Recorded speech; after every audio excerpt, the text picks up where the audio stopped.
The person has said trouble. That's of gossip now. No, because the person is not going to get into any trouble. Because at the end of the day, even if I tell you, there's nothing you can do. So there's nothing I can actually. Yeah, so there's no trouble. I don't want to say. I don't want to say. I don't want to say. It's obvious now. Now she's so desperate. Just remember this. You came here for a reason, and you and I, this is not over.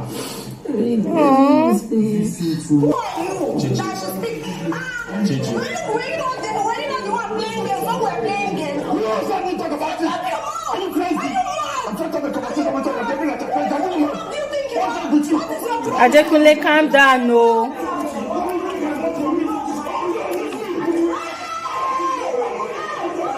Yeah. This is not me trying to make you have any views towards him because he might actually be a good person. My truth to you, Groovy, is that I'm not sure. I don't know if he's a good guy. I don't know if he's playing a game. And at the end of the day, everybody wants to win 100 million, so I can't really fully trust anyone. Woof! Okay. That was insane. That was intense. You're welcome back to my YouTube live stream, guys. Thank you so much for coming through. And to those of you that were literally waiting like since 3 p.m. waiting for this live stream, I am really grateful. Thank you so much for coming through. As usual, I'll always acknowledge the fact that this is a weekend and you all have amazing things going on in your lives, but then you choose to make out time to converse with me. You know, I do not take it for granted. Thank you all so much. Thank you all so much. And once again, you especially welcome back to today's conversation. Yes, this is our FSWG Saturday YouTube live stream. We do this every Saturday by 3 p.m. WAT. So today is one of those days. And I know that today is going to be really intense. There's a lot to unpack from the ongoing Big Brother Naija Season 7 show, the Level Up edition. I mean, thanks and no thanks to Big Brother and the Level Up housemates, tensions have been rising all week. Guys, there's been a lot of insane happenstances. There's been a lot of insane events, activities from the mansion that, oh my God, no matter how many videos I put out during the week, I do not think it's going to be enough to actually unpack in details everything that's been going on.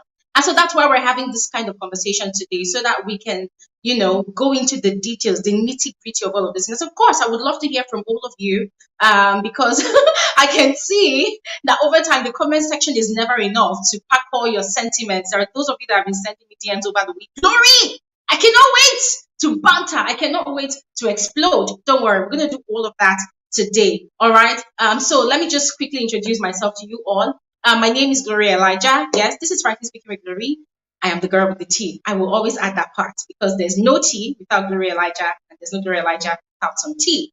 All right. Let me just give a shout out to you amazing folks in the comment section. I mean, this is something we always do. So we cannot say that today because we have a lot to talk about. We will not even observe that tradition. So we have Emma Blessing. Emma Blessing, you are welcome. We have Asemo. We have Oneza. We have Amaka. Hi. We have Tebulu. Hi. We have King Emrys. Hi, King Emrys. We have, let me see. Yeah, we have Moji. We have Joyce. We have Samuel Bennis. We have J Love Precious. We have Lillian. We have Mbali. Hi, Mbali. We have Abu Faith. We have Alimat Yakubu.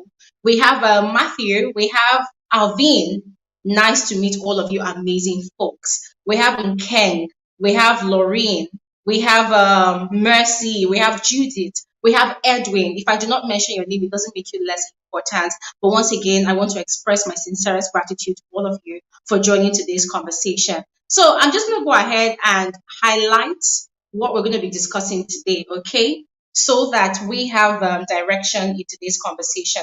And as usual, I want to encourage all of you that, listen, when I start sharing the link to joining this virtual conversation, please do not hesitate to click on it and join the conversation, all right? And mind you, this conversation is not for only a selected few people, all right? This conversation is for everybody.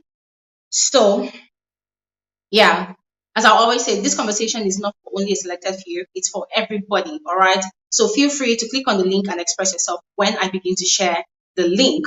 All right, now, first off, guys, one of the most shocking, should I say shocking? Okay, so if for me, it was actually in between shocking and non-shocking event that started off this week. It was Khalid's eviction from the game. Yes, Khalid's eviction from the game.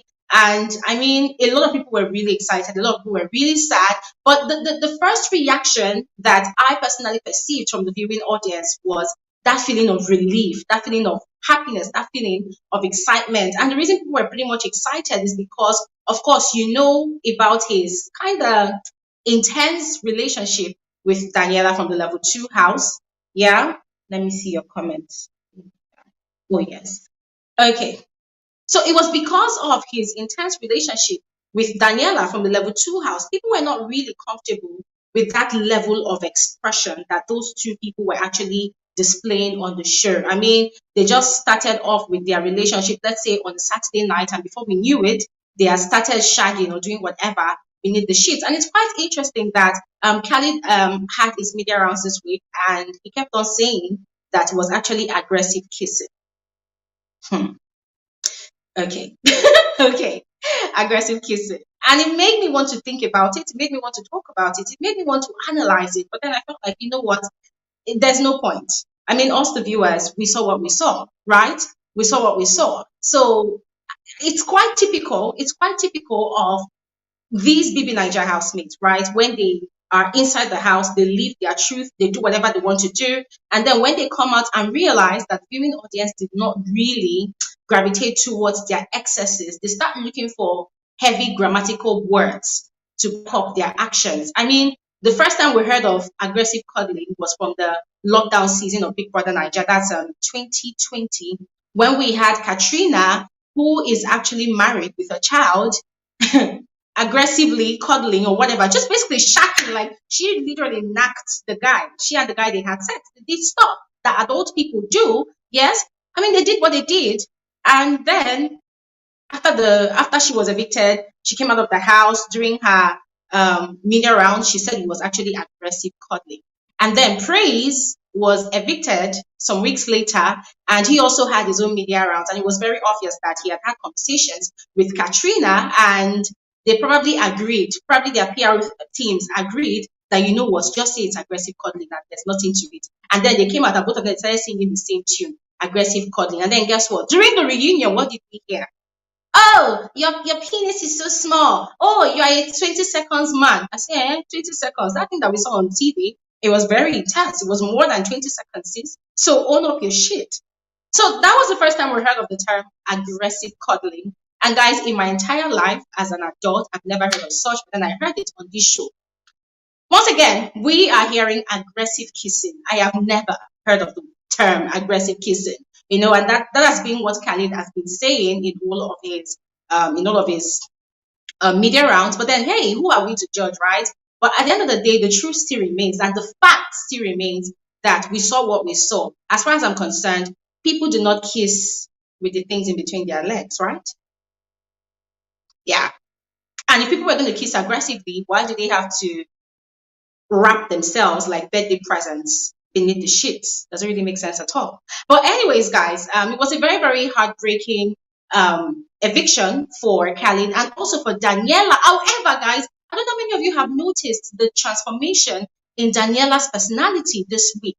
Now, I'm torn between thinking if it is because she's up for nomination for possible eviction by tomorrow, or if it's because that is her actual personality, and then whatever she had with Khalid was kind of subduing her, was kind of making her shrink away from who she truly is. I don't know, guys. If you agree with me, just go ahead and let me know in the comment section below. If you do not agree with me, it's fine. Yes, I mean, I will still share the link to this conversation, and you can still come up and let me know about your perspective to that. But what I'm saying is that when Khalid was still in the house, he had his own reservations about Daniela drinking. He had his own reservations about Daniela just basically drinking and overly partying like that. And we saw how she had tried to fit in to his description of an ideal girlfriend, because of course we know that there exists that religious that religious difference between both of them. Daniela is Christian, Khalid is Muslim, and of course these two religions, they have their do's and their don'ts, right? They have things that they accept and things that they do not accept. And so I personally noticed that whilst Khalid was still in the house, when he and Daniela started their relationship, she was kind of subdued, right? The way she would laugh, the way she would play, you will see that she is managing things, you know, she's just managing things.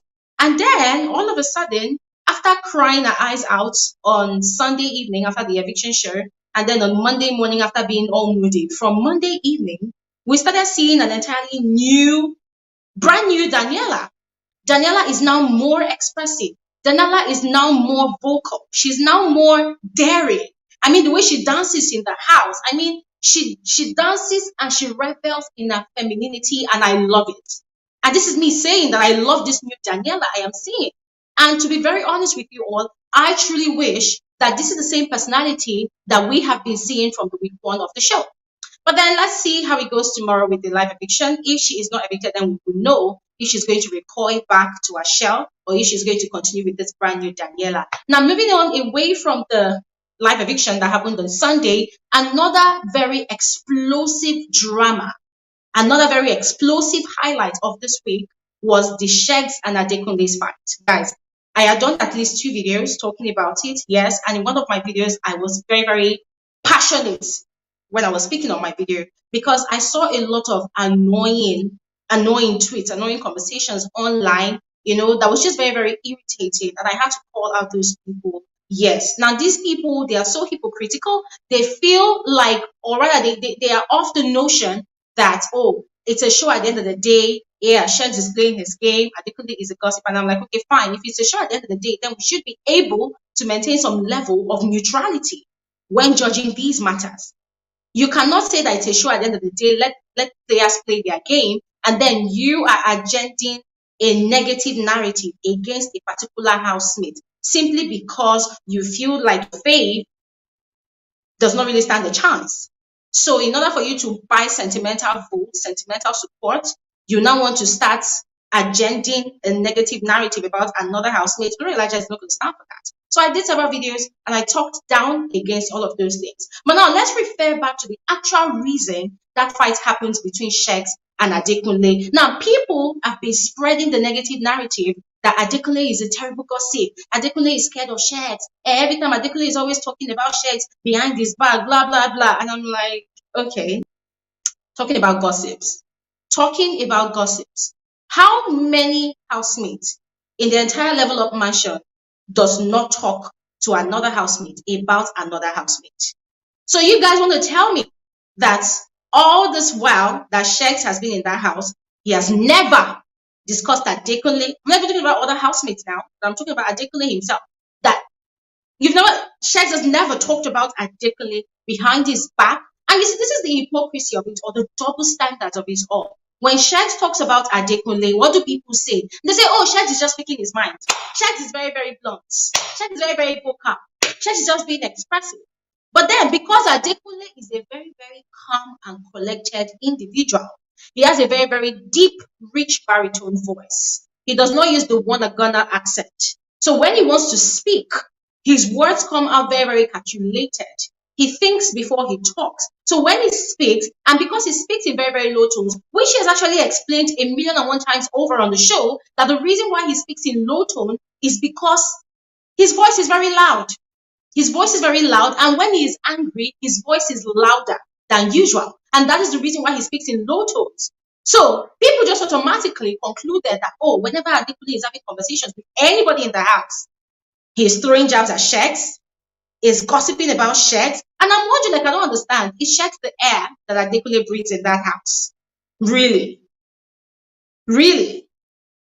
I mean, the way people were actually painting the scenario of what exactly happened between these two people, you would think that Adekunle literally took a gun to Sheggz's head and said, oh, because you have portrayed yourself to be a rich boy from a rich family, I want to kill you.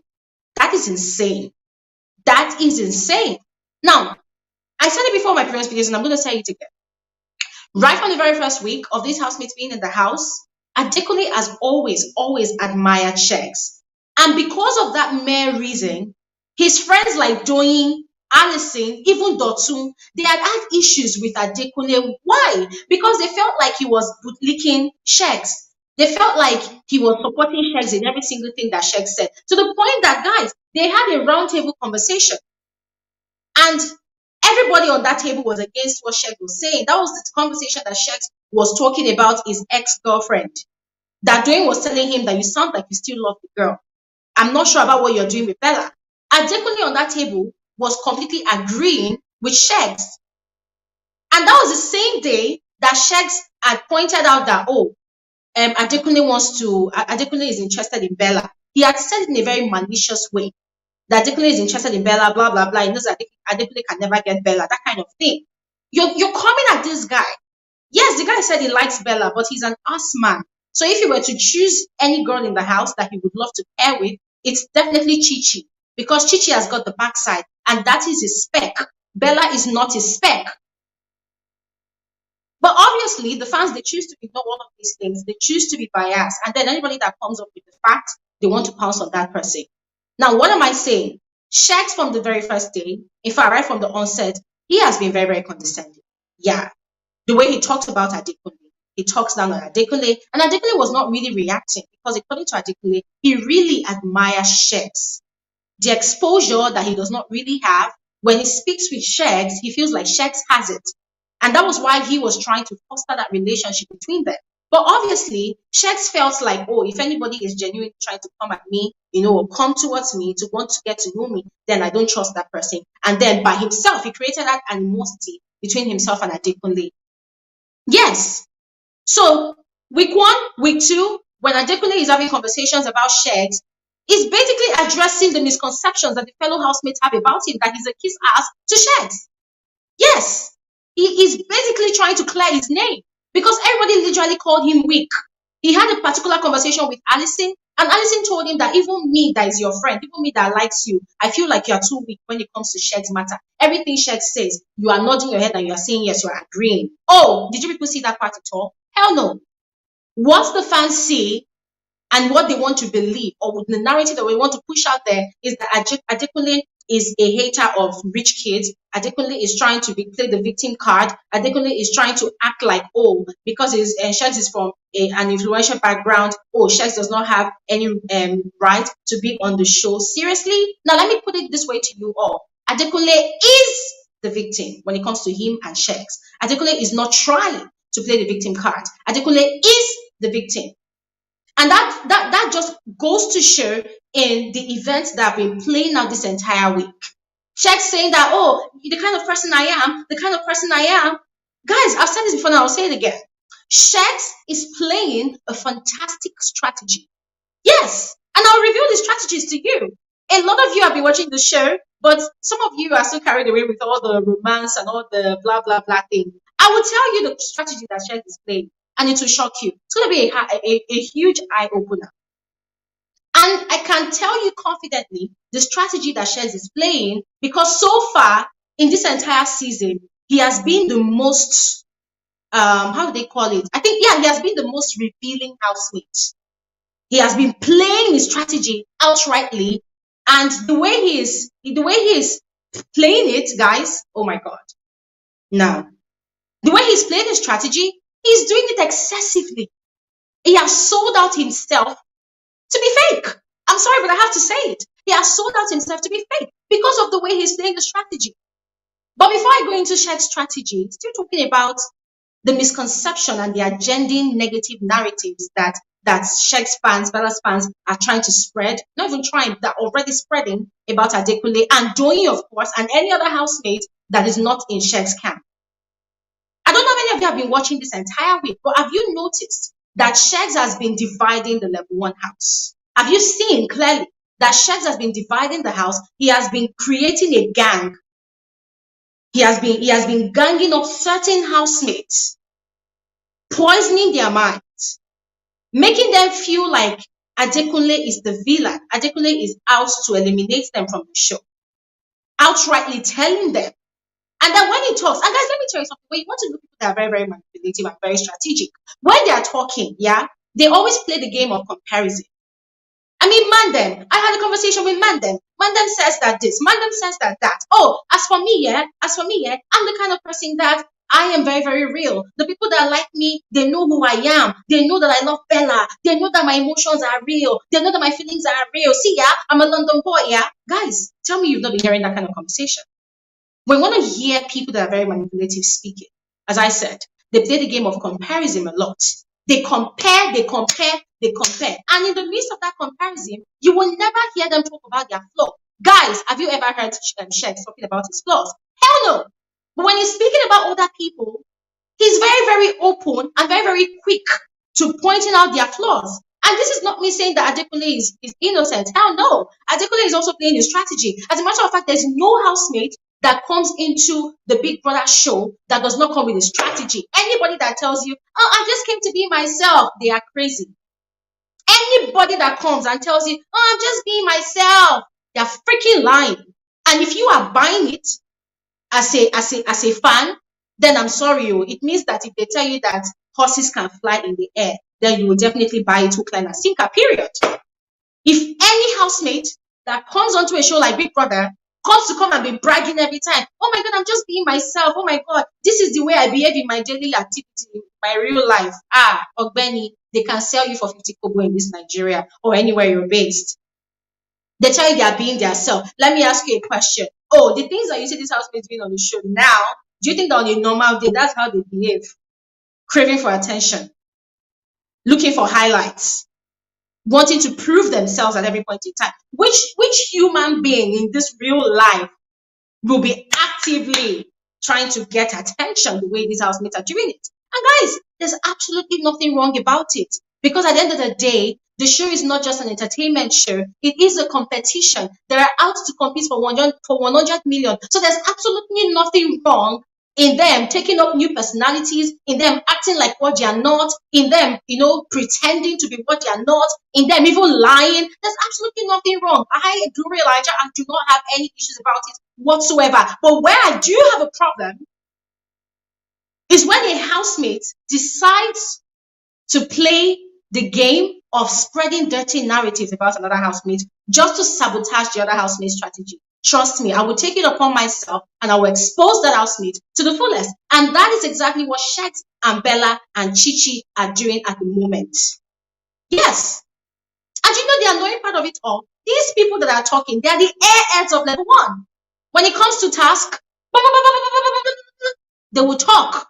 But when it comes to execution, just as Hermes described during his diary session on Wednesday, their brains are empty. They cannot come out and give a proper, intellectual, even entertaining presentation. Hell no, they can't. But these are the same people that when they talk about the people that are actually really proving themselves on the show, they come out to say, you think it's by winning task, you think it's by doing that you are going to win the show.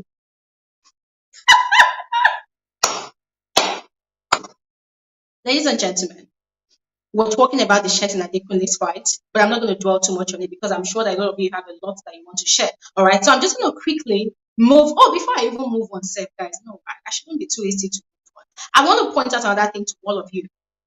Sheggz saying that he's very real. He's being himself. Can you tell me why exactly the moment Big Brother carried out that switch of sending Groovy into the level 1 house, Sheggz had immediately ran to go and meet Groovy? Of course, we know that both of them are friends. We know that both of them, I think they stayed together during the lockdown, the 7 days lockdown period, before the show started, and they are very, very good friends, right? We know that all of that kind of closeness exists between both of them. But guess what? This guy, in a desperation to recruit Groovy onto his malicious camp against Adekunle and Doyin, what did he do? He immediately took Groovy to the room. Oh, Groovy, you can take my closet. Bella and I, we're going to share one closet. Oh, babe, come here. Babe, come here. Oh, I'm going to talk about his strategy. You know all those controlling nonsense things that's always telling Bella, babe, come here. Babe, come here. Okay, we'll talk about that one. And then he started telling, what's his name, Groovy, about his fight with Adekunle. Now, when he was describing his own offense, he made it look as if he called Adekunle stupid in a very, very flimsy manner that Adekunle should not have taken seriously. But when he was now describing Adekunle's offense to him, bruv was putting in so much energy and spirit. And then once again, he came with that manipulative approach, playing the game of comparison.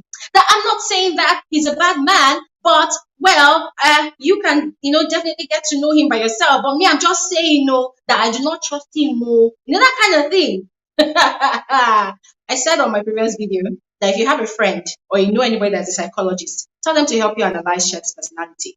And if you can, not only Sheggz's personality, the other housemates, so that you, for yourself, at least you understand that these people actually really play the game. And as I'll always say, there's absolutely nothing wrong in them playing their game. But what I find wrong is when they are trying to dead a particular housemate's reputation, or because they are trying to play a strategy. Now, I'll just be exposing all of them like that.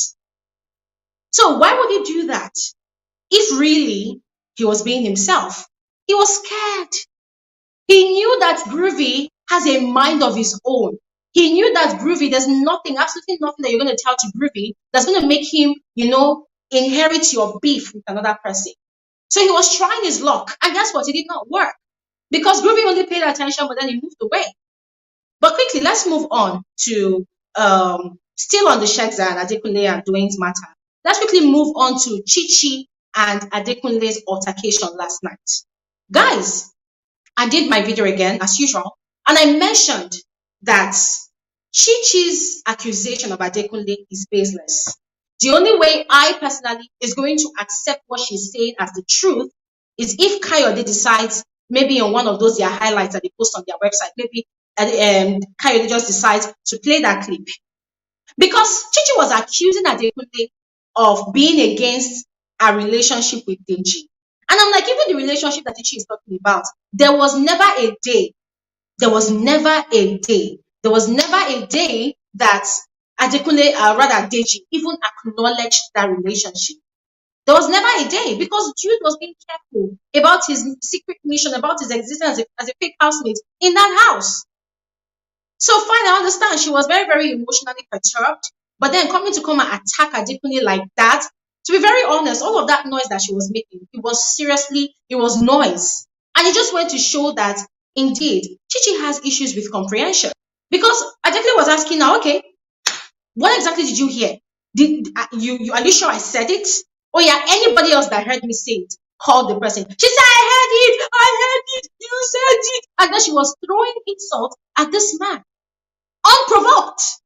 Adekunle get self-control though, guys. There's something I've said before, that if me, I was the one, honestly, she been at a collect strike, I will first of all hold your mouth, twist that mouth and drag it. If you cannot tell me what you're accusing me of, please, I will gladly collect a strike on your behalf. I will collect the strike. Yeah. Because this housemate, honestly, I know that we talk about self-control, but these housemates, this season, oh my God, they are so vindictive that it's like they don't mind going the extra mile or doing whatever it takes just to tarnish the reputation of their fellow housemates. And still, it's still a strategy, right? Yeah, it's still a game, still a strategy. And then she was saying, oh, yeah. And guys, it took, I can imagine the amount of self-control that it took for Adekunle to not lay a finger on Chichi. And guys, I'm going to quickly deviate for a bit. I'm going to deviate briefly.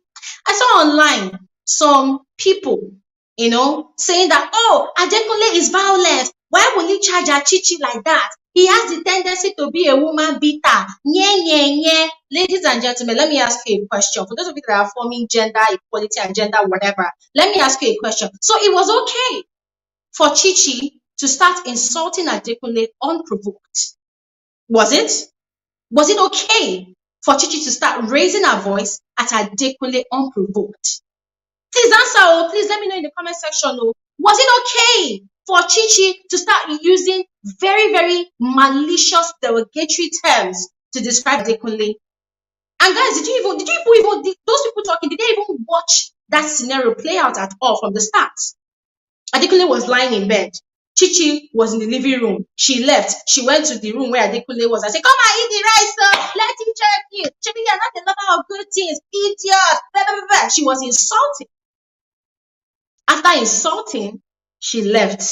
She went to the lounge. And then Adekunle he wasn't even sure they were talking about. And guys, to be very honest, I said on my video that this is where I'm going to actually blame Adekunle, because he has had an altercation with Chichi before. So I felt like by now, he should know that Chichi is not the kind of person you want to waste your energy on. You don't want to expend your time or your cherished energy on that kind of person, because our IQ on the show, it's not very high. It's not very bright. She lacks comprehension. And people who lack comprehension, it's very, very difficult to have very reasonable conversations with them. So your best bet is ignore them. But then you can also imagine the pressure that Adekunle has been going through in the house. And guys, what happened between Chichi and Adekunle last night? I'm going to compare it to domestic violence in the home. Now, this is not me saying that it is okay for a man to scold his wife or for a husband to beat his wife. But sometimes, before people are always quick to jump into conclusion, when a woman comes online and the woman comes to come and type online that, oh, my husband is always shouting at me, my husband is always shouting at me, do you actually know what's going on inside that home? Yeah? People will say, oh, because the woman spoke back. In what manner, in what tone did she speak back? Did you hear the way Chichi spoke to Adekunle? Adekunle is not a child. Come on. None of the housemates on this season of the show is a child. They are all adults. So if you want to talk to someone and you want to make highlights for yourself, then be ready to receive the energy that you give. You don't go about shouting like a mad person and then they shout back at you. Oh, because it is now masculine energy. You are now scared. And then some people will now jump on the internet and they'll start forming feminists. Ah, why would Adekunle shout at a woman like that? He has every tendency to be violent. Shush. If you want to be a feminist with sense. Be a feminist with pride. Don't be a feminist that will be picking stupid battles that do not make sense. That did not make sense at all. It stinks of double standards. It reeks of hypocrisy. If both genders respect each other's boundaries, then there will be no need for vocal or for heavy altercations. There will be no need for a shouting match or a shouting spree. Adekunle shouted back at Chichi. The guy has said it before, that the reason I do not talk a lot in this house is because my voice is very loud. When I am angry, my voice can bring down the roof. Shebi, he shouted yesterday. He had a fight with Sheggz. He shouted again. Look at the way Sheggz, he ran like a scared rat to go and hide behind Bella. Man, let me tell you. Oga, I thought your mouth is very fast and wide. And then Adekunle shouted at Chichi. The world started shaking. Hey, how can a man shout at a woman like that? Like, seriously? Seriously? Anyways, the point I've been trying to make with all of my rantings, guys, is the fact that in all what transpired between Chichi and Adekunle last night, it is nothing and absolutely nothing but a result of the toxic seed of malice and discord that Sheggz has planted in the mind of Chichi, in the mind of Chomzy, in the mind of Bella, in the mind, gradually, of Dotun, and something he was also trying to do yesterday in the mind of Groovy. Yeah. You see the thing that Pere did during the Shine Your Eyes season, when he was trying, although he wasn't really successful, but Pere was seriously trying to mobilize the entire house against white money because he felt like white money was playing a strategy by cooking in the kitchen, by being in the kitchen all the time. He called the kitchen monopoly, although his strategy did not work because it was too late and was doing it in the wrong way. But in my opinion, it was a fantastic strategy. Yeah, but then he was doing it the wrong way. That was the exact same thing. And that still is the exact same thing that Sheggz is trying to do on the show. He's trying to mobilize people. He's trying to convince us, the viewers. Every time you see Sheggz turning to face the camera, he has something to say about him being himself, about him being real. And listen, once again, Glory Elijah will say, there's absolutely nothing wrong in a housemate playing their strategy. There's absolutely nothing wrong in a housemate selling themselves. At the end of the day, aside coming to the show to come and entertain us, you're also selling yourself to brands that are watching. You're also selling yourself to potential investors. However, how do you want to go about it? Do you care about the aftermath of the show? Do you know that there's life after Big Brother? Do you know? And that's what some of these housemates are failing to understand. So Sheggz is doing it in a very, very, I don't know, should I say annoying way? And I mean, I do not stand for that kind of injustice, so I will always speak up against it. So that's what I'm saying. That altercation between, what's her name? What's it be this girl name again? Chichi and Adekunle. Chichi just transferred aggression. She had no case against Adekunle. She had no issues against that guy. She just wanted to transfer aggression. And she felt like, okay, the scapegoat is that one person that, you know, they've told me 1,000,001 things about. So I should just go ahead and shout. And I love the fact that Adekunle reciprocated the energy. Even though Chichi was very strong, I mean, she stood the heat. But I love the fact that Adekunle also gave her some bass as they bring the loose. And then those people talking about gender equality and all whatnot. Please rest your case. You have no case here. Anyways, moving on. Biggest twist. I did a video yesterday. I talked about it, and I let you all know that it really tore me up. It made me sad. It made me really sad. But then on second thought, I realized that, oh wow, Biggie could be doing phyna a great what's it called now? Why am I skipping some English words I want to use? Yeah, a great favor. Yeah, a huge favor. Because already it was looking as though phyna was losing focus this entire week. I mean, guys, we're going to be frank with each other. It was looking as though phyna was losing focus. It was looking as though phyna was forgetting who she truly is. And to be honest, I don't even know who phyna is. But talking about the personality that she introduced to us right from the very first day of the launch show, it seemed as though phyna was losing herself, like she was losing her guard. And it was fine. It was okay to see phyna in a different light. It was okay to see phyna basking in the euphoria of finding love. And I loved the way Groovy was actually handling her. I loved the way Groovy was taking care of her. However, if you all noticed as well, you would have seen that all what phyna was doing, her personality was positively rubbing off on Groovy. Groovy became more expressive this week. Guys, let's think about it. Week 1, Groovy was with beauty. Week 2, it was with beauty. Let's be very honest with ourselves. Was Groovy this expressive? Was he this confident? He wasn't, because he had beauty in the picture and he felt as though he was walking on eggshells around beauty. I don't want to talk to this female housemate. I don't want to talk to this person. If I'm not by beauty's side, she's going to be angry. She's going to flip. She's going to lose it. The guy was threading overly carefully to the point that his experience in the house was no longer enjoyable. But now if you compare what he had with beauty to what he had with phyna before he was moved to the level 1 house, you will see that there's been a great deal of improvement in his personality. Yeah, it's been a great deal of improvement. So that is how I see it. Although on the flip side, Biggie has his own agenda. Biggie has his own script. Yes, we are all aware that there is Chomzy and there's Elo Swags in the level 1 house. We are also aware that Groovy has also expressed his sentiments towards Chomzy before. We are also aware that Elo Swags is still waiting, is still wooing, is still begging Chomzy to be his girlfriend. Even though they sleep on the same bed, but Chomzy is still of the hashtag I am for nobody.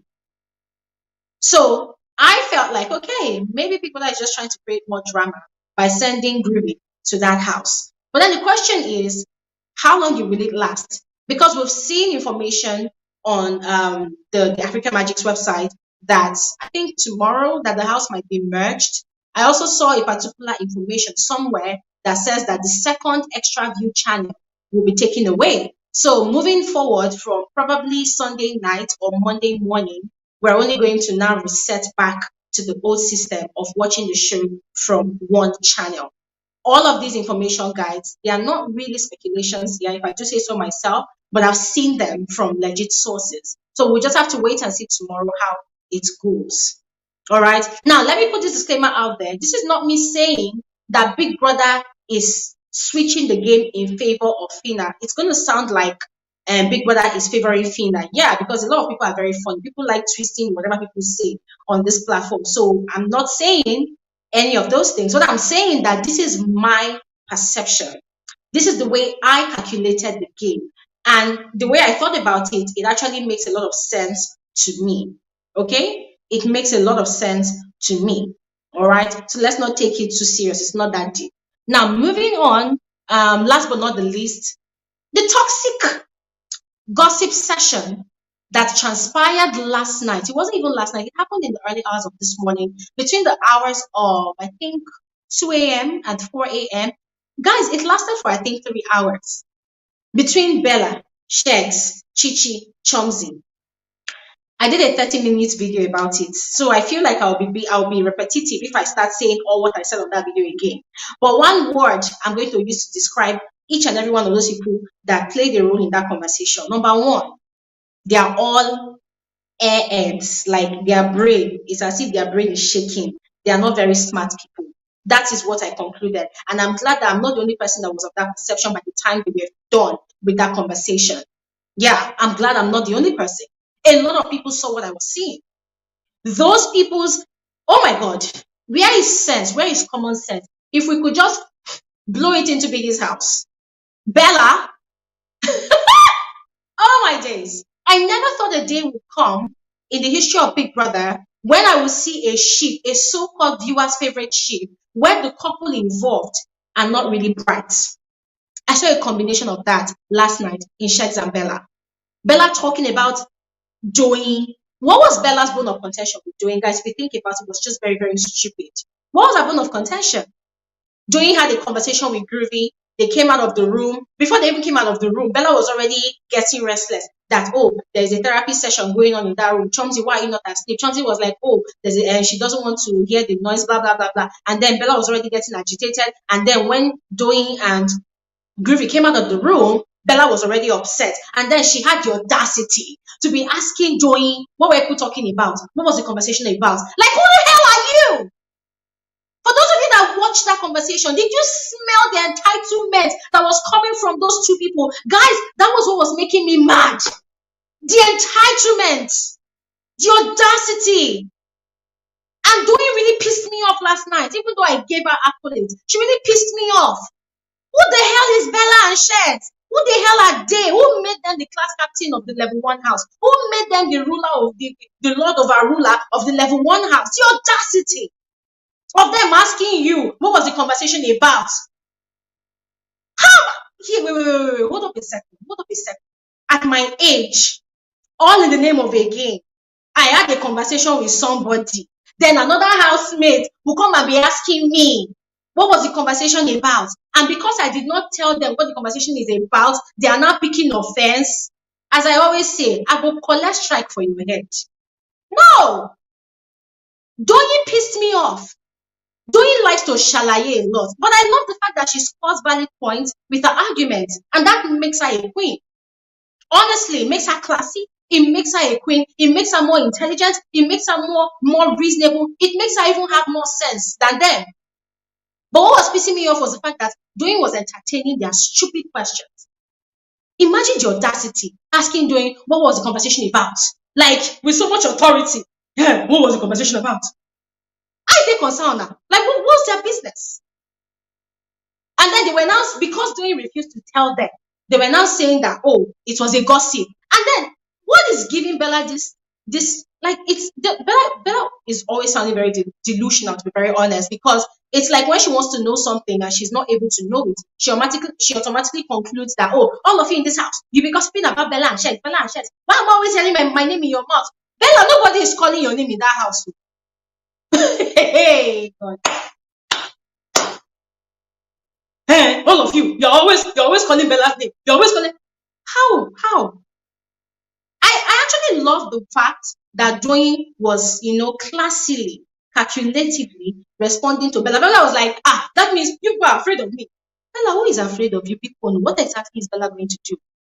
I mean, in Biggie's house, one of the ultimate rules is that you cannot get physically violent with somebody. So last, Bella says that she has sharp mouth. Maybe the only thing she would do is to use her sharp mouth. I'm talking about sharp mouths. Maybe people that have sharp mouths, when they have tasks, they'll be the first to say, oh, I want to present. They'll be the first to say, oh, I want to do this and that. But why is it that whenever they have tasks, Bella is always hiding behind Sheggz? Literally and figuratively. Why is she always hiding? They had a debate yesterday. They had what they call it, inventions presentation. Bella did not do PIM. But guess what? After the task, now she talk fast. Even went as far as gossiping about Hemis. In that same gossip session, that Hemis, what does it contribute to the house? Are you fucking kidding me?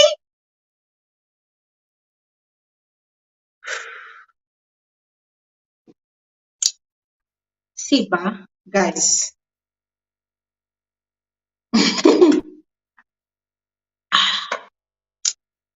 Sometimes I wish Big Brother could just give me just one assignment. Just tell me, Glory Elijah, whenever these housemates fuck up, just go inside the house, give them brain reset, come outside again. My work is just to carry cane, go inside, trash them, then blow powder to give them sense, then come outside. Then I'll tell them, continue playing your game. Because last night, I was literally questioning my sanity. Because there's a way people will have conversations, and then you will now think that you are the one that does not have sense.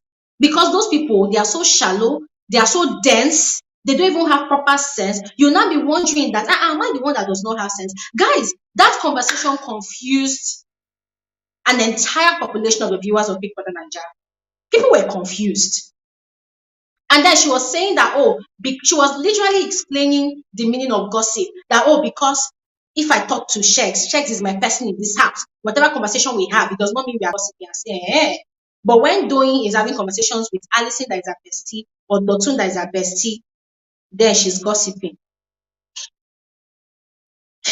Ladies and gentlemen, I think this is the part where I'm going to keep quiet, because if I continue talking, I'm going to drag Bella till that her lashes falls off from inside that house. So they will not think that it's voodoo. Let me keep quiet. But the point I'm trying to make in all is that there's a calculated attempt by Sheggz and Bella to divide the house, right? Now, the agenda is that when they divide the house, they're going to start eliminating their opponents. Adekunle is their number one enemy. Doyin is Bella's enemy. They want to start eliminating those people. Hermes is the number 3 enemy. Once they eliminate those people, then who knows what next they're going to do. So I'm saying this now, for those of you that are fans of these housemates, you need to pump in loyalty for your own fan and for your own fakes. Okay? I'm not going to be fighting everybody's battle. The one that I see that is unjust, I will talk about it. But I'm not going to come and be fighting anybody's battle. And this is not me fighting Adekunle's battle. No. This is about me trying to squash a negative agenda that's arising all in the name of a strategy. And earlier I mentioned I was going to tell you guys Sheggz strategy. So this is it. Number 1, Sheggz strategy is to come into the house to use relationship as a strategy. Sheggz has watched Big Brother Naija over the years. He has watched the lockdown season. He has seen the shine your eyes season. He knows fully well what the viewers like. Not all the viewers anyways, but that shipping audience. He knows what the shipping audience likes. He has seen, and I have a feeling that Sheggz actually watched some of my videos, because I have actually done videos already talking about the fact that I want to see a power couple for the next season of Big Brother. That I want to see a couple that will come onto the show and perfectly play the script of a genuine couple. I said it. And when I look at Sheggz and Bella, that is what I see Sheggz trying to do. Sheggz is trying to do exactly that. And initially, to be very honest, guys, I liked what I was seeing.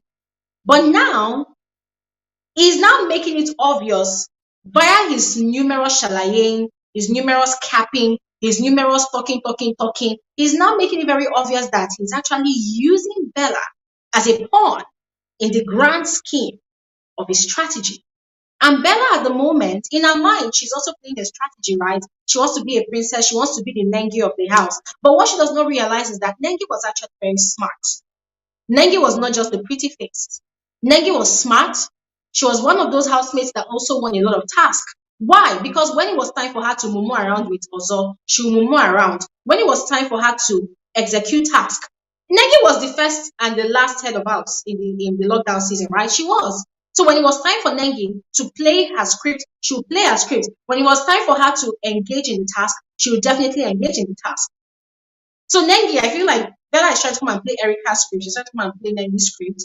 But then what she doesn't realize is that in that her so-called strategy, she's a pawn in somebody else's strategy.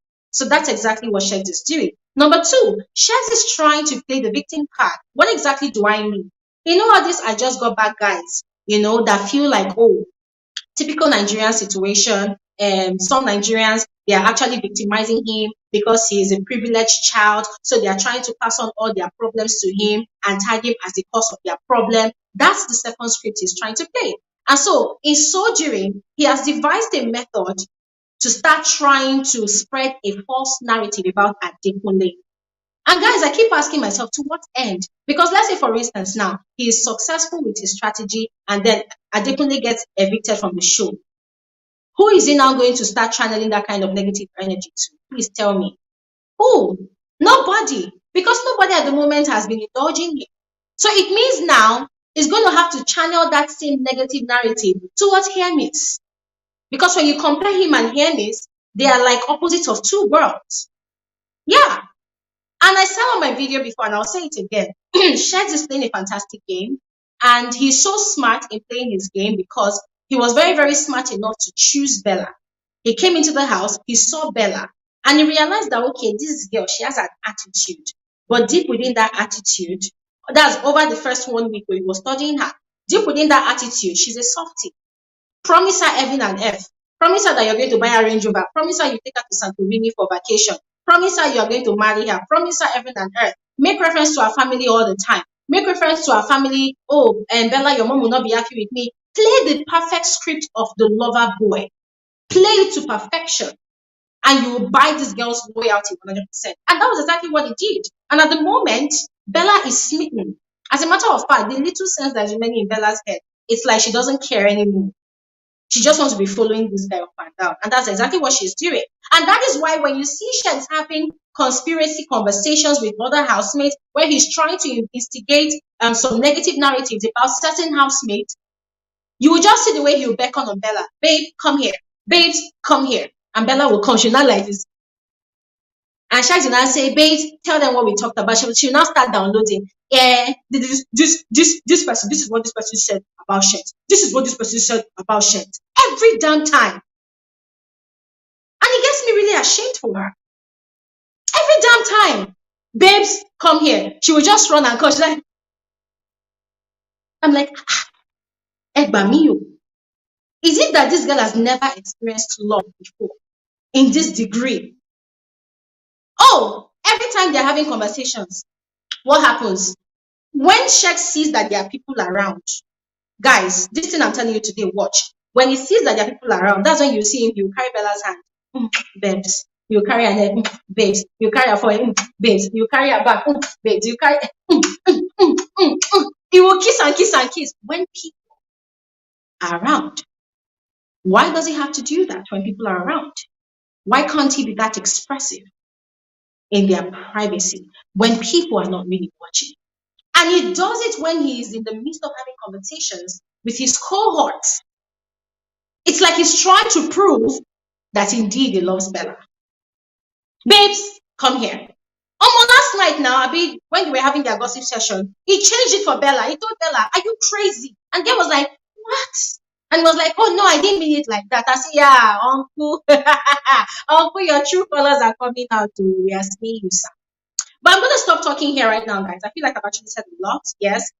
So right now, what I'm going to do is I am going to go ahead and share the link to this conversation.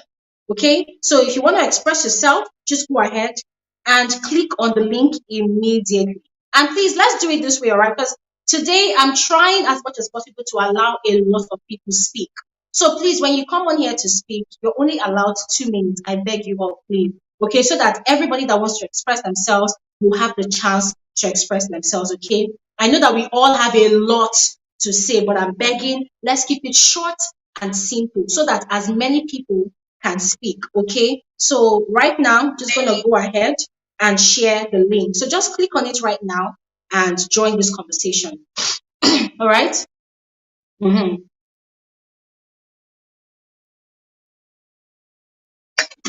So the link is in the comment section. Just click on it if you want to speak, if you want to express yourself, just click on it. All right, so that I can add you and then we can start talking. All right. Remember, you have only 2 minutes so that other people can also speak and express themselves. All right. I'm begging also, I beg you, because people have been complaining that, oh, Glory, some people speak for more than 5 minutes. Please, I don't want anybody to say that Glory Elijah is biased. I beg. Okay. All right. Hi. Hi, Glory. You are all welcome. I am so excited to see all of you today. Thank you all so much for making our time to join this conversation, all right? So for those of you that are trying to join right now, the video is cool. So just hold on a second, all right? As people are speaking, I'm going to be removing people and adding people, okay, so that everybody can speak. Okay, so let's start with Free. Hi, Free. Hi, Glory. Free, please explode. I don't want to ask you any questions. Just explode. There's too much drama this week. Just explode. There is so much, but I want to focus on Adekunle. I think Big Brother needs to move that boy out of that house. But since they're already merging them, I don't think that will be possible because they're actually tampering with his mental health. Like, he was very open when he said he has anger issues and he's trying to, but they're poking him, they're poking the guy. And me being a woman does not mean I will support a woman blindly. What Chichi did was totally wrong. She was looking on who to pass aggression to, and she just poured it on the guy. And right now, people online, what's actually paining me is that people are just saying things without even knowing the fact. Say, oh, this guy is always fighting with everybody. Oh, this guy is always shouting. But you don't even know what is the issue. You don't even know that they're actually poking this guy. So it's just sad. I think Big Brother needs to move it. But since they are merging, I think that will be impossible. But he needs to see maybe like a therapist or something, and he needs to get his own anger and emotions in check. If not, he will just go home. He will be disqualified for what? Because of people that will be in the show. It's not worth it, honestly. I think he needs to talk to somebody.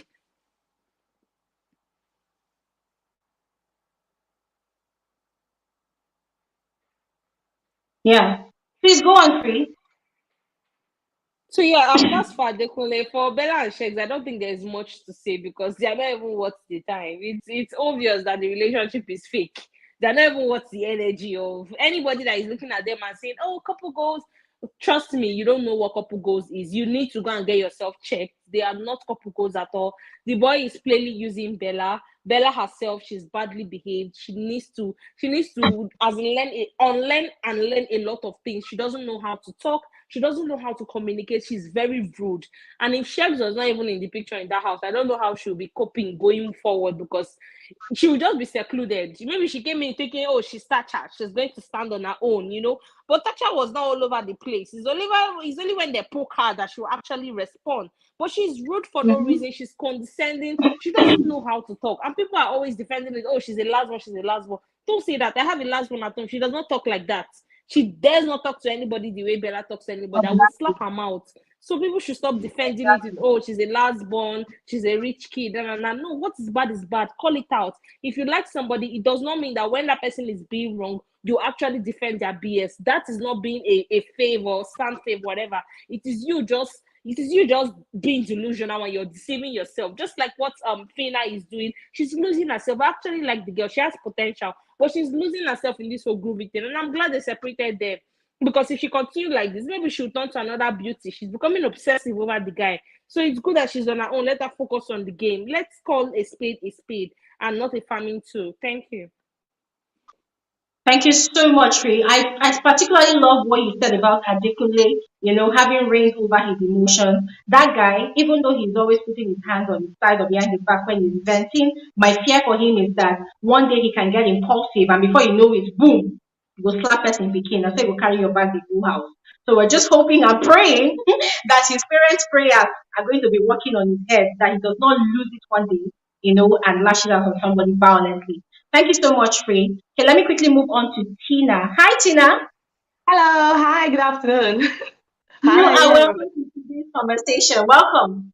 Yeah, thank you. Sorry, I no, I don't have much time. I have a lot of things to say. Glory, God. I'll just put everything in one. Like the first speaker said, she has said everything. I will actually see. Actually have a list. I've listed all what I wanted to say. Like Bella and Sheggz, they are very, very condescending. They disrespect people. They don't know how to talk. Mostly Bella, I'm so disappointed. I'm even ashamed because of the kind of family that she comes from. She does not have manners. She's a blockhead. I will say it outrightly. Anybody should come for me. I'm ready for anybody. She's a dumb ass bitch. Sorry, my bad language again. She is a blockhead. Imagine the debate they did yesterday. All of them, it's so embarrassing. I don't understand. The people that give them clothes for Saturday on a Wednesday or on a Thursday doesn't make any sense. They came out looking so stupid and so immediately I saw them. I knew it was over. And their presentation was nothing to write home about. It's just a shame. It's just a disgrace. And I was so glad Big Brother called it out that they just took it as a joke because they are so relaxed. And I am glad moving on from that. I'm glad about what is going on in level 1 house because.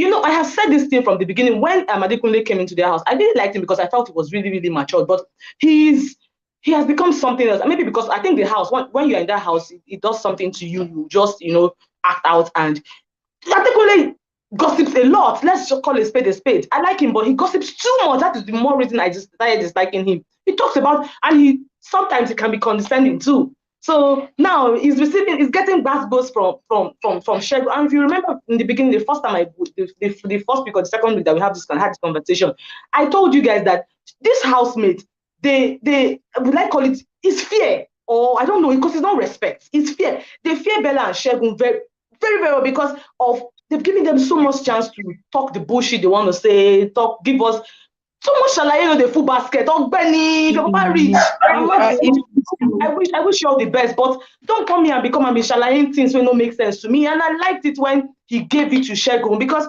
Babano they can't tell me, you can't yam me does. And Bella, please. I don't know how to stop talking about this movie because I feel somebody should, like you said, Gloria, go into the house and give Bella sense, make she know. Because me, I know I can bet you $1 million. Bella Sheggz never going to get to top 5. It's not possible. It's not possible. Even if they take out, it's even better for phyna. If they take out Sheggz, they take out Adekunle, take out Kes. This guy, the fast guy in the house. If they take out both of them, it's even better for phyna because phyna will just win the whole thing. So let's go. These people are just, this level 1 housemate, and they're just full of it because I feel they've not been up for eviction, so they're so relaxed when they give them tax. They're not even bothered really. They don't care. They're just relaxed. So now I pray Big Brother, Big Brother should please help us. Big Brother should merge this house, merge these people, and let the game begins. Let's see who is strong. I'm betting you, if Bella Sheggz, Diana, Allison, who else? Giddy Fire comes up, they're all leaving. First week, first time they are up, they're all leaving. And please, good riddance to bad rubbish. They should go. Big Brother should just do something. And I didn't like the fact when Big Brother swapped Deji. Deji is a bloody fake housemate. Why are you taking Groovy out of the house? But I understand Biggie, it's his house. He can do whatever he wants to do, yeah? But I didn't like the fact people won, give them the victory. And what they won was just, their debate was on point. And I was expecting, you see, when you expect too much of people and you are just relaxed, like, oh, Doreen can talk because she tells you, oh, let me present. And sometimes overconfidence is what kills a lot of people. I remember the first time Doreen was like, even if it's the joint tax, let's go there and shine and let's sell ourselves. Baba, come on there. Who like you go like you. Any brand that likes you will like you. Even if you come there and say rubbish, don't be because she feels that she can talk so much. They underrate this level 2 housemates. Maybe because they feel they are younger or they are smaller or I don't know. They feel that they're better than them. And when they came in, they brought in their A game. I like Khalid and Daniela. They do their shit, relationship and everything. But when it comes to the tax, they face the tax and they execute. Sheila, what they call the two of them, Sheggz and Bella, nothing to offer. Dumb ass people. Chichi, when she first came, she was saying, oh, I'm going to change the narrative of Mama. You're not changing it. In fact, you are disgracing yourself because what you did yesterday was just uncalled for. And like, I agree with what you said, Gloria. Sorry, I'm taking a lot of time. I agree with what you said, Gloria, when you said Sheggz is trying to gather, he has already formed an alliance, creating bad thoughts and bad impression about somebody, of which we are the viewers anyways. So even if you like, say anything you want to say about Adekunle or say anything about anybody, we can see through all of them. We know who we want. So even if they like, they say this one, they put Adekunle up 100 times. If it's not going to go, it's not going to go. So that's their own business. So that's just it. And I am so glad level 2 brought in their A games, even if there are 7 or 8 of them. Level 1 people, they should be ashamed of themselves. And anytime they lose, they should shut the F up. Shut up. Nobody wants to listen to your rant and your bullshit stories. You guys should go and sleep. You guys are so daft. You leave things for my goodness. And the people that they said they are leaving things for, they're not even, I'm glad that a lot of them are seeing everybody for what they are, that, okay, this one, if people are depending on me, let me be head of us. I pray Adekunle wins head of us. Bella is going up. Sheggz is going up. And it shouldn't add sentiment. It should put everybody. I put you up, Baba, because I don't give a damn about. I don't like you. I want you to go. Because you are giving me mental breakdown. I don't want to break down and hit somebody and they disqualify me because of you. It's not worth it, really. Adekunle knows. I'm sorry, 1 second. Adekunle knows why he's there. Sheggz's parents are rich. Nobody should say, Tina, you're saying, I'm happy for him, he's rich. Me too, I wish I was very, very as wealthy as Sheggz's parents are. But I am not. You know why you are there. Don't come here and let somebody put a Santa for your Gary because it's not worth it, really. It is not worth it. Adekunle should please calm down. He deserves what he's getting. So she take it. Take it, Baba, take it. Because when they say, your rabbi will say, So if you put yourself for ground, the person match on you, they will match on you. And that is how that is how human beings are. That's just my own take for this week. Thank you. Thank you. Thank you so much, Tina. Oh my God, I really wish we had so much time. I want to argue that conversation about gossip. Yeah, I know you know. Yeah, I want to really argue it, but I'm just gonna hold my peace for now so I can let other people speak. But thank you so much, Tina. You really touched on a lot of points. Okay, let me Yeah. quickly move on to Pearl. All right. Thank you so much. Okay. Bye. Hello, Pearl. Are you there? Hi. Hi, Hello, good Pearl. afternoon. Good Hi. afternoon. Welcome to the conversation. Yeah, thank you. Sorry, I'm the one that actually called you out yesterday when level 2 they won. I was really excited and I knew that you were going to be on top of the world and be happy for them. So I had to come to your IG to tell you, Glory Elijah. Okay, so this is my first time here, although I've been watching and I've been following very well. Well, like I want to talk about this Bella and Sheggz because like they're really biting to my blood. I don't know what to do to those people self. In fact, I feel like the next eviction they should just leave the house because yes, they should leave the house. I'm tired. I'm tired of having a bully. I don't know if people from London no, the people from London are not like that because I know I have friends that are in London, but they don't behave like Sheggz in this life. As I last night when he was even talking to Groovy and he was still trying to make himself feel like, and then I don't know if it was slip of the tongue that now made him to say that now he understands why Adekunle will put up Groovy for eviction. I'm now like, bro, so since your eye has not been open, it's now that this guy came here now. That's when okay, I think for the fact that Groovy actually told the house, the people that are up for eviction, this and he called his name again and called Amaka, and they were like, we did not hear Groovy and Amaka. So how come? So now he understands that it's not even it's if you're in that position like you can't take decisions based on what every other person like you have to be strategic. You have to know what you are going for. Like you have to put up people that are strong or yes, exactly. But like let me move on to Bella so that I don't get to waste time and I don't get to talk too much. Bella, she's the least housemate. I had to take my time to go through her IG page What's to that? look at who Bella is. And for someone who is traveled, I'm sorry to say, she's not educated. She knows nothing. Bella hides a lot. Only for her to come with her manly voice and be talking and feel like she's saying something while she's saying nothing. Like she's really irritating me in that house. So I feel that she should just leave. She should give people that are better. In short, they should just merge these people. They should just merge them so that we can now see people that are strong and we can enjoy what we subscribed for. Someone like Bella should come out of the house. I felt like if someone has traveled wide like that, look at phyna. Why are we excited to watch phyna on our screen? Why are we even gunning for phyna? Someone that I don't feel like she has been so exposed. Traveling is education. But this girl, she's blocked out. Glory, please. I don't want to spoil my mind this afternoon. You get it? Like, I don't want to spoil my mind. Pearl, let me tell you something, yeah. You see the way you're feeling right now. Yeah. As at 3:30 a.m. this morning, I almost broke my TV just watching those people discuss. I didn't. The fact that they were saying they were gossiping about doing. Just a few moments ago, Doyin was trying to address the issue with but I didn't get to really listen to it because I was concentrating on your show. So I didn't really put my mind and I'm going back to watch it because I had to like record it. I must hear what because Doyin was trying to tell him that see, you don't do things. God bless Doyin. See the likes of Doyin, the likes of phyna, Amaka, those are the ladies that we want in our society.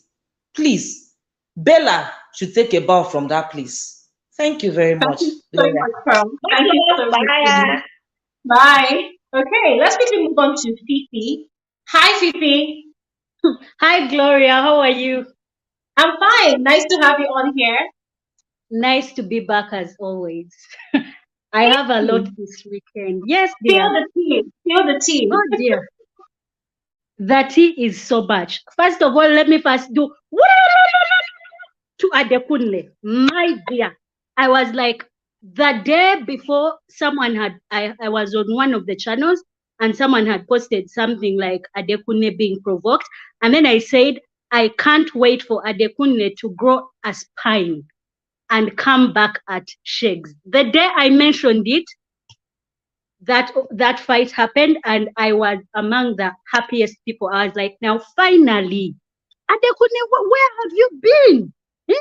Where have you been when Sheggz has been bullying the entire house this whole season? When Sheggz has been moving like he owns the street. I told you the first time, like the first week of the show, your first Saturday, I said I feel like this Big Brother is a high school.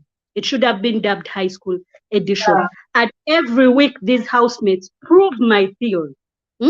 Number one, we have the big bully, the one who thinks himself the popular boy in school, and that's Sheggz. The crown is his as usual.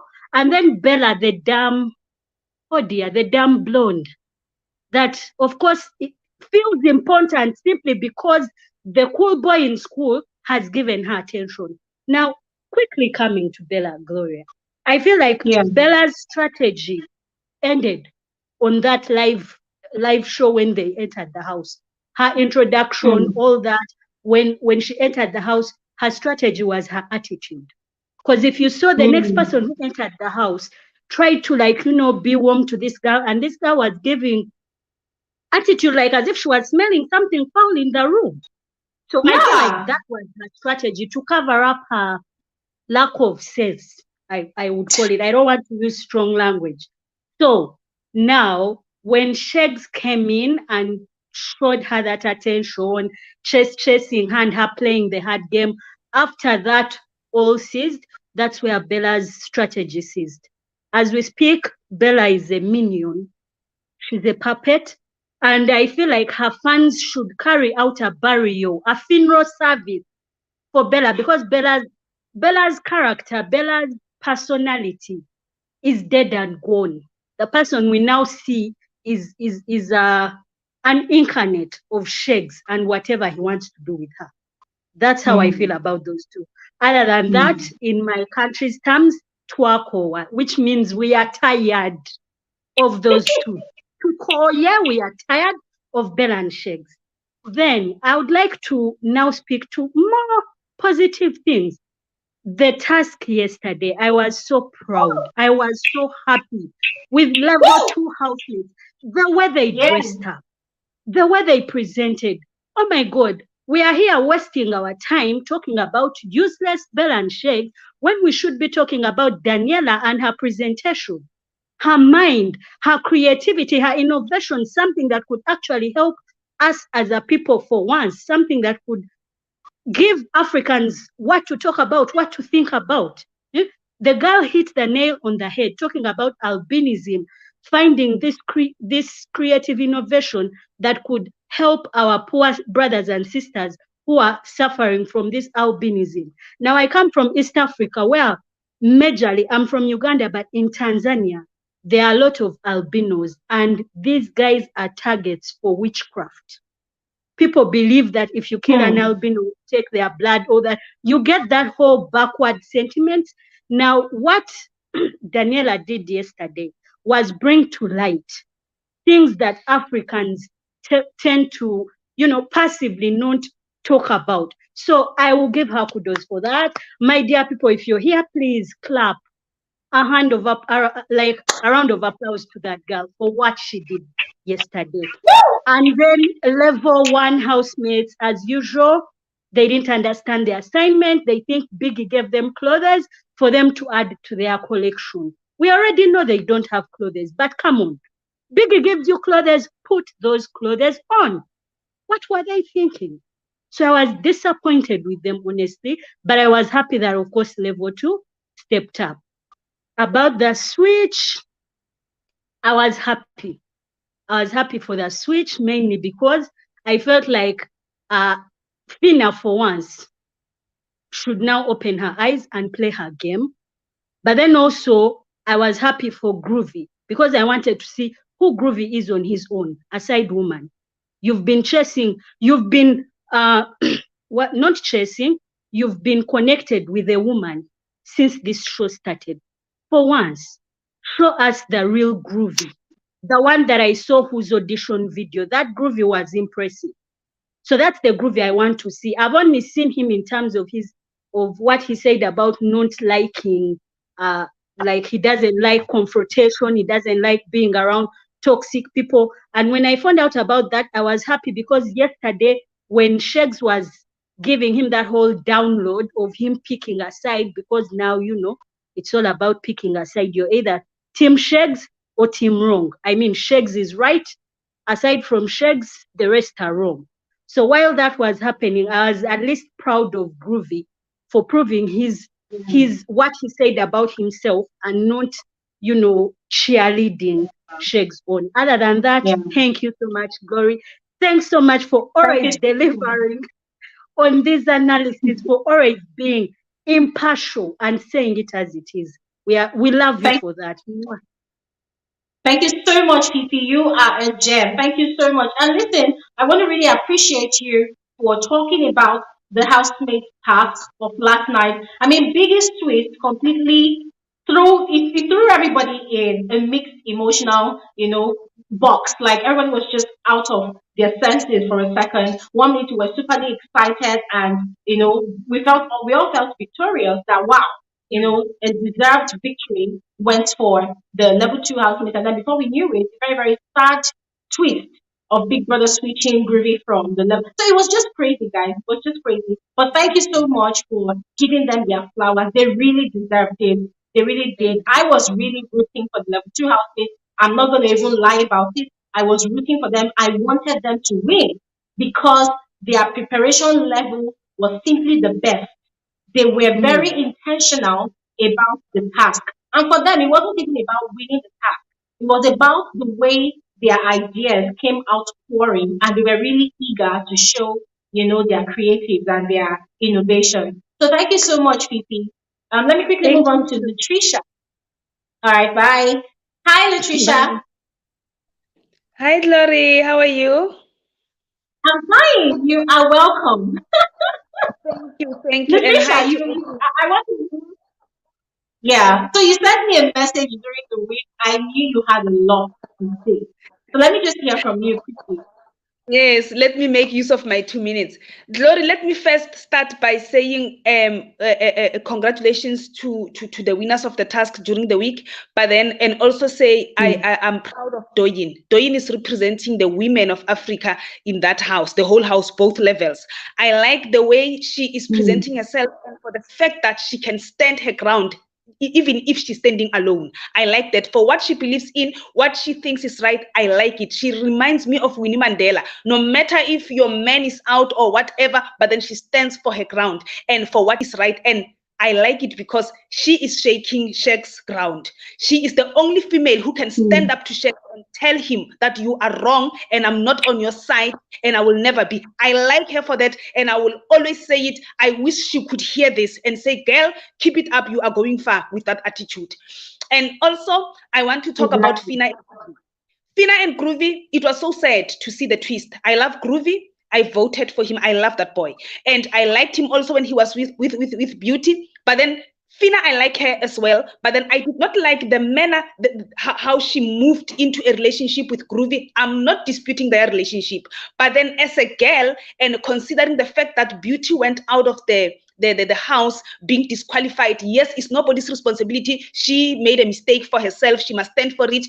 But then as a fellow woman, for her to move so quickly to Groovy, yes, there were emotions and feelings, and I want to also agree that maybe in the house, one day to them is like a year or it's like a month to them. So maybe to her, it's not that quick. But then now, when Big Brother made the twist, I appreciated it and said, maybe now she's going to see, because maybe Groovy was moving to her so quick, out of stress, out of pressure, out of everything. But then she welcomed him and kissing. Imagine what it does to Beauty, who is outside, who is trying to reflect back and correct herself of the mistakes that she made. So, but yesterday I said phyna is scared of karma because now Groovy is also stressed to be moved from one house, surprisingly so, to another house. So he is likely to take out the stress by moving to another woman, which we are praying that it won't happen. I liked your video yesterday when you said, Biggie, you are wicked. I liked it. So, but it is karma.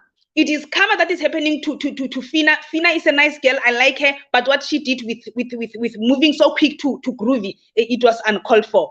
Then I want to move to Chichi and Adekule's fight. Chichi, she really disappointed me. The way she fought, I never saw their fight before or her fight with anyone before. But then I hear on one of your videos to say that she has had some fight with Adekunle before and all that. And when you said Adekunle was supposed to withdraw himself, but I still say I'm proud of Adekunle because when he went to Chichi, that means he remembered that Chichi, there is something wrong. There is a lot of cotton wool in her brains. When he went to her, he did not start by fighting. He said, Chichi, calm down. Chichi, calm down. And to show that that poor boy is really innocent, I am not saying he's an angel. He did not even realize it immediately that Chichi was referring to him when she went to the bedroom. Because then that means she was intentionally provoking Adekunle. So obviously, men have the ego. He is likely to respond, but I like his response. I hope Biggie saw it in the way that I saw it, because the first approach was to it was like he was begging her to say, Chichi, calm down. Chichi, calm down, because he wanted to understand so that Chichi can explain to him what is it that so that he can also respond to that. So I want to say on that one, I don't have much to point a finger on Adekunle, because of the manner that he tried to arrest himself when he was going to Chichi, which means he was realizing that I am going to a fellow housemate in Biggie's house, and that fellow housemate is not just a housemate but a woman. So I'm happy of what she did. Now let's go to the people, the real people. Sheggz and the real problem, not the real people, the real problem. Sheggz and Bella. Yes. Before I start with them, Glory, on the game, I don't know on which day was it. I think it was Thursday. The game that they played, they were wearing green and black, green and white, but there was green. There was green. Yeah. Yes, and then on they were grouped, but not according to houses. It was Sheggz, it was Bella, I think it was Doyin, and then it was phyna, and it was who's this? Kemi. No. Then that means it was not phyna. I don't know who else it was, but then the other housemate, it was Famsavi. Where there was Famsavi, it was Sheggz, Bella. There was Famsavi. I think it was Doyin. I don't know the fifth housemate.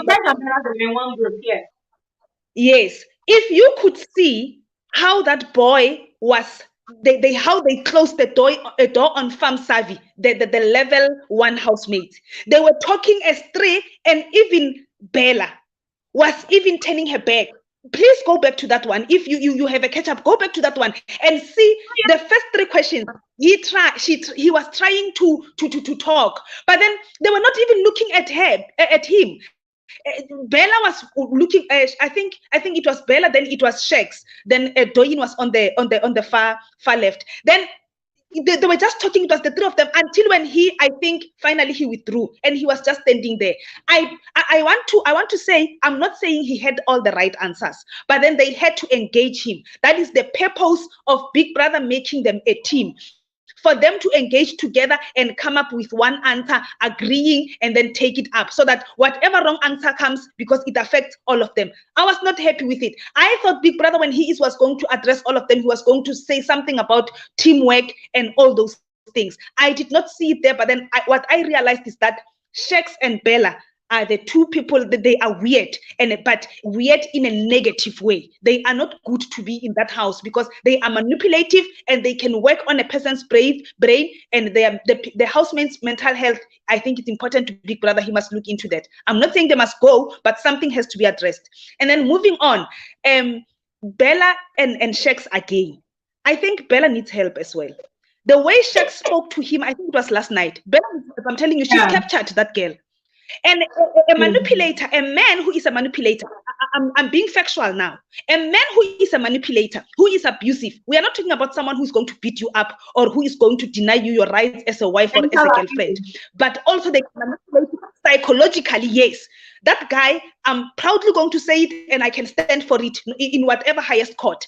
That guy is a manipulator and an abuser. That poor girl needs help. By virtue of him saying, what are you saying? Don't touch me. Did you see the reaction on her face? It is telling you that that poor girl needs help. Yes, we are busy saying she is dumb, whatever. That is true. I'm one of the people who are saying that. But equally so, that girl needs help. I wish somebody from Big Brother could be watching. That girl needs help. That boy is abusing her. Because every time when she wants to interact with other housemates, he is dragging him. Baby, come here. Last night he did the same thing with the fight. Baby, come. And then he cuddles him. That is a sign of power. That is a sign of an abuser, showing you that I'm in charge. Every time when he is having a fight with somebody else, he keeps on saying, baby, come. What did you see? What did he say? And Bella always stands for him. We've seen the Did you hear the part? Did you hear the part that same last night that he was telling her, babe, let me speak. I'm your man, so I should tell you when I want to speak. You should keep quiet and listen to me. Did you hear that part? And that's not the first time. Yes. I'm telling you, Big Brother, and I'm like, is there psychologists in Big Brother's production or whatever membership? They must be looking at that thing. That is not right. That poor girl, and checking her age. I don't think her mother is happy. The parents, if they are watching, I don't think they are happy with what is happening with that poor girl. Yes, she has her negatives and all that. She is rude and all that, but she doesn't deserve what Sheggz is doing to her. And also, when Doyin gave, they were having I can say a fight. You also made a video about that with them last night as well.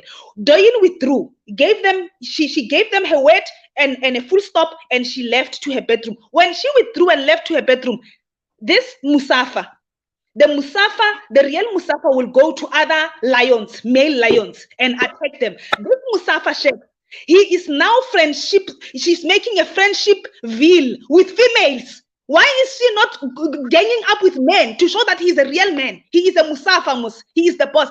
And you know what? They always say, even politicians say that. They say, if you want to win a country, start with women. You get women, you already have children. Yes. And then women will talk sense into their men. So Musafa, the so-called Musafa, he is busy manipulating the women because we can be loud. You see how Chichi was behaving. She was out of order because she knows Musafa is on her side. You understand? No matter what, right or wrong, Musafa is with me. You understand? So that is the narrative that he is pushing. Okay, maybe that is a strategy. It is okay. But Chichi was disrespectful. I'm hoping and thinking that Big Brother will also address it, because she was actually, you were right to say she was goading. She was intentionally insulting that one, and what I like everything that you said. I don't want to say it because I'm going to spoil it. I'm already heated. So, but I hope that somehow, one way or the other, Musafa is addressed for the sake of Bella's mental health. Bella is not okay. I don't think Bella, when she comes out of that house, when she sees the videos, how Musafa, loving Musafa, is treating her, I don't think she's going to be happy about that. I don't think so. And I think her family is mentally okay. They are also not going to be happy. So for the sake of time, Glory, thank you for everything. Let me leave the platform for other members. Thank you so much, Trisha. Please, as usual, we always request that if you still have time, please join us again on the same live stream. Don't completely leave, all right? We still love to hear from you. Thank you so much. Okay, let's quickly move on to Deborah. Hi, Deborah. Hi, Glory. How are you? I'm good. I love calling your name, Deborah. Thank you so much. Yeah, okay. So I'm just excited to be at the one. I rushed to click that link when it came. I was like, today I'm not missing the live. Yeah, so welcome. Thank you. So a lot has been going on this week with the Big Brother Naija. A lot has been going on. So for me, the highlight was the level 1 winning the wager task. I love level 1. I don't know why, but I love them. Whenever people are dragging them, I'll go support them, even if they're wrong. I love level 2. I was happy for them for winning. And then for level 1, I really don't watch it that much because of Sheggz and Bella. They just disappoint me. Bella disappoint me the most because when she came, she had this strong character. She was this girl that was like, I think I will stand her because she'll be that girl who stand for herself. But now it's like, it's like a light. She doesn't have that light anymore. I see the darkness in her now. Even when a beauty, she's beautiful. But then when I say, I'm like, nah, I'm changing. I'm so disappointed in Bella. So it is what it is. What they're doing, if it's a strategy, it is what it is. And also for Adekunle, a lot of people are saying that guy is playing a victim. He's not playing a victim. Everyone gossip in that house. In Big Brother Naija, everyone gossip. Everyone gossip. Exactly. So I don't know why people are saying Adekunle is playing a victim. It's not. Like yesterday after that fight with Chichi, when I was seeing it, I was like one of the ladies said something about him needing help. He need to talk to someone because his mood. I was fit. It was like, no, this is not him. So you need to talk to someone about this because in that house, if you talk to someone, they will call it gossip. So also with Sheggz, he said Adekunle gossip about him. He also gossip about Adekunle. Like look at yesterday when Groovy came in the house. He was informing Groovy about the fight they had with Adekunle.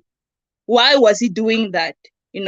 And I also, it's not that I don't like Sheggz. I just don't like the way he behaves. We know Big Brother is a game. It's an entertainment show. Yes, we want to be entertained. But then sometimes when people are doing something that is wrong, we shouldn't call that entertainment. Just because, let's say, for instance, we want violence. Yes, we want violence. Violence is to say we don't want people fighting, beating each other, punching each other. We don't want that violence where others are putting other people down, like some of those level 1 you should do. And I'm not saying that only the level 1 talk bad about level 2. Level 2 also do that. But then you see the difference when they're talking about each other. You see, when level 1 are talking about level 2, it mostly like look at them as these people that are stupid. They don't know what they don't know. But then it's malicious. It is malicious. But I'm not saying the level 2 don't talk about them. The level 2 do talk about them also. They just don't throw the comment. Look at the likes of Brian. Brian always saying something about the level 1. But then when you look at him, it's not that he's condensing them. It's not. But then he's just saying what he's seeing there. And yeah, so for me, Bella disappointed me. I loved her, but I don't want to see her with Sheggz. They should just mix those houses and yeah. And that's all I wanted to say, Glory. And thank you very much. All right. Thank you so much, Deborah. Thank you so much. I love the point you made about the fact that we want entertainment, but it does not mean that when we see certain, things happening on the show that XYZ that we cannot talk about it. We should be free to talk about it. We should be able to express ourselves because this is something that most of these fans do not understand. What you consume, it makes a part of you. It becomes a part of you. It becomes a part of your mindset, right? So imagine you keep on believing that, okay, the best way to move forward in life is to throw around negative narratives about people. Come on, that's really toxic. So we need to be able to express that, okay, now this is not acceptable. Thank you so much, Deborah. Okay, let me Thank you quickly so move on much. to bye. Hi, Bye. Precious. Hi, Glory. How are you? I'm fine. You're welcome. Thank you, Glory. I had to make it this weekend. I told myself that there's no way I'm not going to make it. I said I Yes, have to make it to this talk. Glory, first and nice. foremost, thank you for the gist. Thank I've you been able too. to catch here and there, but you give the full gist as to what happened. And then whenever now you go online and you see things, you already know what was the actual gist, and you don't read people's emotions because online we tend to write, myself guilty as well. We tend to write our emotions, but not the facts. So emotion Yeah. aside, when we come to this channel, this is where we actually get the facts. Yes, some of your facts will have emotion because now you are angry at what is happening to the other person, but it's still factual. So your emotions are you are not being led by your emotions. It's the facts that are creating the emotions, not the other way around. You see, so first and Thank foremost, Glory, you. thank you for what you do. We Thank appreciate you so you, much. and Thank you. forward we go. And then now Thank my two you. cents on the week. Glory, I am so very much disappointed at us as viewers, us as stands. I'm going to address us as stands. I'll make an example. When I first watched Big Brother Naija, it was the Pepperdam season. I went crazy for Fraud. Fraud was my favorite in that season, to a point whereby my family wanted to put me in a mental institution the way I like it. But what I want to tell you, Glory, is that I would be so angry when he was chasing Esther around the house. I would put out my frustrations on Twitter and say, I love Fraud, but this chasing is irritating me. When Benita came into the house, I thought it was going to be a distract. I was like, look, even because I feel Big Brother helps out housemates. If you guys don't want to say it, it's fine, but I will say it. Big Brother does actually help out housemates. So that year, Big Brother helped Fraud by bringing in other women. And Benita, I think he was bought for Fraud. But not to go deep into that, what I'm trying to say, I called out my fave. So if your fave is doing something bad, you must be true and call them out. So if your fave is Sheggz and Bella, right? You like them or you like their ship or whatever, cool. But you must be able to be honest with yourself and with your faves when they are taking the wrong step. No one is saying don't tell Bella and Sheggz. Nobody's saying that. I don't have a problem with their standards, but you must be honest and not take everything as an attack. Guys, we are saying what we are seeing on our television. We can't see anything different. What you deliver, Glory, is facts. What we are saying is facts. So just because now it's facts about your faith, own it and say, okay, my fave is Sheggz. He's very manipulative. He's a smart boy. He's manipulating everyone in the house to get to the finale. See, there you are owning it, But don't come here and say, oh, everybody hates Sheggz because it's from that. No. Nobody hates Sheggz. We are actually saying what is a strategy, and we're saying we don't like it. You, as a fave, you are supposed to say this is a strategy, and that is the reason why I am supporting him, because this is a game, and you have to use whatever strategy you have to use to get far. That's why people like, yeah, that's all I'm saying. I'm addressing us as viewers that if you have a fave, just even with the toxicity, say it. You are standing it for that. Tasha's faves would say, I like it because she gives it to them hot. See, you are owning it. You are owning that your baby's there, always dishing out things to other people. So you're not denying the fact that maybe she talks too much or she's mean to other people. So that's all I'm going to say, Glory. It was just to address that. And then on the Adekunle thing, you know how I feel about Adekunle, Glory. We are sister wives there. But besides that, I feel that Hemis, Adekunle, Elo Swag, I feel that house does not deserve them. And Doyin, all those 4 people that I mentioned, the Sheggz, Bella, Chichi, Chomzi, all those people, they do not deserve these 4 people. That house for me, it's Adekunle, it's Hermes, it's Doyin, and it's Elo Swag. I wish there was even a 3rd house where we could just have those people. Then we'd have all these rejects, and I call them rejects because they don't contribute anything except yapping. So I wish they could be moved to levels, but we're merging anyway, so it's fine. But yeah, Adekunle, I feel so sorry for him. I'm worried about his mental health, but I'm also very proud of him of how he's containing himself and how he's carrying himself. And with what Sheggz is doing, he's actually helping out Adekunle, because for me, I had 3 faves. But watching everything that is happening, I'm gravitating more towards one person, because Sheggz puts a spirit in me to defend. You get my point? So now, when you always trample someone who's especially innocent, you drive people to protect that person. So what Sheggz is doing is he's thinking he's decampaigning Adekunle, but he's actually propelling him, because now I have put aside my other 2 faves, which are Brian and phyna, and I am now focusing on Adekunle. I am saying Operation Save Adekunle. Operation Adekunle needs to make it to top 5 or finale or whatever. And what propelled me, it is that gang up. And I'm being honest, I'm going to be one of the honest people to say that I loved Adekunle, but I wasn't focused on him. But that gang up ignited something in me. So Sheggz, he's thinking he's winning, but it's actually helping the other guy.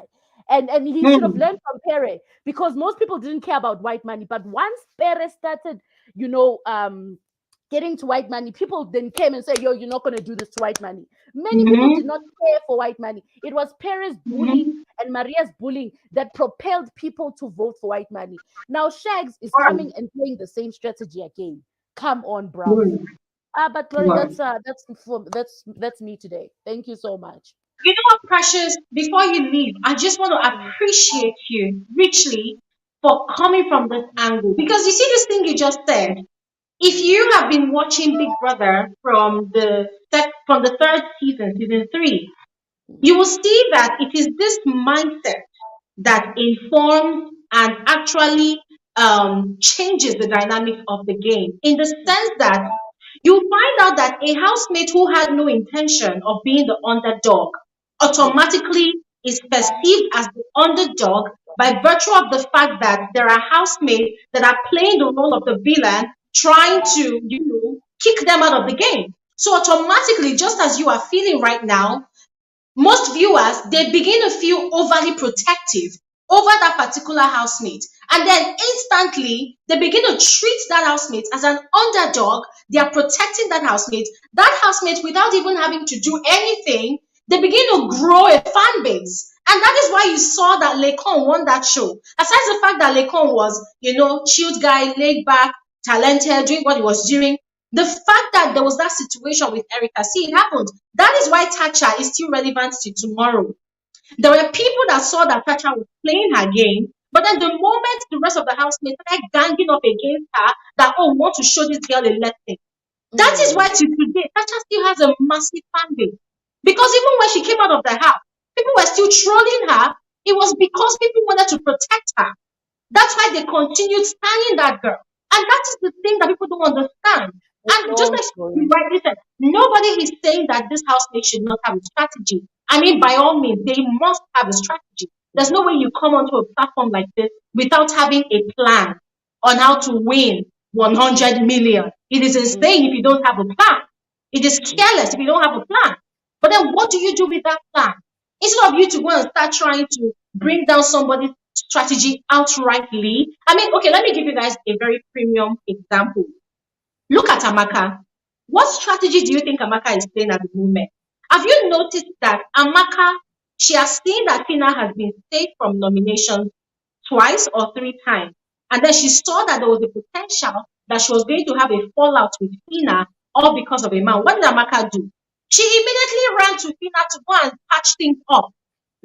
What happened between Amaka and phyna was potentially going to be the major highlight of the season. They were going to fight over Groovy.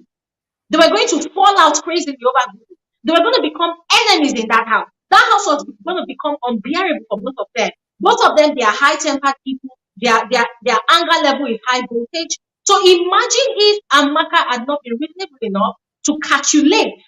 So now what is she doing? Oh, phyna, my best friend. Both of them, they are best friends. But when Amaka still speaks, you will hear that from time to time, no matter how much she makes a joke out of it, she's still offended by the fact that the guy she liked preferred phyna over her. But what exactly is she doing? Instead of her to play the Perez card by going around to go and backbite about phyna, what is she doing? She's liking phyna. She's showing the viewers that phyna is her best friend. Now, what's happening? People are voting for both of them. Voting for her, yeah. That is how you play a freaking strategy. Instead of you going about it the other way, you can also show love and draw the viewers' loyalty to you as well. So really, thank you so much, Precious. Thank you so much for bringing that perspective. Thank you, Glory. Thank you so much. Yeah. Have an amazing day. Okay, let's quickly move on to Scott. Bye. All right. Hi, Scott. You have to unmute. You have to unmute so we can hear you. How are you doing? Okay. Hi. Can you hear me? Yeah, I can hear you. You are the first male speaker today. Woo! Thanks for joining. Thank you very much. I enjoy your analysis on weekly basis, and I think you are doing a fantastic job. Thank you so much. You are doing a fantastic job. Thank you. Yeah. Okay. Yeah. I think Sheggz of a guy. Sheggz is a arrogant, manipulative guy that is trying to build his own cartel, in in the house, in the level 1 house. You Hmm. know? So Yeah. trying to drag Bella along with her. With him, he's trying to drag Bella along. But initially,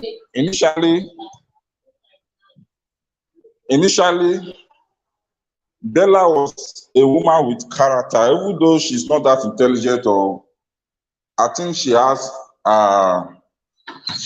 this character in her that if she was alone, she should have been doing. We could have seen more of her. You understand? But since Sheggz is coming with a strategy, he has to involve Bella with love, kindness, and all that. And the thing is affecting Bella's game and all that. But at the end of the day, we have to understand that everybody is coming to the house is coming with his own strategy, unless you are playing your game at your own way, or you are playing at your own risk. Let me take example of you make mention of phyna and Amaka situation. Phyna and Amaka situation. If Amaka was not matured, not all girls would take. Maybe let me say in the real world, what phyna did to Amaka, or Amaka has already told phyna that he love like he has a thing for Groovy. If it's in the real world, maybe they were as a friend, maybe they may have issues or fights. But Amaka, because he knows that maybe phyna is a strong character, maybe her spirit or her instinct is telling her that maybe phyna has been saved like 2 or 3 times. Phyna is a strong character, and instead of hating her, she has to play the game and show her love, show her kindness, and at the end of the day, they are both friends. But like what you said, there's still a kind of grief within her. That's why this guy that came into the show, where's his name? When he came to that was his twist. Biggie.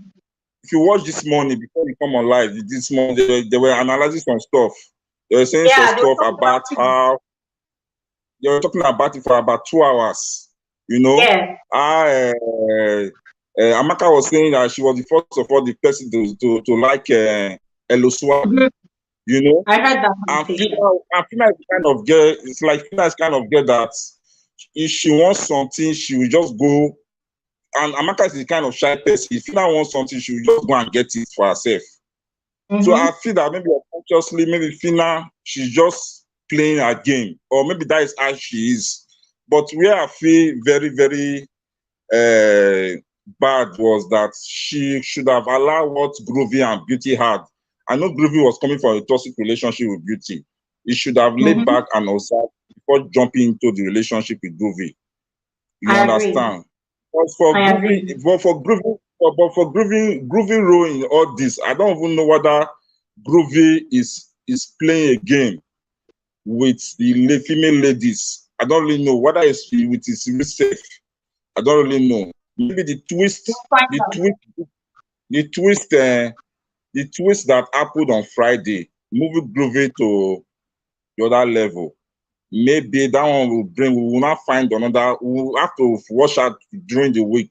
If the ass is not merged, if the ass is not merged, you have to find out within the week to know who Groovy really is. Whether Groovy is really playing a strategy, or is a fake assmate, or is it not a fake assmate? It's a fake. It's faking everything, or is playing a strategy. We have to know this one is a deciding factor in the season for him. If Sheggz should come into the picture, because Sheggz still have a thing with what do you call it? Swag. So the thing is kind of making Sheggz uncomfortable in a way. It's trying to it's making Sheggz uncomfortable. Groovy coming there, so it's very, very interesting and intriguing at the same time. But at the same time, I'm enjoying the show, and let's say I plan. But for Sheggz, it's just a guy that is trying to see. I think he's trying to is this arrogant kind of person that is vindictive. Let me use that word, vindictive. I hope it's the right word. He's a vindictive kind of person. You understand? Not everybody can live in the same space with crowds. There are some people are not like that. Not everybody. So maybe Let's see how it plans out with the whole issue with Adekunle and all that. Then Doyin is a powerful woman. I just pray she keep her game right. She's on the right path. You understand? When you are on live show, I think Doyin decided to call Sheggz into the room, and he was talking about Bella, mysteriousness, or how will I put it? Bella, every time Bella does not think before he throw out some of his words and all that, even though everything is cruise. Because Sheggz was trying to tell you that they are cashing cruise, the therapy stuff is a cruise, you understand? But at the end of the day, Doyin is not finding it funny with the way Bella shares, and it's now involving Shishi and Shomzi. They are trying to create a narrative. Yeah. They're trying to create a narrative for the viewers that she's trying to do her things private, having a private conversation, which she has the right to do that. She has the right to have a private conversation with any person who wants to have a private conversation. She owns it to herself. She don't have to come to the public. She was trying to clear the air with, she was trying to clear the air with Sheggz at the end of the day that she apologized to Elo Swag with the altercation they had earlier, which is yesterday, But he called Elo Swag privately and apologized to him that he was not supposed to come in the public space to do the apology. He does not hold anybody that kind of stuff to come and apologize publicly for Elo Swag. He has to call Elo Swag privately and apologize. So anybody that saw him, or any of you asked me that saw him talking to Elo Swag, now they will feel that maybe they're having a different conversation. Not knowing that she's trying to make up. You understand? The same thing with Groovy. We have to round up. A conversation with Groovy. A conversation with Groovy, which is early this morning or yesterday night, was about beauty. But the Sheggz and Bella was thinking that they were thinking that maybe they are having a kind of thing or kind of having something, and that was the wrong perspective. And you are creating a narrative that is not good. But I love the way she's firm and standing on her ground, and she's showing her woman power on the show. It's very big. Kudos to her. All right. Thank you so much, Scott. I really wish we had more time, but there are so many people, as you can see, that need to also share their own opinions. So thank you so much. Thank you so much. Let's quickly move on to Cordelia. Okay. Hi, Cordelia. Hello. Hi. Are you there? Hi, Glory. Hi. Thanks for joining the conversation. You're welcome. And first of all, I just want to appreciate your energy, your effort in analyzing the show. Sometimes it will take a day or two without watching the show, but I just quickly come to Glory Elijah and I will catch up with everything that I've been missed for the day. Thanks. Thank you. Kudos to you. And for Sheggz and Bella, and Sheggz is just myopic and so much manipulative in the house. And Sheggz is really Sheggz is manipulative, and he find a perfect match in Bella. So that is why he is using Bella to play his games. He talks a lot. I am this, I have this, just that about Sheggz, And and phyna, I like phyna, I like the vibes, the pigeon, this thing she does, I like her so much. But the thing, jumping on Groovy that fast, is that thing that I really don't like. But I can't judge her because maybe it is her strategy also to play the game, but I don't know, because I fervently remember that she said she don't want to be in anything in the house. She just wants to catch cruise. Something like that. So maybe it's a way of playing her game. yes, for vibes and cruise, so I can't judge it. But the one yesterday that Big Brother transfer Groovy to at the next level, the way that thing they happy me, when the way the thing they happy me, I say Big Brother, you sabi play the game, you know the Big Brother. So now we have to know the real Groovy. We will know if Groovy is just playing games with the ladies, because mind you, Chomzy is there. So let's see today, tomorrow, how things will be going. So I don't want to take much time. Thank you so much, Glory. I love you so much. Thank you so much, Cornelia. Thank you so much. And thanks for keeping it really short and simple. All right. Okay, You're so let's quickly move welcome. on to Grace. Hi, Grace. Hi, Glory. Can you hear me? Yeah. I can hear you. You're welcome to the All right, it's conversation. fine. This year I'm actually standing nobody, so I'm going for everybody that I can go for. Starting with Sheggz. I mean, if you look at Shegg's strategy with Bella, it started with in the first 2 weeks she said she was not going to kiss on live TV because her family was watching, and Yeah. then Sheggz kept probing bit by bit, and then when that night happened where they did the drunken kiss, which wasn't a kiss, but the next day they now did the official kiss. It's like, okay, he's like, we've already passed that. We don't know what he's going to push by the end of the show, but he keeps Yes. working on breaking down her walls, like easy, as if he's doing it in a look at me. Like, I was listening to that conversation yesterday with Chichi and Chumzi. Why did we have to know that Shegg's father cheated on his mother in him trying to portray himself as, you're gonna be that girl who doesn't relate with people who have been in a bad relationship? No, it was so unnecessary. Everything is like, oh babes, you see, that's why I'm real with myself. Babe, you see, this why I do this. You see, this why I do that. I'm like, hey, God, and this boy is talking like he's the only one who's been to London. We live abroad. Telling people you change cars every 6 months. If you have good credit, you can change your car every 2 months, and it's nobody's business. Like, I'm just going, Sheggz here. He's killing me. But I didn't even like Bella at first. But the more you look at her, I'm just like, I'm so disappointed because I really expected much from her, but it's just like, sis, you are gone, you're gone.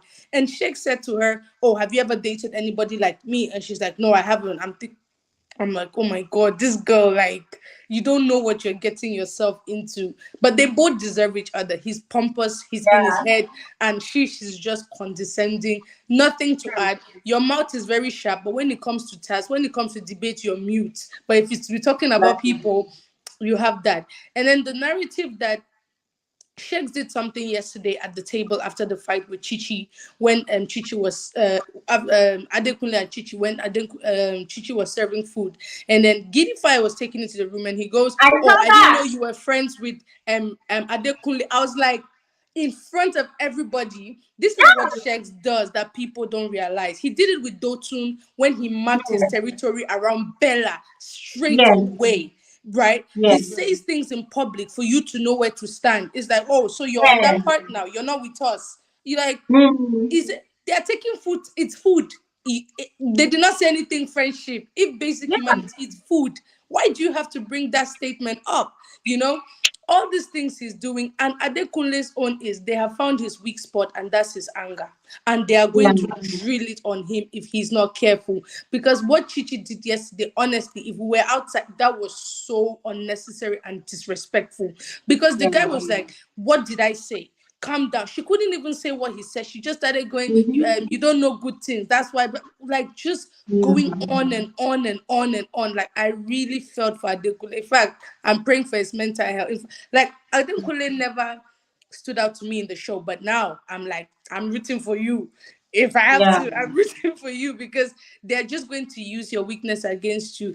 Going to level 1, honestly, like someone mentioned, Adekunle, Hermes, Eloswag is even more, let's say, physically fit, because if he's intellectually, I mean, head of house, I don't know what he's doing, but anyways, and Doyin, who is smart, the rest of them, Diana, in fact, Diana, I'm still not sure what's going on there. And the rest of them, you're just going, you don't need to be here. You don't deserve to be here. And I can't wait for evictions to start on their level because it's going to be really, really crazy.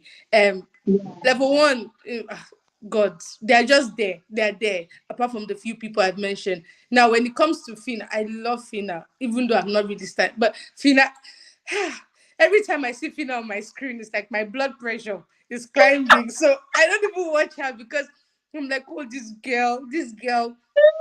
But for everybody who wants to find out, Groovy is playing a game because Sheggz said it last night. He said it again today. They had agreed that when they come into the house, this was what they were going to do. Cruise with the girls, vibes with the girls, etc., whatever with the girls. But Sheggz decided that no, he's going to do a different plan, which is now he's stuck to one girl. But this thing Groovy is doing, they had planned it for it to happen. I don't know why. My only thing, with the Amaka and phyna issue, honestly, what phyna did, where I feel phyna did bad, was that she could have had a conversation with Amaka before going into Groovy, because Groovy was single.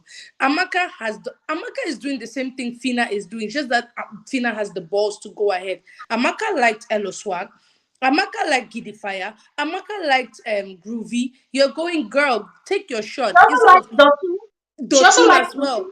Yeah, take your shot instead of sending people to go for you. It's just that maybe when phyna went to Groovy, should have come back to Amaka and say, see, the guy said this, or etc, blah, blah, blah, blah, blah.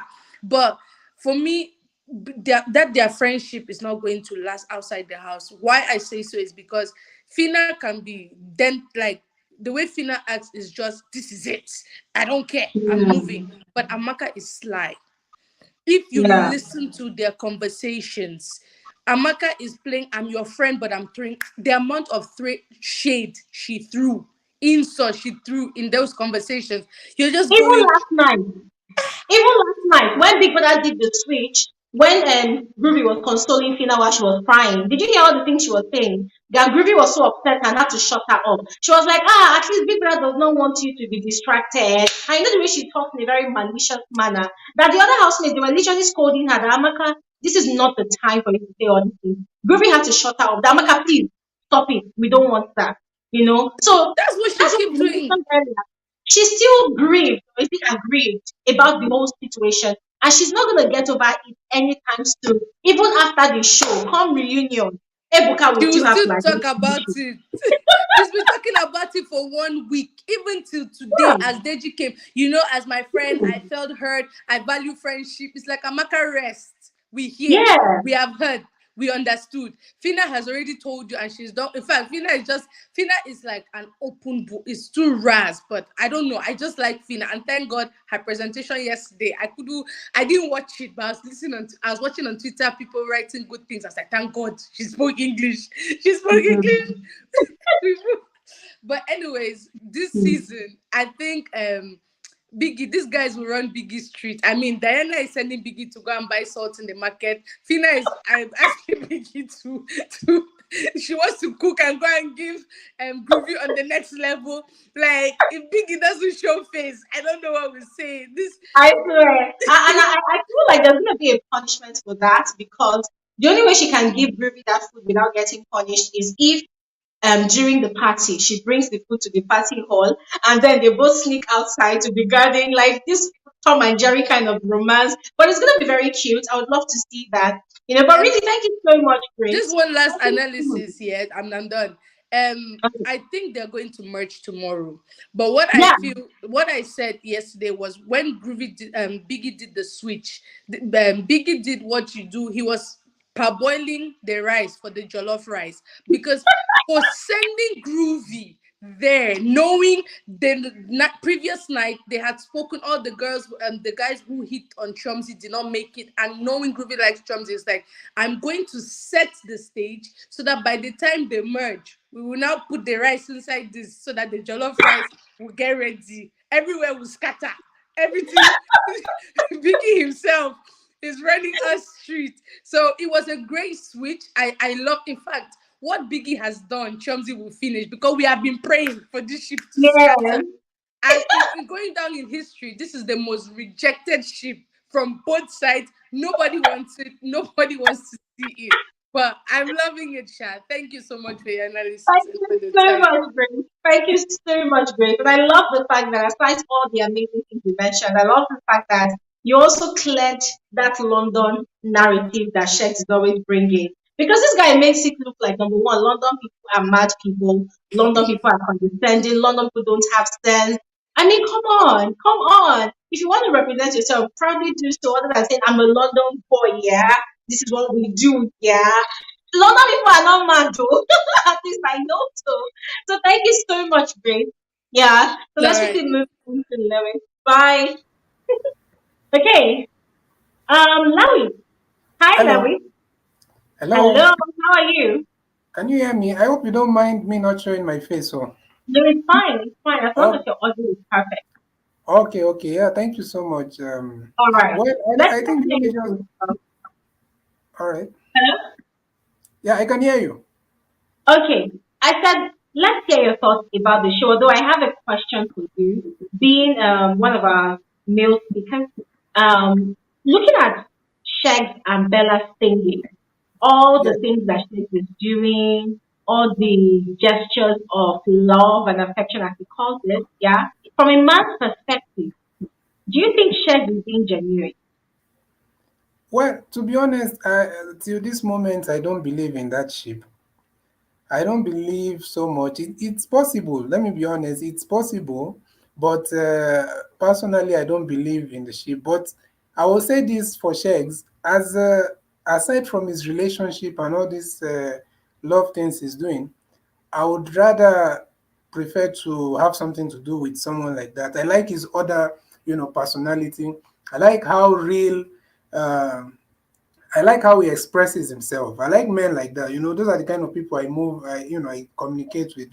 But for the relationship and what it does, I still don't understand what is happening there, honestly. Because I feel like Bella, uh, it, I hope she has a strategy. If not, she looks like somebody that is being remote controlled or something. From what I'm seeing, just come here, babe, all that.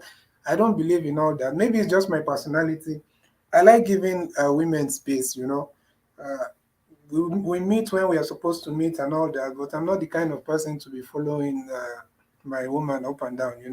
But uh, for his other side, I really like how he's expressive. And to be honest with you, Adekunle issue, I think, I think everybody has a strategy. That's what people should understand. Even Adekunle himself has a very serious strategy. Strategy is not bad. These people are looking for 100 million. But I think Mm-hmm. the problem is that don't as long as your strategy is not like disturbing to the viewers, because that will now work against you.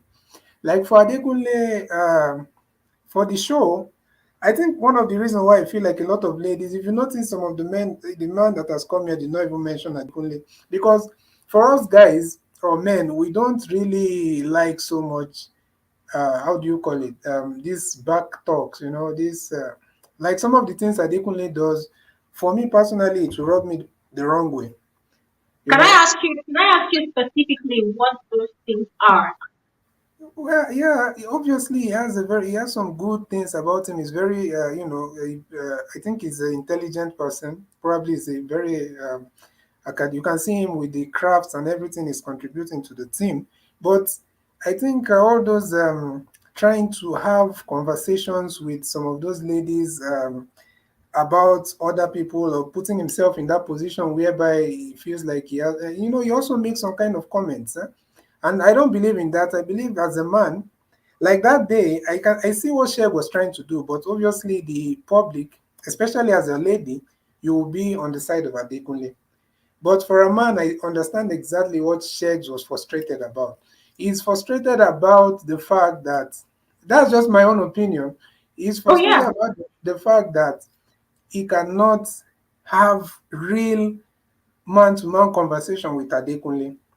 And for him to also go, I think there's that thing that came out that he went to talk to him in the room. And for him to go and do that also, it shows you. And most of the time, someone I can't really see. You can say Sheggz is anything, but I don't think it's fair for anybody to insinuate like it's a gossip. Because even what happened the night, everything started with Doyin's presence.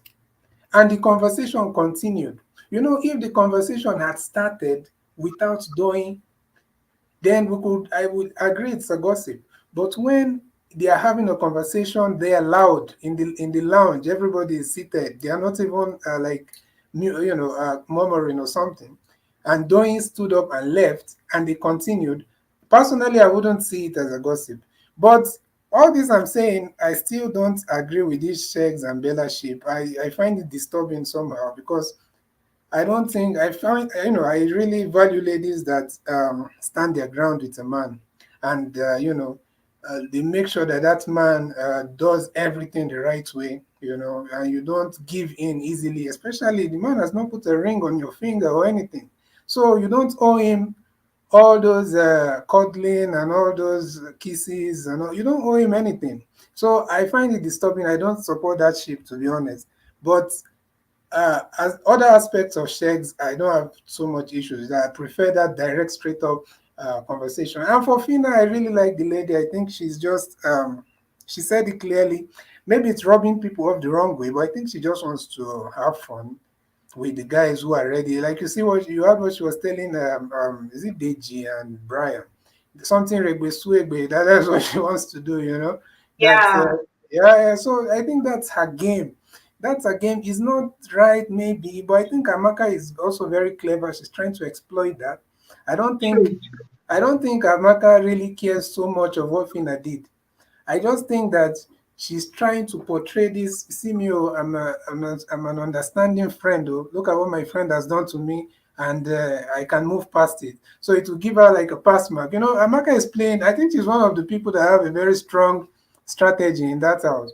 Then, I think basically, then for Groovy, well, the guy also, like what Sheggz said, I think he's trying to play a game. I actually still feel like he genuinely cares about, maybe his plan was to play games, but I think he still cares about Beauty.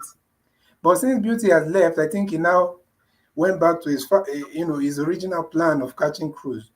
Because, I feel like when he comes out, he might go after Beauty. That's just my own thing. So I'll just end by saying that please, I understand what Sheggz is doing might be rubbing people off somehow, all that, but at the same time, there are other things about him that I really appreciate, and I believe that every other thing he's saying about, aside from that relationship thing, which I'm not sure, every other thing I believe, to be honest, it looks real. That's how I will do things if I'm in my in his shoes. The way I talk to people, the way I contribute, it shows a lot of realness and is involved with the whole thing.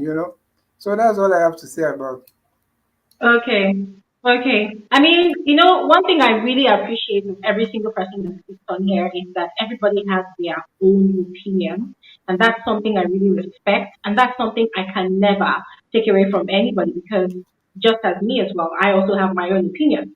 However, Louis, before you leave, while you were speaking, apologies, but I literally have to go down to Google again to check Yes. the definition of gossip.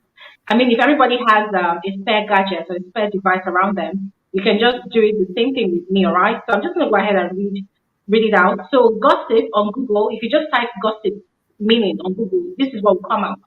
Casual or unconstrained conversation or reports about other people, typically involving details that are not confirmed as being true. If you check on the synonyms, similar, you see other synonyms of that word as tittle, tattle, whisper, story, tales, canard, scandal, hearsay, whispering campaigns, buzz. These things, they are raised, right? They are unconfirmed. Now, when we say Adekunle, and please, this is not me trying to support Adekunle or defending. No, but what I'm trying to say is we should use the appropriate words, all right? When people keep saying that Adekunle is a gossip, this is why I always ask, what exactly is he gossiping about? Now, if we now decide that, okay, we want to start backtracking, going back from the very first day of the show, you come back, You will see that whatever Adekunle started discussing with his friends, Alison, Joey, Diana, it all stemmed from the subtle bullying he was getting from Sheggz. And anything that Adekunle discusses about Sheggz, it's not something production told him or something Big Brother told him. No. It's what Sheggz has used his mouth to say on the show. What does Sheggz do most of the time in the house? Oh, you know my dad, yeah. Oh, you know my mom, yeah. Oh, you know in London. Oh, you know I used to play football. You know I used to buy. I bought a Rolls Royce. Oh, I bought a car.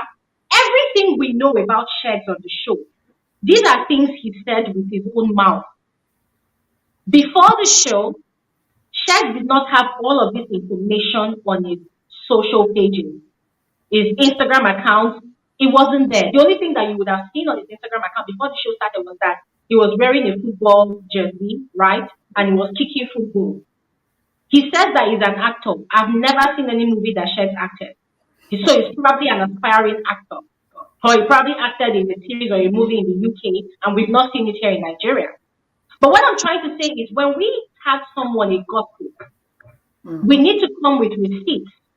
What exactly are they talking about? And that is why I will always stand on my ground that every single housemate in Biggie's house is a gossip. If we are tagging Adekunle a gossip, then they are all a gossip. Yeah. Sorry, Glory. Sorry, I think with Adekunle, it's not just the gossip. I think also one of the things that rubs, that's kind of even Ebuka said things like that in one of those. I can't remember the exact eviction show. It's about these people. They try so much. I think Adekunle have this thing of trying to overthink about the show.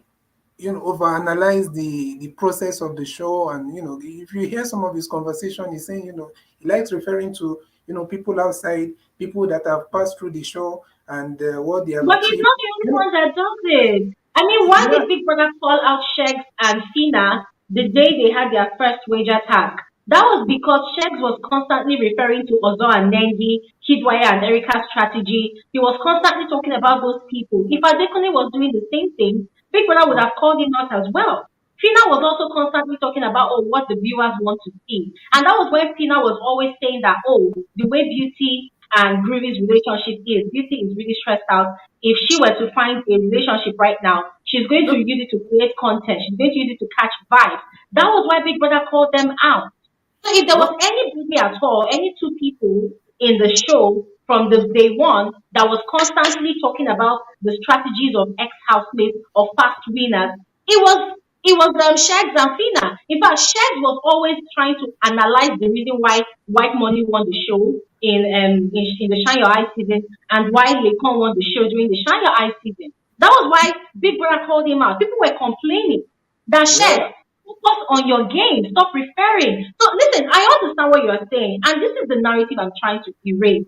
I totally agree with you, yeah. And I've said on my channel before, Sheggz is an intelligent person. When he speaks, you want to listen to him. But what I will not stand for is that spread of a very, very toxic narrative about other housemates simply because you want to win the show. I mean, if you want to win the show on your own credit.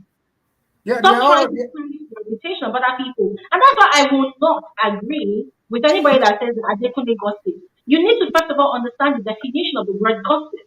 Then when you understand the definition, then you now have to come and provide receipts and tell us what exactly as Adekunle said about Sheggz that Sheggz did not provide for by his own mouth in that house. Glory, sorry, you did not get me. See, my main point is this. I don't even have any. I don't think Adekunle is a bad. Gossip also does not mean you're really bad. And also, I don't think. I'm just saying that as a man, that's why I'm talking. That's why you see me keep saying as a man, or should I say as for myself? Because until I see other men that come out and disagree with me, then I will say okay. But as a man, the way he moves, just looking at it, these things. You can't notice them that much in real life, but looking at it now from the screen and through these cameras and everything, as a man, the way you move to ladies, it might not mean anything. In fact, but for me personally, in my own personality, I do not appreciate that. I don't do that. I prefer whatever it is that you feel, even if it's side comment, whatever You just come talk to me, you know. And even if a lady comes to you and try to mention one of those things, you just listen. Like I notice what Dotun is doing. And I think that is what people are, some of us are just expecting Adekunle to do. Have you noticed what Dotun is doing recently?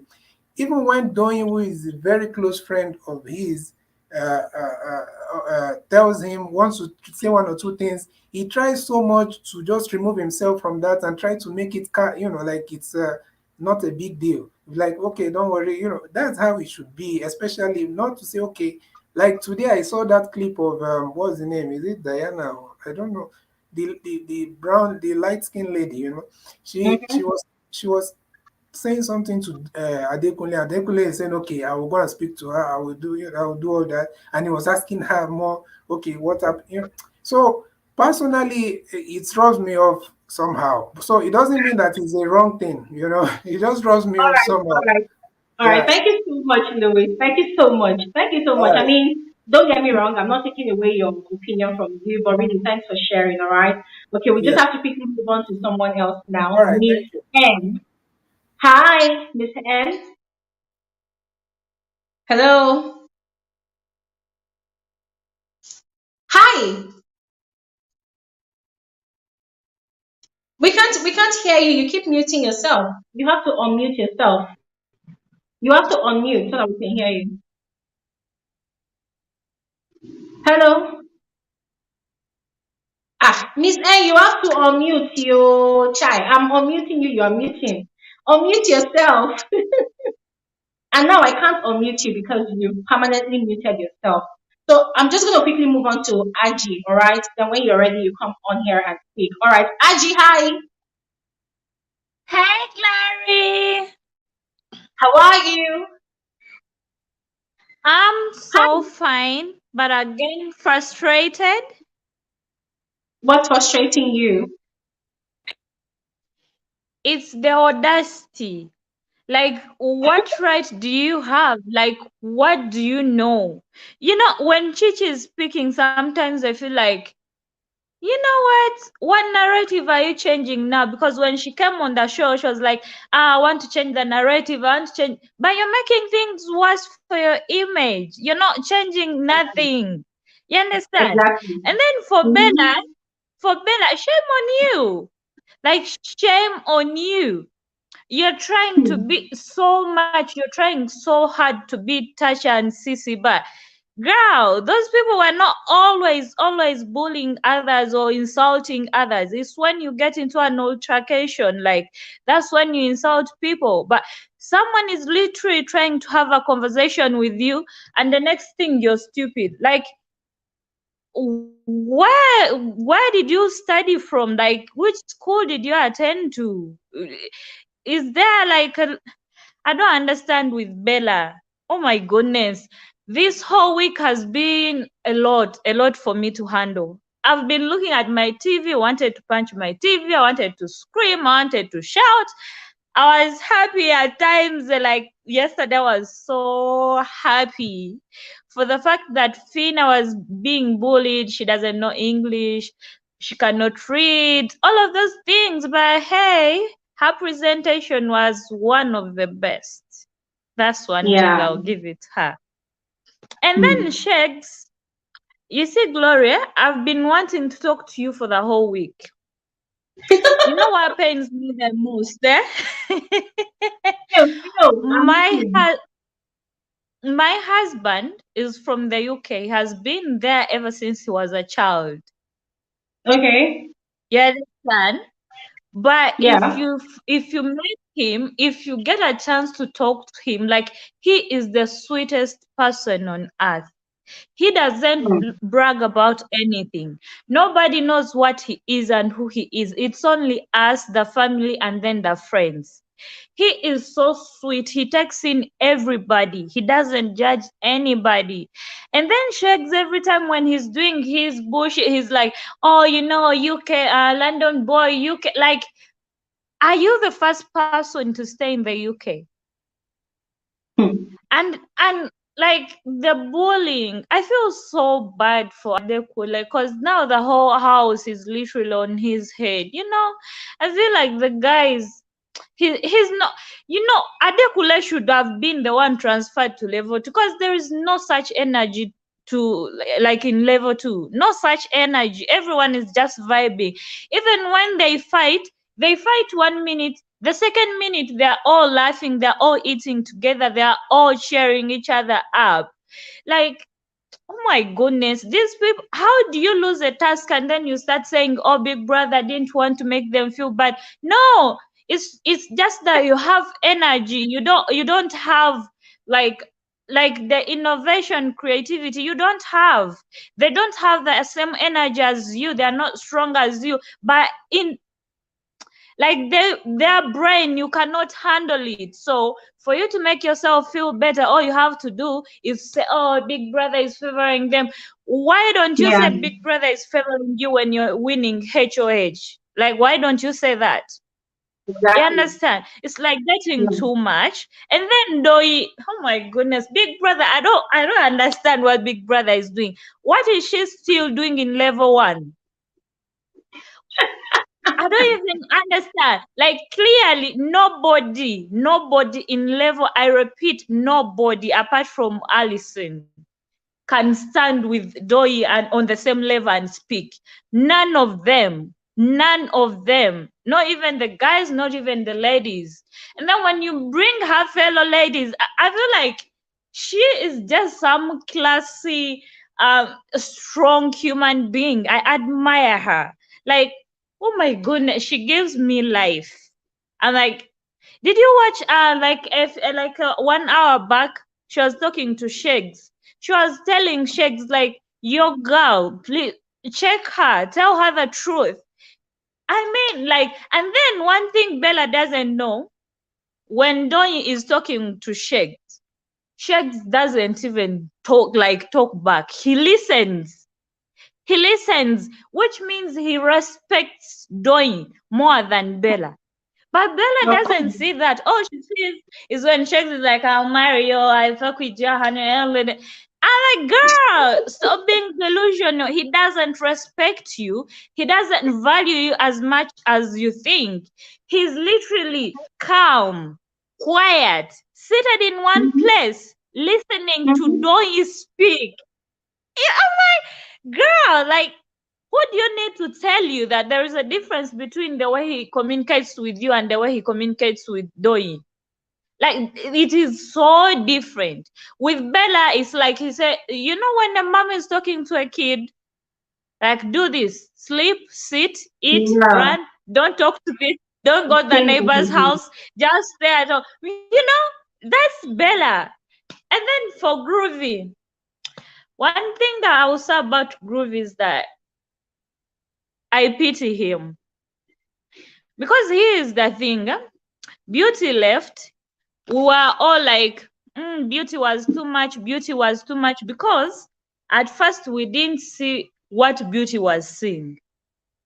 And then, although she overreacted, she literally blew things out of the box. Like, she was like, whoa. It's like she didn't have any self-control, not even a straight-up mind. So I was thinking maybe she was going through some stuff and then she couldn't handle the whole Big Brother situation. When Beauty left, I was like, okay. But the way the guy moved on, like in a minute, I was like, Groovy, are you trying to cling on the ladies so that you can stay longer? Because you're telling people you like Chomzi, but you can't stay away from phyna. Like, if she goes to sleep somewhere, you follow her like a little chicks following the hen. It's like you're going to feed, but you're telling people you don't like her. Like Brian said, it's like there is no way you can stay with a person you don't like to that extent. Like, you're literally sharing a bed, you're sharing food, you're kissing every now and then. If you don't want her, why don't you play it cool that you set boundaries? No kissing, no what, but we can be cool. If you really have no feelings for her.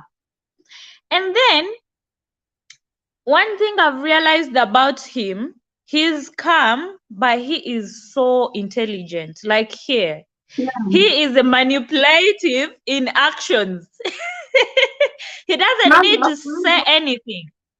Yeah, okay, Glory. So for me, just me, people that are supporting Bella and Sheggz, good for them, no hate for them, but let us face the truth. They are the worst. How are they calling it? How are they calling it? The way sheep. Leave alone the sheep. The way they are calling Adekunle, they are the worst ghosts in the house. Oh, followed by Titi, followed by Chomzi, and let them face it. They cannot take Doi because she's not on any of those people's levels. She is a classy person. Someone you shout at and she keeps like calm, talks to you like a normal human being. You can never be on the same level with her. So peace and love. I wish phyna settles in. Let her know that Groovy is not all of that. He's just a human being. Let her keep us entertained. Peace. Thank you so much, Andy. Thank you so much. I mean, you really hit the nail on the head a lot. Thank you so much. So quickly on to Miss N. Hi, Miss N. So can you unmute yourself by yourself now? Okay. We can't hear you. We can't hear you. Can you? We can't hear you. Do you have headphones plugged into your device? Okay, you remove it and speak. Let's see if we can hear you. Remove your headphones from your device. We still can't hear you. Okay, you know what? Please do me a favor. Yeah, I'm going to remove you now. Just go ahead and fix your audio, and then please come back. Okay, just fix your audio. All right. Thank you. Okay. We're gonna move on to Beloved. Hi, Beloved. Hello, is Beloved there? Okay, we're gonna move on to Deborah. Hi, Deborah. Hi, Glory. Hi, Glory. Hi, how are you? I'm fine, thank you. I think Beloved left a message for you in the comments. I think she said she has an issue with her audio. She left a message for you. Okay, I'm just seeing it now. Okay, Beloved, please work on it and then come back. Okay, this is the first time I'm coming on here, though we meet a lot in the comment section. I'm so happy. Yeah, and please, Glory. I know you need to first of all get your coins for this hair that you keep serving us every day. So you can tell us your plug, please. I really want to know. I'm so curious to know. My hair plug cheats me a lot. Every time I go to buy hair, my hair plug cheats me a lot. So I told my hair plug, give me good discount and then I'll advertise you properly. Yeah, I mean, please get your bag from her so that you can at least give us the plug so we can actually, try. When it comes to it, there's a lot of, real and unreal stuff. So it's really nice seeing a good one and something you can rely on. Oh, Glory, this week, I'm not surprised with the way this week turned out because Ebuka said it from the beginning. He said it on Sunday. He said emotions will be heightened, so keep yourself in check. So I was expecting it. In fact, starting with Adekunle and Sheggz, I was expecting it. The only reason why I'm pissed at Adekunle is the fact that Adekunle left it long overdue. Yeah, it was just overdue. That was the reason why everything blew up. If he had put this thing in check, in fact, he didn't need to use too much strength when it happened. But he has been bottling, keeping it. To me, even the conversations he was having with Diane, who is Diane? Diane, I don't even really see her relevance on the show. I'm sorry. Sometimes I forget she's there. I like her, but sometimes I forget she's there. Until when I see her with Giddy Fire or I see her again and I just remember that, oh, she's actually still on the show. I like her, but I expect to see more of her. One other person that I feel so pained is Eluswag. I think Eluswag has a lot of potential, but I don't know. It seems like he keeps withdrawing back to his shell. The first day they came onto the show, I saw a lot of things, from Eluswag, and next thing, and I don't know, after he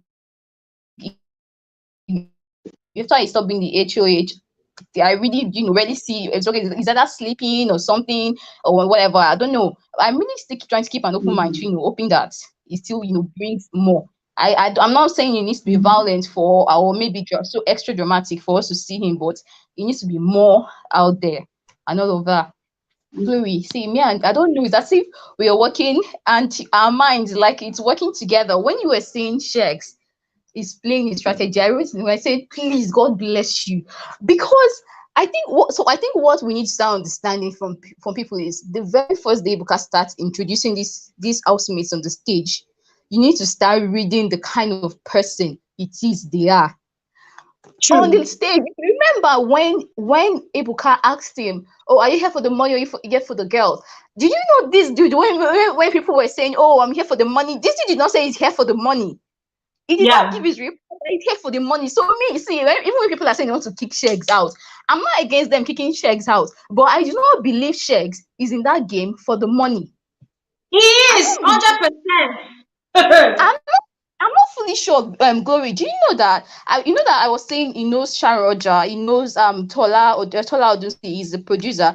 The reason, and I just realized, he even knows Pere. The reason how I know that he knows them. If you watch TMC, the men's club, he's on the recent. They just haven't released it. He was there. I saw him in the picture of the cast of the recent season they are yet to release. Pere posted on Twitter, asking Tola that, "Oh, is this our guy?" Acting like you don't remember someone that you're on set with. So, and sometimes I don't know. I think this organizer, I'm wondering whether it's the organizers or maybe it's just the housemate. People from aside Mike Edwards, let us leave Mike because Mike is innocent. But after Mike, it's like everybody that comes through that channel, people that come from abroad, all these, like, I don't know, their strategy is like the same thing. So I'm not wondering. Deborah, is it that they are the show? I don't know if you can think about it and give me an answer, because me, I'm still not sure if it's the organizers or if it's the housemates from that, because the similarity is just too much. It's just too much that people in that line, they're always something? Yeah. Can I tell you something, Deborah? So there's this thing, I don't know if there's actually an appropriate term for it, but there's this thing I personally tag like a game of diversion. Yeah. So it's like you want something, but you don't want people to see you coming off as desperate. So you create a diversion so that they focus on that diversion you've created. Then you are now focusing on the prize. All right. So that is what I see Sheggz do. Yeah. The two strategies I mentioned that he has, using Bella as a strategy, obviously, because there's no way anyone is going to tell me otherwise. That guy came with bracelets, love bracelets. He had a plan. He came with a bracelet. He came with a bucket hat. Is he telling me that he came with two same bucket hats all the way from London? Like, choke me with the tea. Choke me with the tea. This guy, he came prepared. Now, what he's doing is every time he keeps reminding the viewers and his fellow housemates and Bella that he did not come for the money, and he keeps being manipulative, creating drama so that people will be enjoying it, and then they will not keep him to the end, to the final. Do you understand? So because if you they are the diversion. He is focused on the money. There is nobody that will come on and say that they are not fighting for 50 million. Are you that jobless that you did what you are doing in life? He's just trying to change. He's just trying to, change the focus of the narrative or probably our mind to think that he's not really focused on that. And I won't be surprised, even though people are saying they should kick him out. I won't be surprised. I'm not saying I'm very sure he's not going to win, but I won't be surprised if he still comes up among the top. Because the truth is, whether we like it or not, I don't like the game he's playing. Whether we like it or not, he's playing a very perfect game. The dude is smart. He knows the game he's playing. Yes.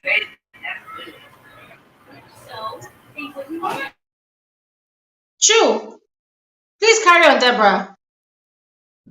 Even see, it was last. Glory, can you hear me? Yeah, I can hear you. Carry on. Okay, yeah. So I said, if you notice, it was the last housemate that Ebuka introduced.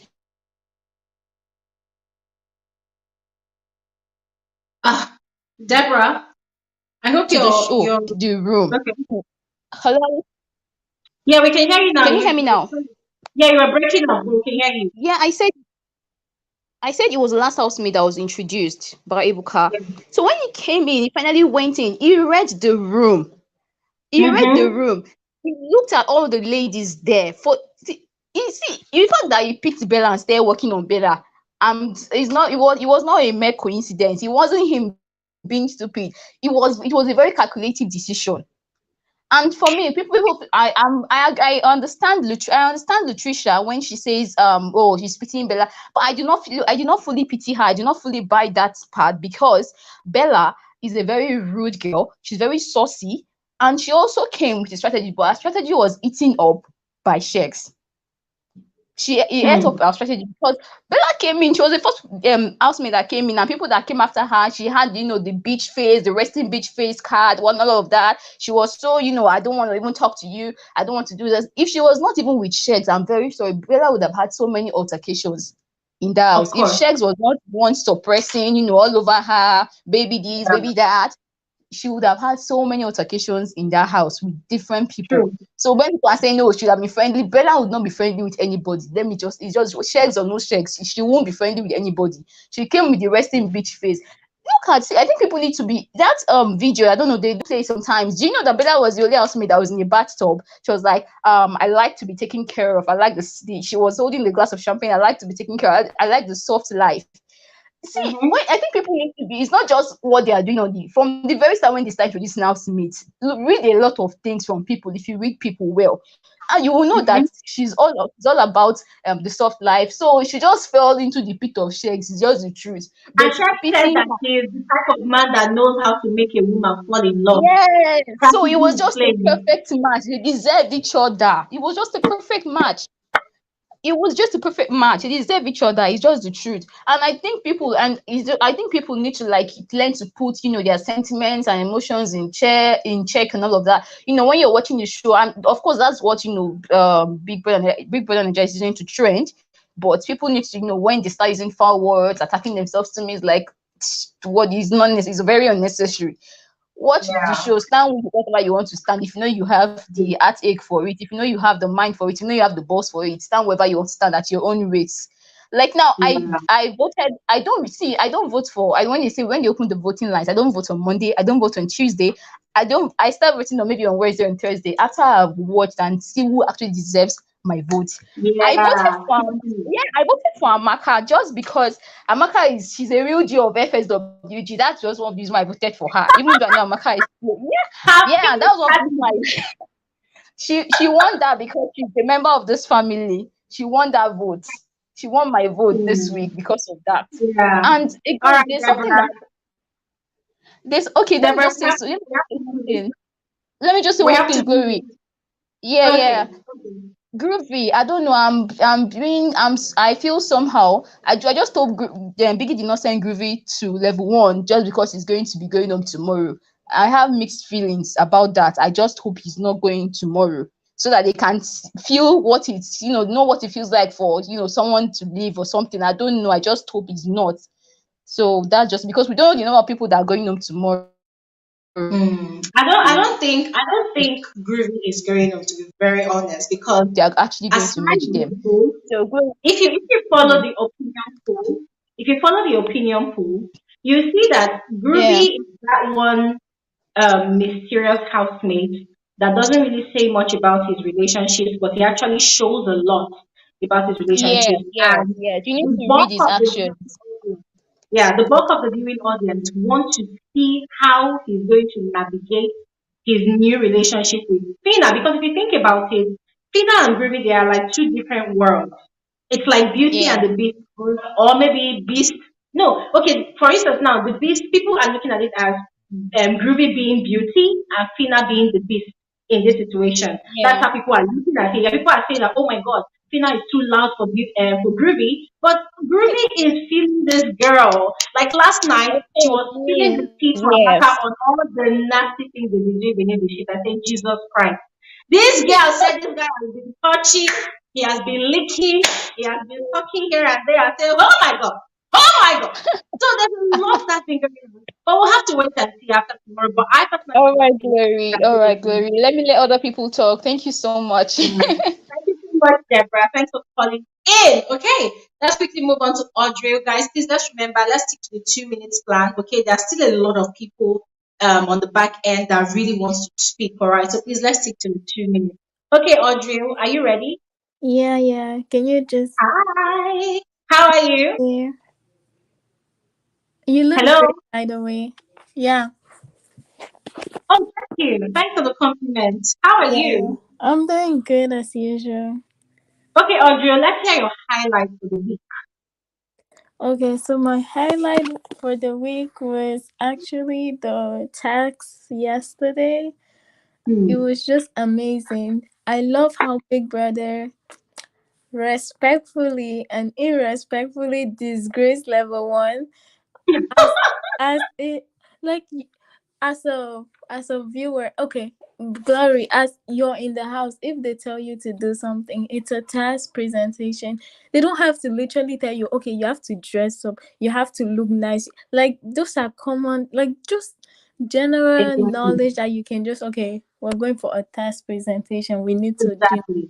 So for them to give an excuse of we're waiting Big Brother to tell us what to wear was just like your mom telling you to eat, and you're literally waiting for your mom to bring you the spoon after dishing you the food. That was just, Exactly. it was funny to watch. I was just happy to see them, lose again. Although I don't like when they win the head of house, but they were not creative. I don't know what they do.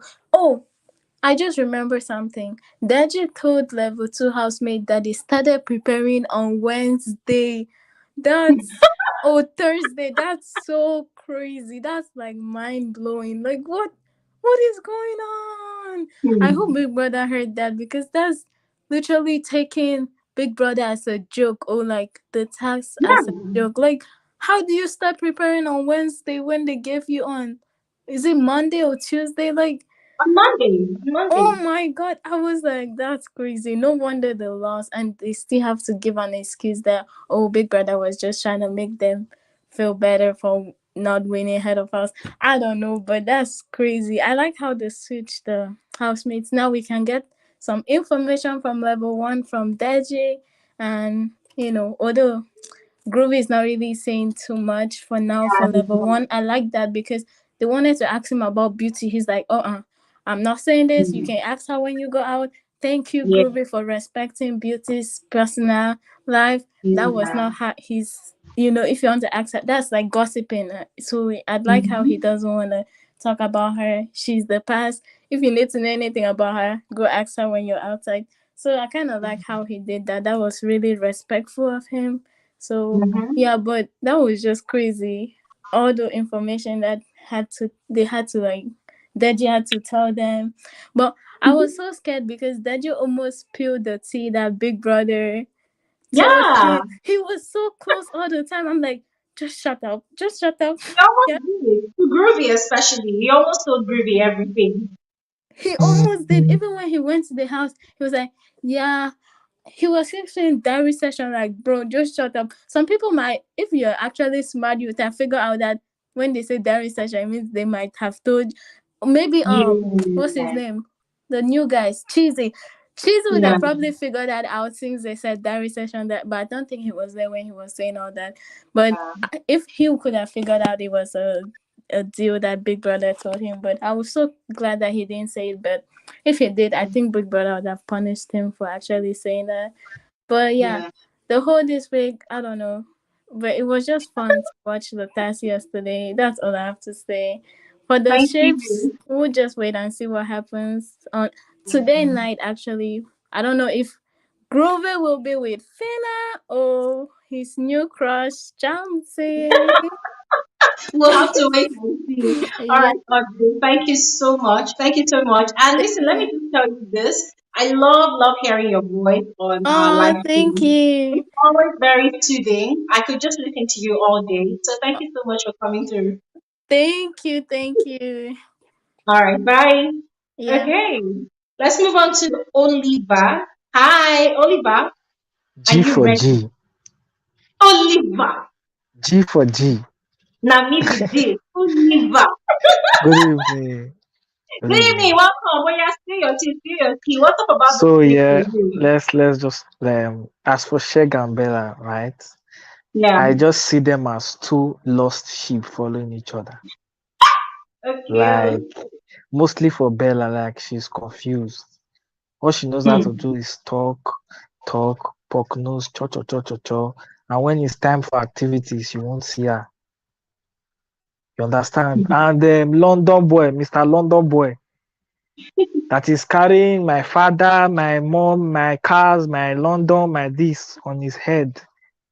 Almost like a lot of people are there that have traveled out of Nigeria before. So what's up with this your London, whatever? Like I see Bella as a slow girl because how can you approach me? If I was a girl, you will not approach me and tell me that, oh, I will take you to Santorini.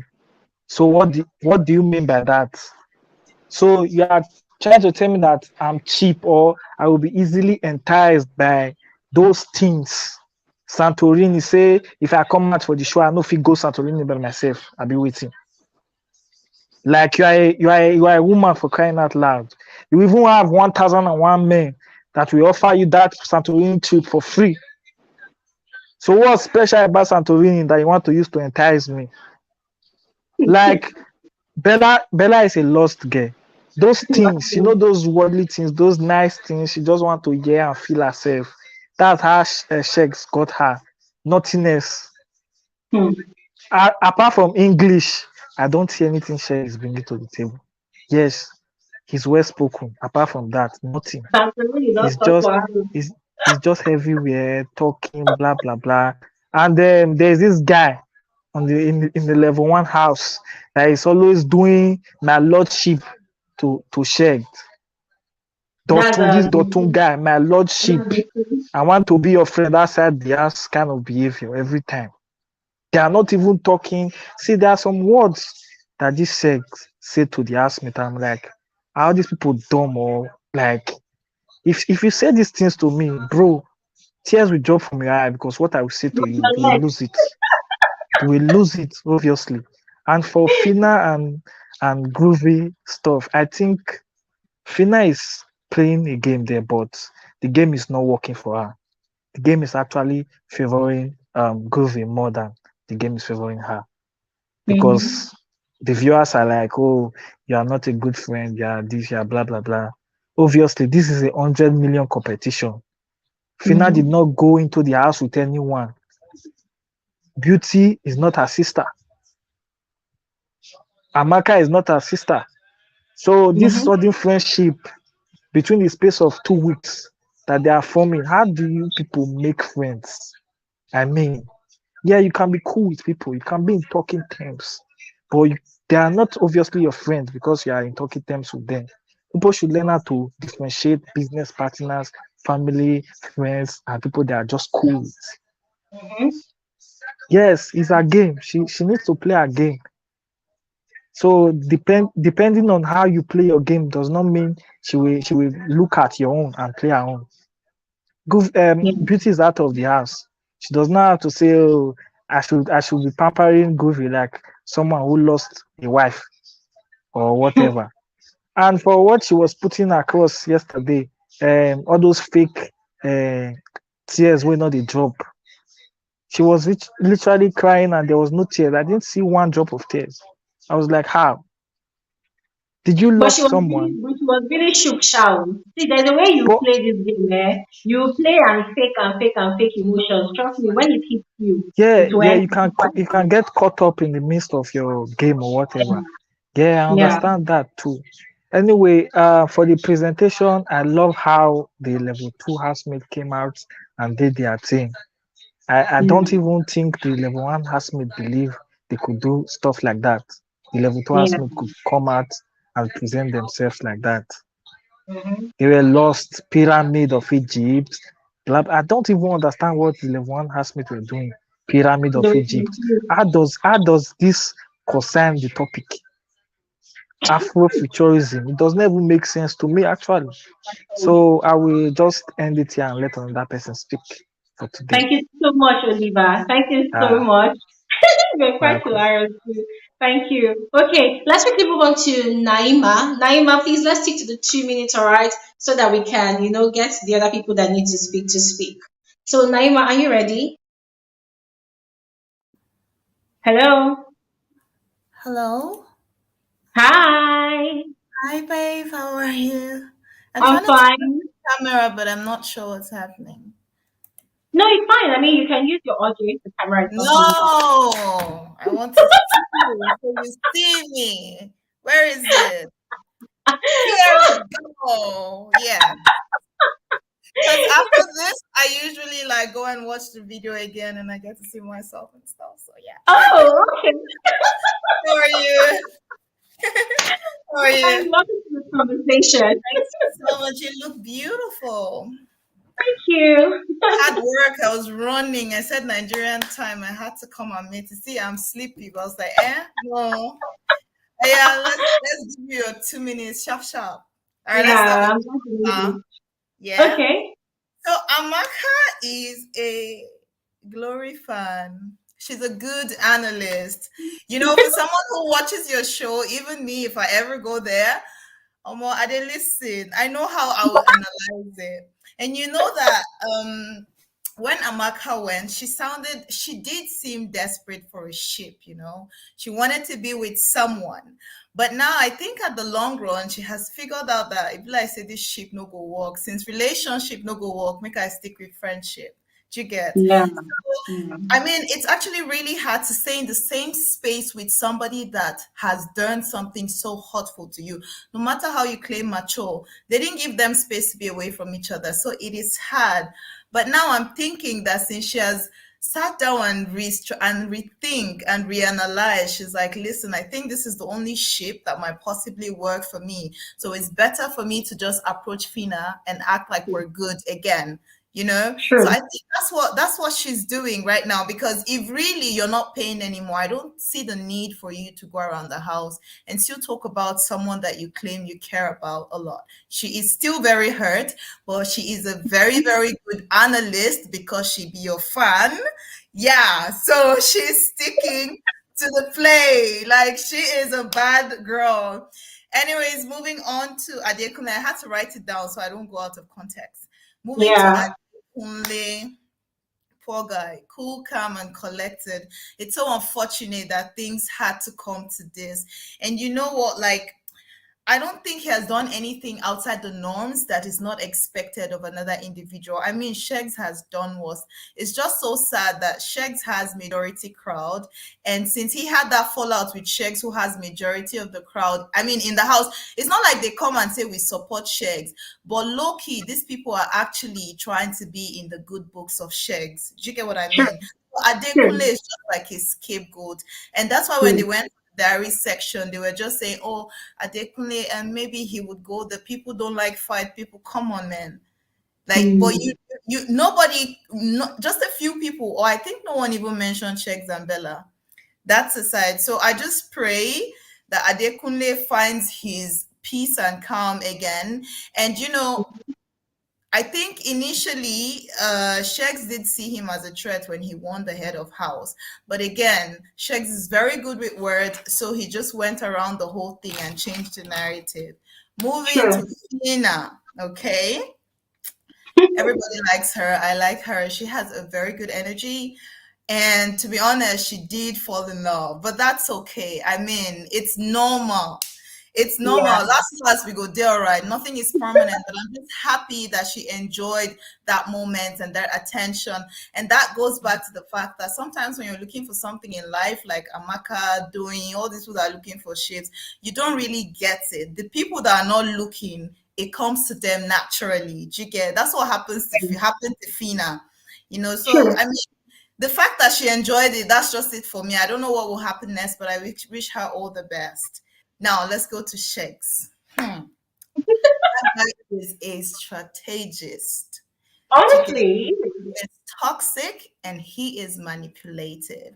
Let me come from the point of dating, to be precise.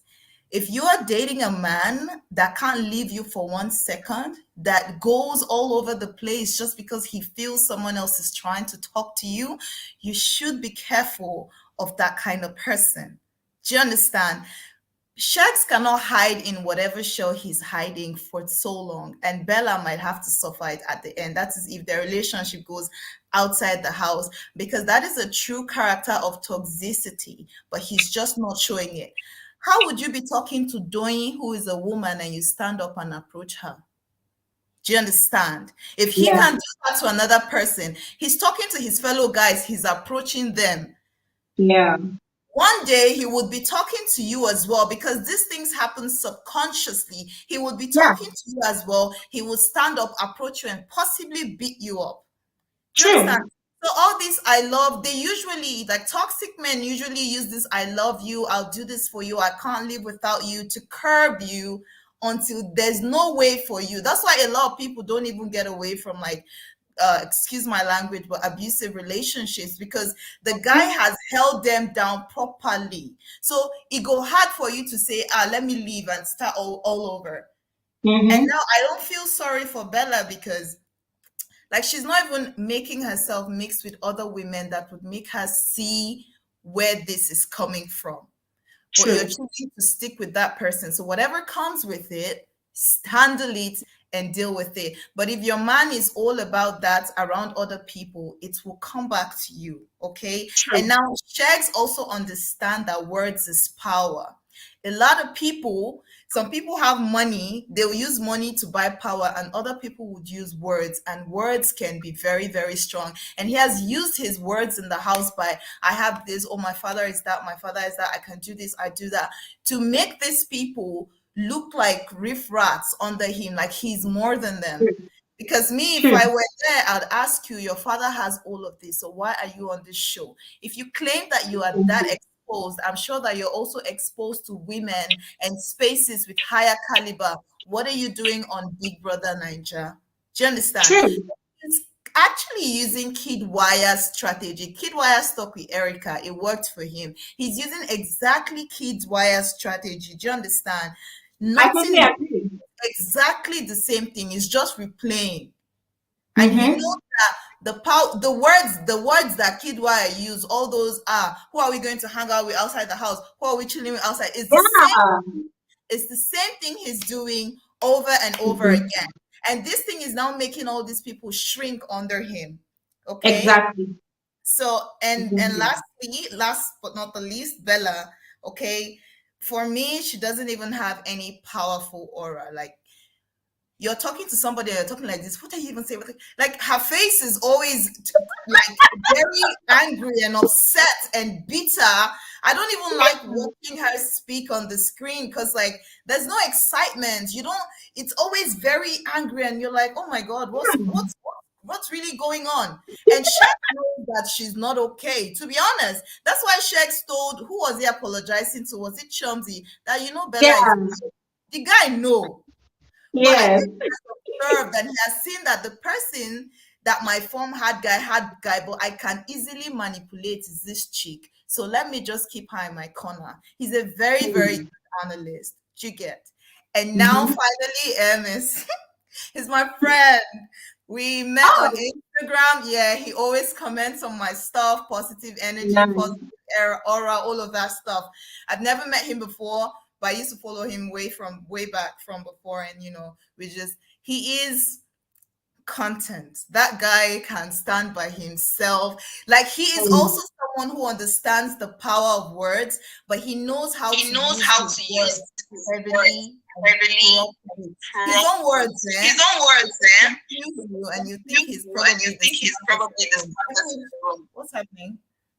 So sorry, someone unmuted. Guys, please mute while someone is speaking, okay, so it doesn't interfere. Please carry on. Okay, so for MS, yeah, sometimes a lot of people, when they don't know what they're talking about or they want to confuse you, they go around the bush a lot using vocabulary, and then you just know normal English, you'll be there doing yes. So MS knows how to, like, sometimes I watch his life and I'm like, is this guy really making sense? Just because he understands vocabulary, and then he now comes back to his smooth, clean, I've been American English. People just like, this guy is very wise. But anyways, he's one of like my biggest fan out there in the show, and I truly wish him the best. He is content. He don't need anybody, regardless whether he has a girlfriend or not. You will see that this guy puts his heart to do tasks. He is committed to the show. He's committed to the tax. He's not really out there pushing out narratives and looking for pity. Even if he has a story that he can sing every day around the house, like Sheggz sing all around the house. I think he has just pitched it one or two, but he's just really, he's really it. For me, I just think MS is it. And that's about it for me right Thank now. you so much, Naima. Thank you so much. This was really refreshing to listen to. But I'm going to make a statement about Hermes. I was going to say it on my previous video, but I kind of skipped it. So I've studied Hermes, and to be very honest, I don't know him from anywhere. Okay. We've never met. I never followed him on social media or up until now. But every time I come across his past videos, I feel this level of spiritual connection between both of us. The guy is deep, and I'm also a very, very deep person. I'm a deep thinker, so I feel really connected to him. However, I feel like when it comes to Sheggz, which is quite disappointing, what I'm about to say, when it comes to Sheggz, I feel like him is, I don't know if he unconsciously does it, but I feel like he unconsciously overcompensates for who he is with Sheggz. I feel like he tries too much to prove that he's a loyal person to Sheggz. And because of how weird he is, because let's call it his face, Hermes is weird. Because of how weird he is, because of how intelligent he is, he still holds him at arm's length. So you find Hermes, it's like somebody pushing your head. If you looked at them, if you watch Tom and Jerry, it's like when you're holding somebody's head and the person is fighting so hard. I want to come close. I want to come close. That's how I perceive the thing going on between Hermes and Sheggz. And I am really hoping. Yeah, sorry, go on. Yeah, so I'm really hoping that he backs off and becomes content in that quality content that he's giving. Because as you rightly said, the guy is content in himself. If Hermes doesn't speak for one day and I watch him dancing, I can relate and I'm okay, right? But when I see when during arguments and when Sheggz is actually complaining about other people, especially Adekunle, and he's telling Sheggz, bro, don't worry, forget about all of these niggas, man. Like he's trying to pacify Sheggz and telling him to ignore the other people, they are not worth it. I'm like, what? This dude is literally referring to all of you in this house. So I don't know if he'll ever see this, but people have these tendencies to kiss asses of the rich, and that's why I said they're both men of powerful words, but one can use it to, work around wisdom and create and diversify and work around spirituality, while the other one uses it to boast.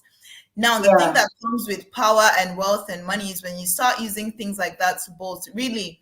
Maybe MS to be like, if I no even win this 100 million last, at least make I get tag along. Do you understand what I mean? And because of how much he has placed himself, and he sees how people are trying, because I don't know why you would say, oh, you kept Adekunle far because you're trying to observe the guy. Like, come on. Who told you that he's also trying to observe you? Do you understand? So what Sheggz did was immediately he came, he just put himself high up in the ladder, and then everybody now is trying to climb up to meet him. And people are just there because they're like, this guy is saying he knows this, he does this, he goes here. Just in case we don't win the money, let us have a rich body that we tag along with. And I think that's where MS is fucking up, because if he really knows and he understands that we out here are truly rooting for him and we are rooting for his content and everything that comes with him, he really wouldn't need Sheggz, to be honest. Thank you so much, Naima. This was really, really interesting and refreshing. Enjoy the rest of your weekend. Thank you so much.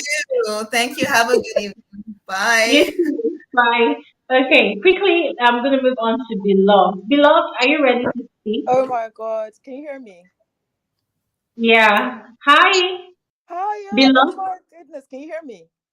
Yeah, I can hear you. You have to project more, all right, so that we can hear Oh, you I'm clearly. trying really hard. Hi, darling. How are you? Oh my God! When I saw that thing on what show are we discussing today? Sorry. God have mercy. Okay, yes. Big Brother. Yeah. When I saw them mention you, I was like, oh my God, my girl made it. It's over. I'm done. This is it. I could pass out now. It's good. We're good. I'm so excited for you. You got free advertising. So many people are trying to get on there. And I even I WhatsApped you on what was it? Instagram. Anyway, I'm so excited. Yeah. I always love talking to you. I love listening to you. Your voice is Thank so you. calm. And honestly, I'm not even watching Big Brother, so I'm not gonna lie. My only analysis is you and some other lady, and I'm not gonna mention her on here because it's your show. I love both of you equally. I'm rooting for you guys. And when you come to London, if you don't reach out, we'll fight you. I just want you to know we will. Thank you so Okay, much. aside from which, yeah.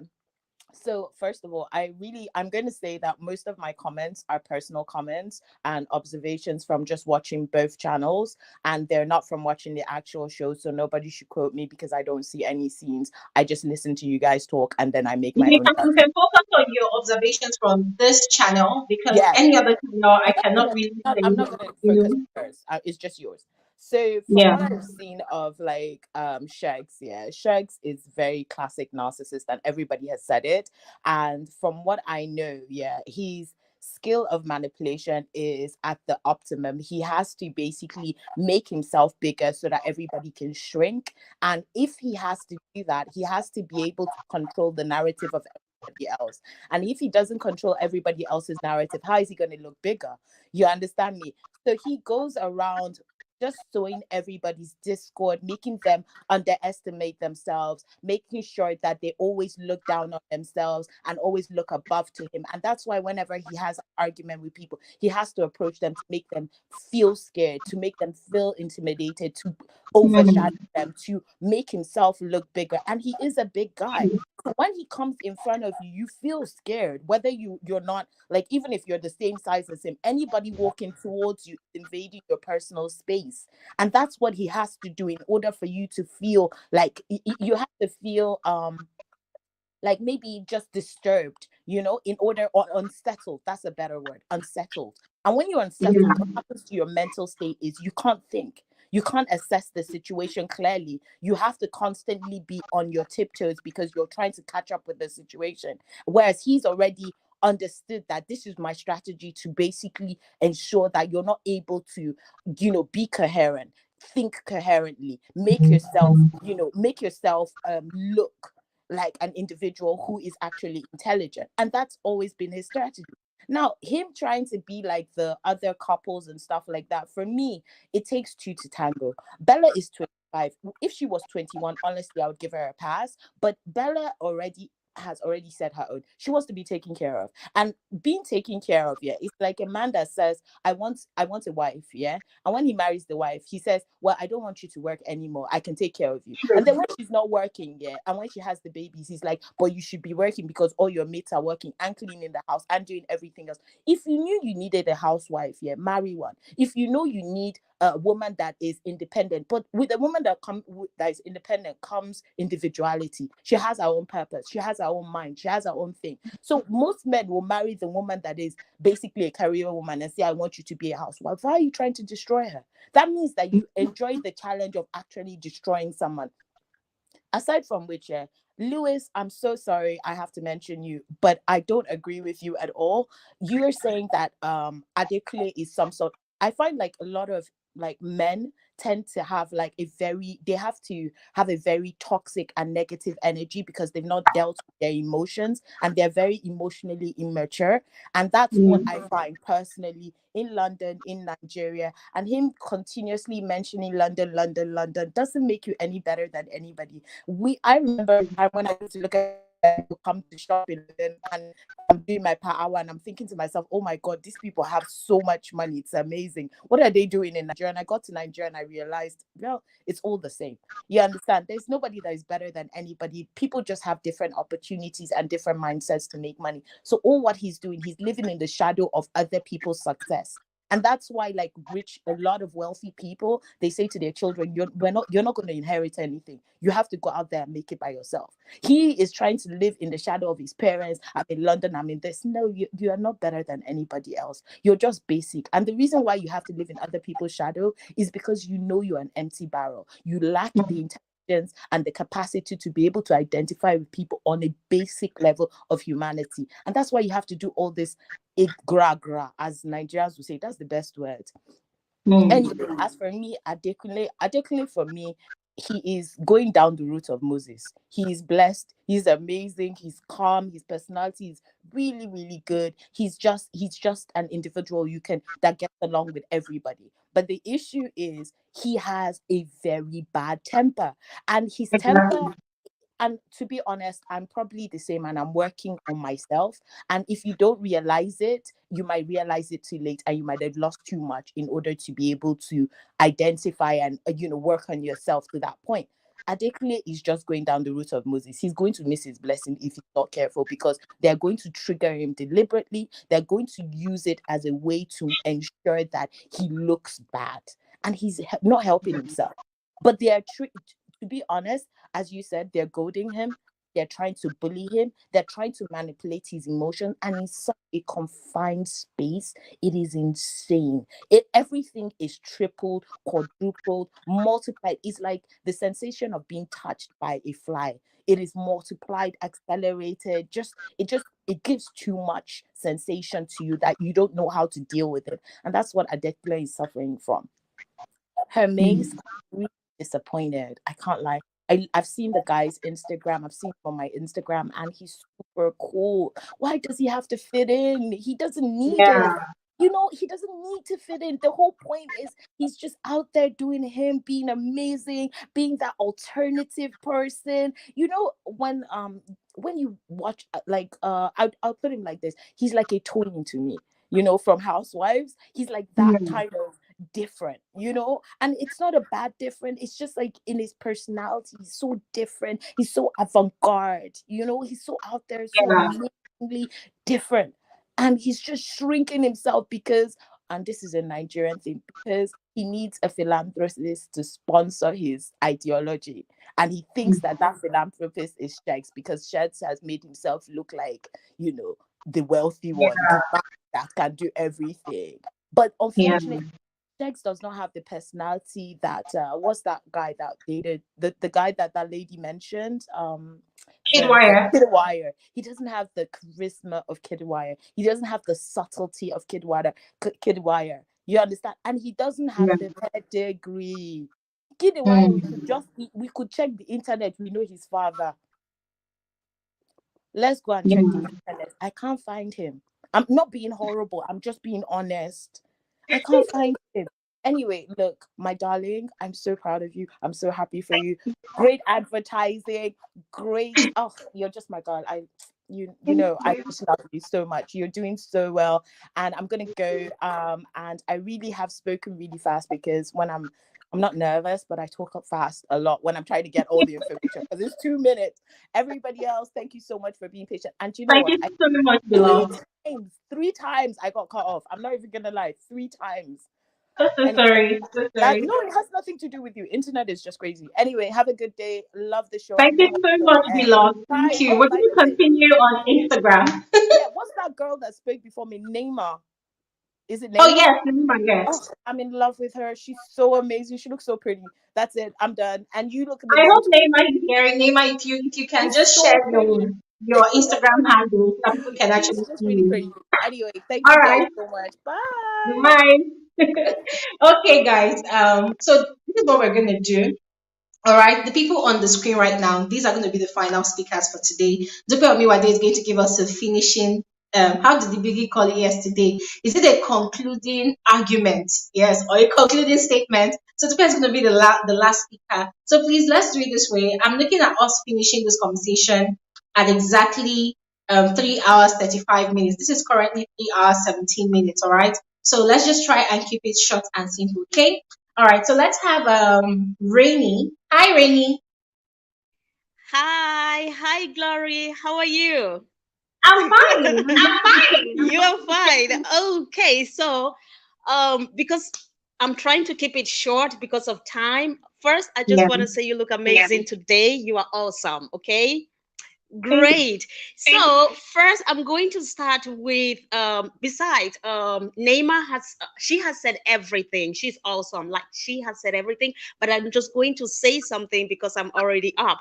So first, I'm going to start with Adekunle and Chichi. What happened last night? I really felt so bad for Adekunle, and what Chichi did to him, that wasn't necessary. That was just so uncalled for. I don't know the reason why, but I'm just hoping that when this house, the next house, level two, when the two houses are going to be emerged, Adekunle is going to regain back his strength. That's the only thing I can pray for him now, because right now that guy has been broken, and all this is because of the seed that has been planted in the head of Chichi, because Chichi cannot think on her own. Sheggz has been the one going around and planting the seeds in their heads, and the funniest thing is that he went for those that are really dumb, Chichi and Chomzi and Bella. So these people, they cannot even think to say, oh, what's happening? Sheggz cannot do that to Doyin, because Doyin and Sheggz, they are alike. They have a very strong, these are two powerful, strong players with great strategy. So they can see themselves that, oh, I sight you, I know your game. And Sheggz can also look at Doyin and say, I know your game. So that's why they're always clashing, because Doyin can tell Sheggz that, no, I see that. So I'm just feeling sad for Adekunle, but that's what it is. So yeah. And as for Bella and Doyin, Bella is just a terrible girl. I don't know. I've never seen such a girl with a bitter heart.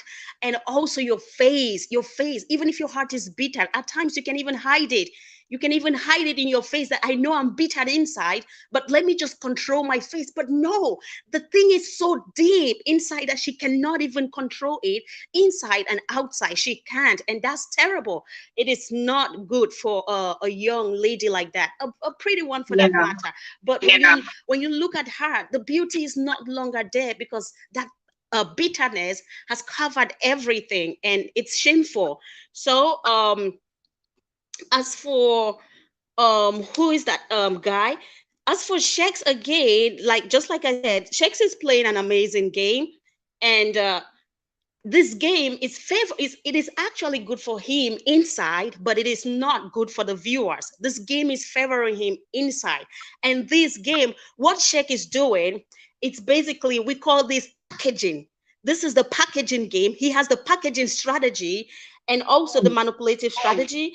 That is what he's doing. When you package yourself, because he knows Nigerians, not only Nigerians, especially Africans, we are gullible. So he knows that when you start talking about Yankee, you start talking about your cars, you start talking about what you have, and this is us who be doing, oh, wow, wow, oh. So that is the thing. So he knows that with his packaging, he's going to get these people under his feet, and now he can do whatever he wants to do with them and keep making them to see themselves like they are not worthy, whereas they are 100 times better than Sheggz. So his packaging is working for him. And also the first thing is that when he came in there with his shipping strategy, he has already executed that perfectly, because he started with Bella that, okay, I'm going to break you down and make you to become mine. And he did that woefully very well, because Bella was claiming this, I'm a hard girl. But now he has succeeded finally to get that one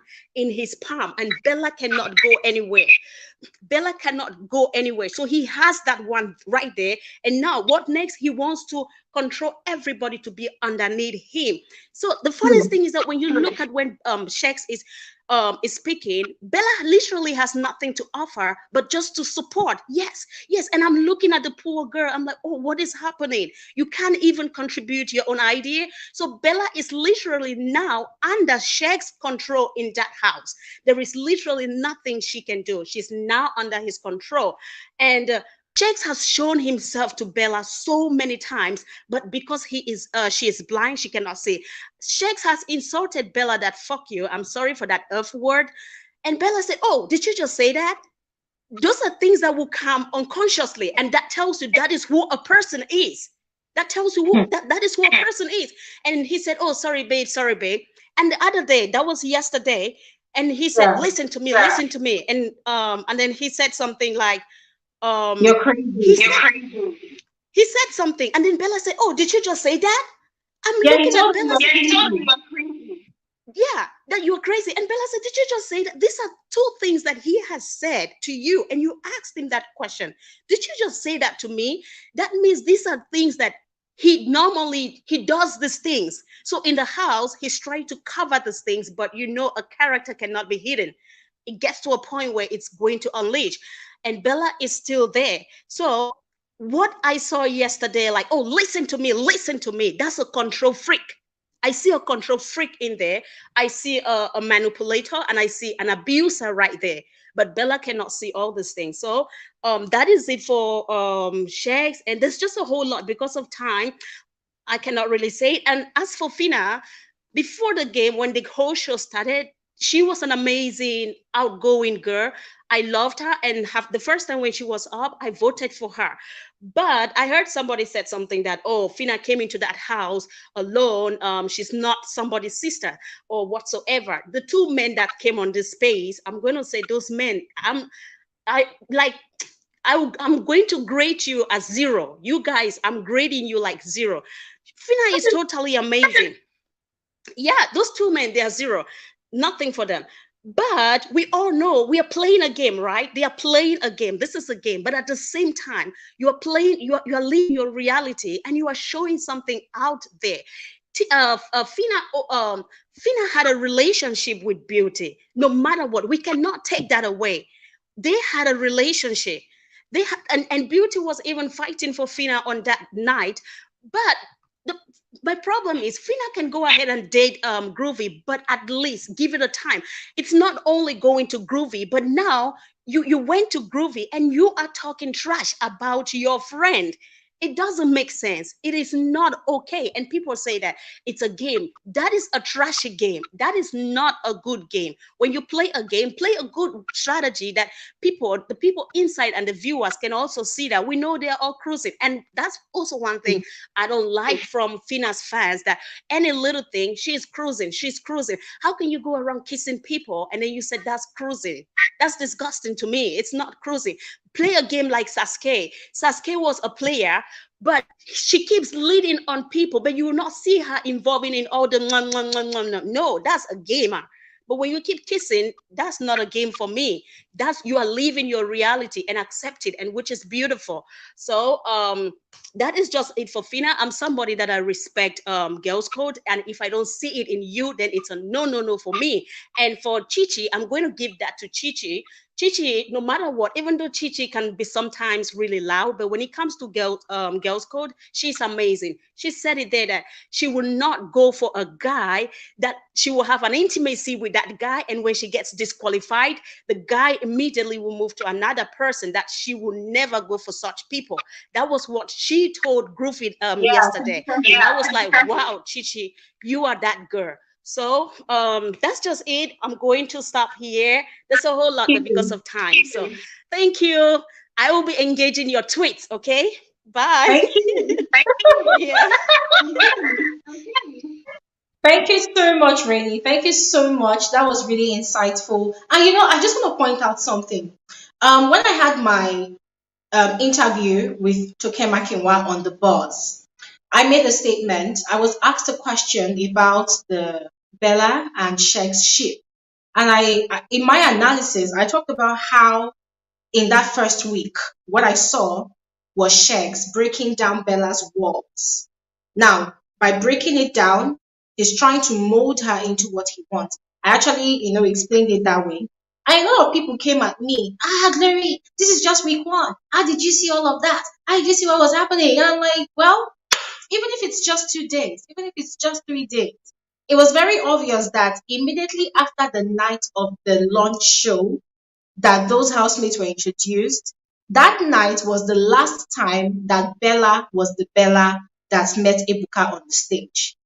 From the next day, Monday, Sheggz had started working on her emotions, on her psyche, and her walls had started crumbling. And before the end of week 1, he had gotten Bella right where he wanted her.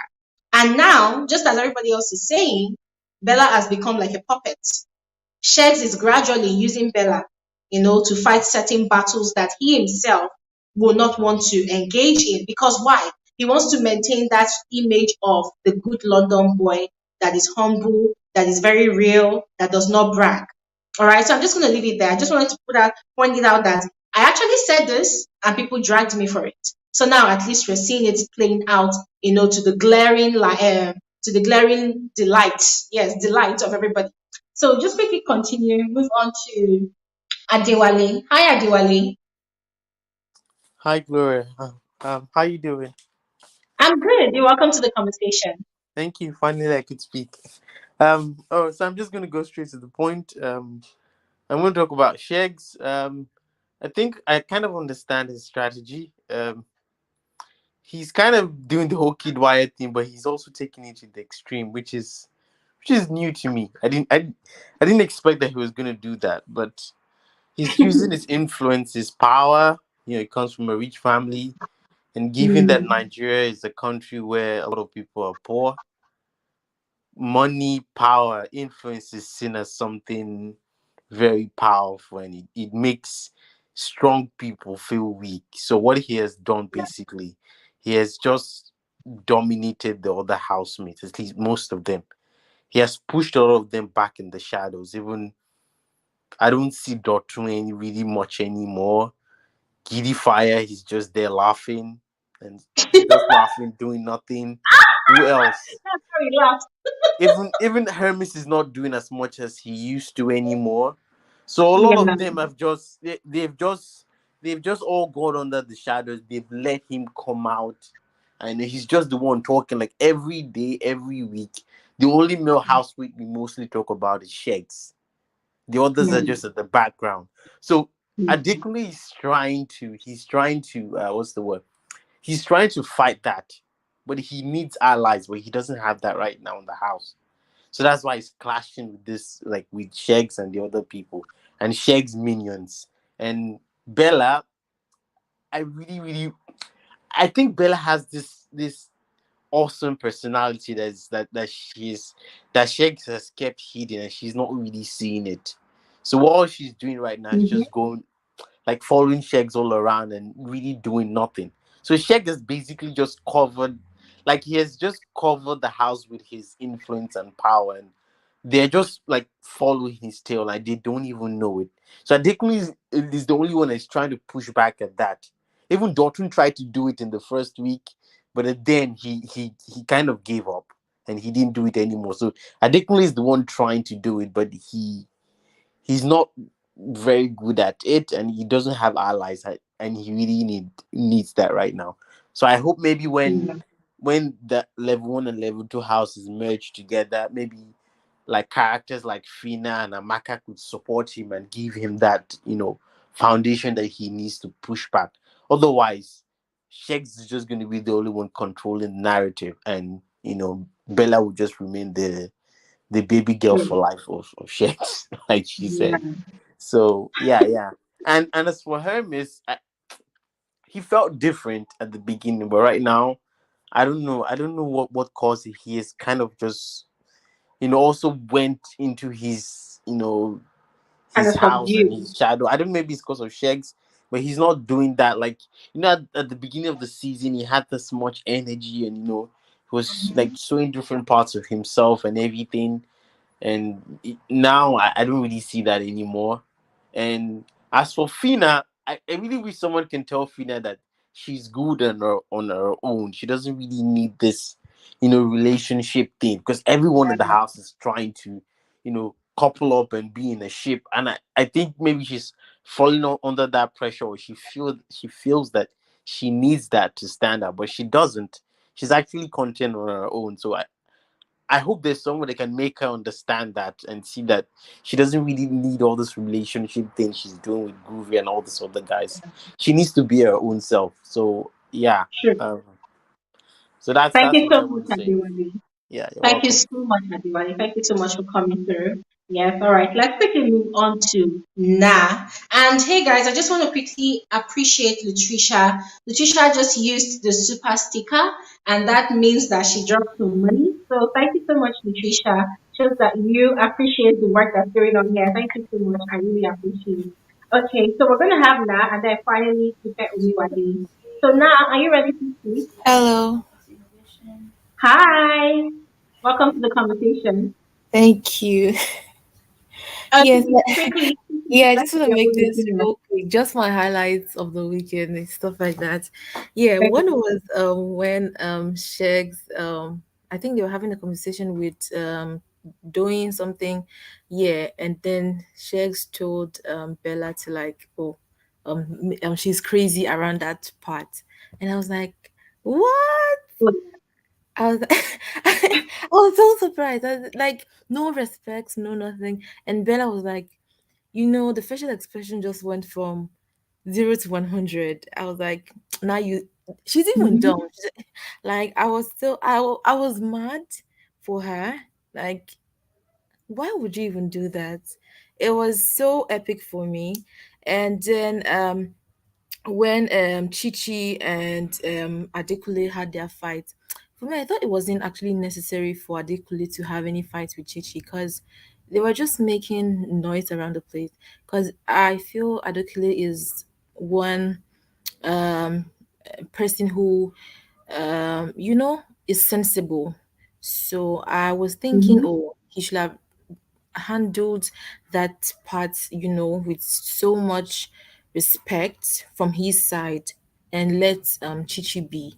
You get it. So I didn't think he should have allowed Mhm. himself have any altercation with Chichi. And when for and then Groovy and Fina, like when I see Mhm. those two, I just laugh because it's just crazy. Like I about some time and she was asking, oh, let me cook for you. I'll bring it to the arena and stuff. I was like, this lady, she won't rest. Wife material. She won't rest. As in, like, madam, rest.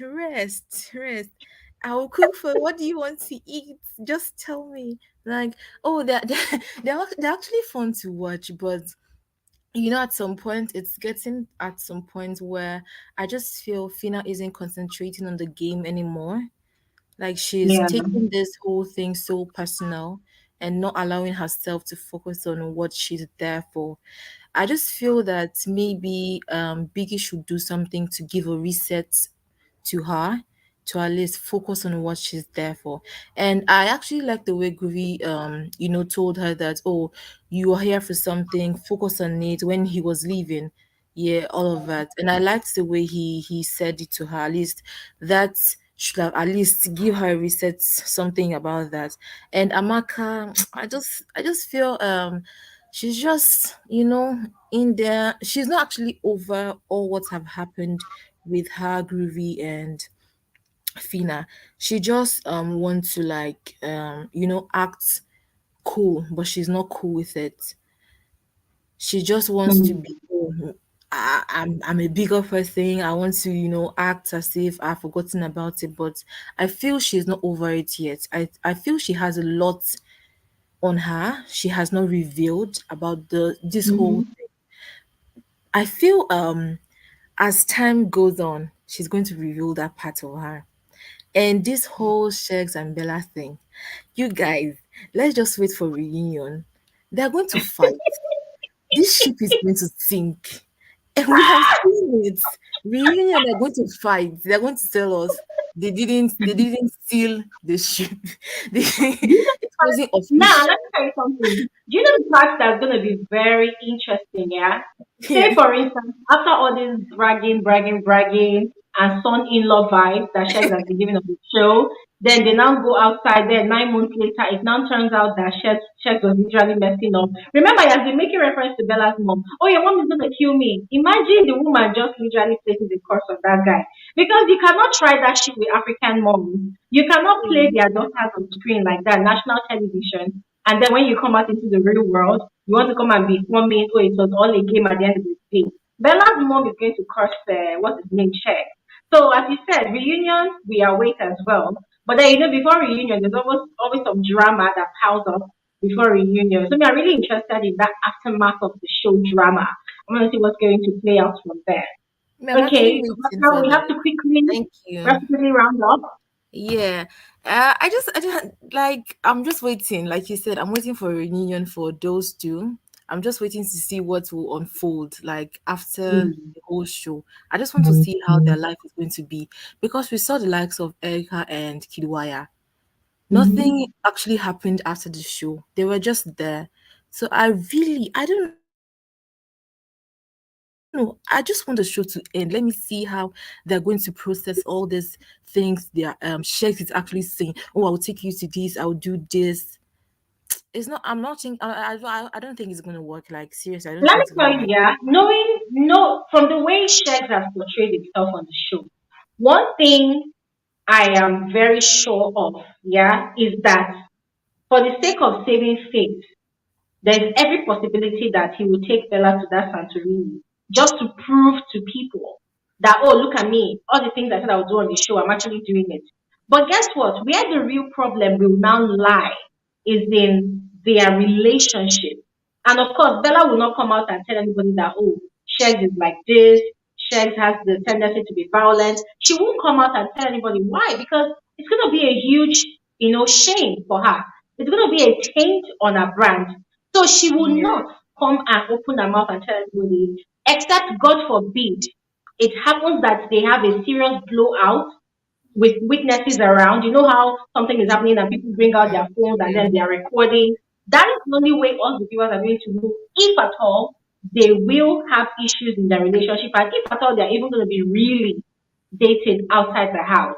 But I am very convinced that for the sake of showing off that I'm proving the viewers wrong, especially Glory Elijah, Sheggz would definitely take her to that Santorini. I just have that strong conviction. If not Santorini, he will take her on that trip. They will travel. They will take pictures and they will choke us with the pictures on Instagram. Trust me. They will choke us with pictures. They will make videos. Sheggz will brag. But guess what? You will never know what's happening in that relationship. Just like every relationship that has a tendency to be toxic, you will never know until one day, one fateful day, that everything will now blow up in the open. Yeah. So now, just I really, 100% agree with that. I 100% agree with that. yeah. And thank you Okay, very now, much. thank you so much. Now, thank you so much. So we're gonna quickly move on to Dupe Omiwade now, which who's gonna be our last speaker. But before then, I need to also appreciate Temi T. Temi T just dropped some money as well. Temi, thank you so much. Thank you so much. And one other thing I want to also mention, guys, please. We're going to end this live stream very soon, and we're over 900 here. We're actually more than this before. But I want to beg all of you, if you've been enjoying this conversation, please like this video. All right. It's not like it's actually adding money to my account, too. It's not. But it's just a way to say that you're actually enjoying the conversation. All right. So please, if all 920 something of you here, if you can like this video, trust me, it's going to go a long way, to give me a pat on the back that I'm doing okay here. All right. So let's move on to Dupe. Dupe, thank you so much for being so patient. You've been around forever. Dupe, thank you so much for Thank you exercising so patience much. and coming back. Good afternoon, good evening, good night, all of us. And like I always say, everyone on this call, for you to wait patiently, it just shows that we don't joke with this TV channel, FSWG YouTube. I don't know whether you're hearing me. Can we hear me? Can you hold on 1 second, please? Can you hold on? I think the connection is freezing. Just hold on 1 second. Let me see what I can do from over here.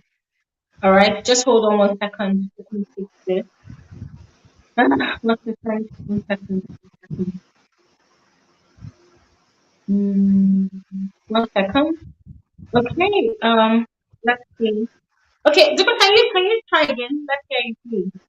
Yeah. Good evening, good afternoon, good night, all of us. Okay. Yes, I have to Glow's voice to say thank you for being part of this family, and I know that there's nothing you invest that is not worth it, because even in the week, this week in particular, it's been headache, heart attack, everything together, And honestly, we all have a lot of things to push out.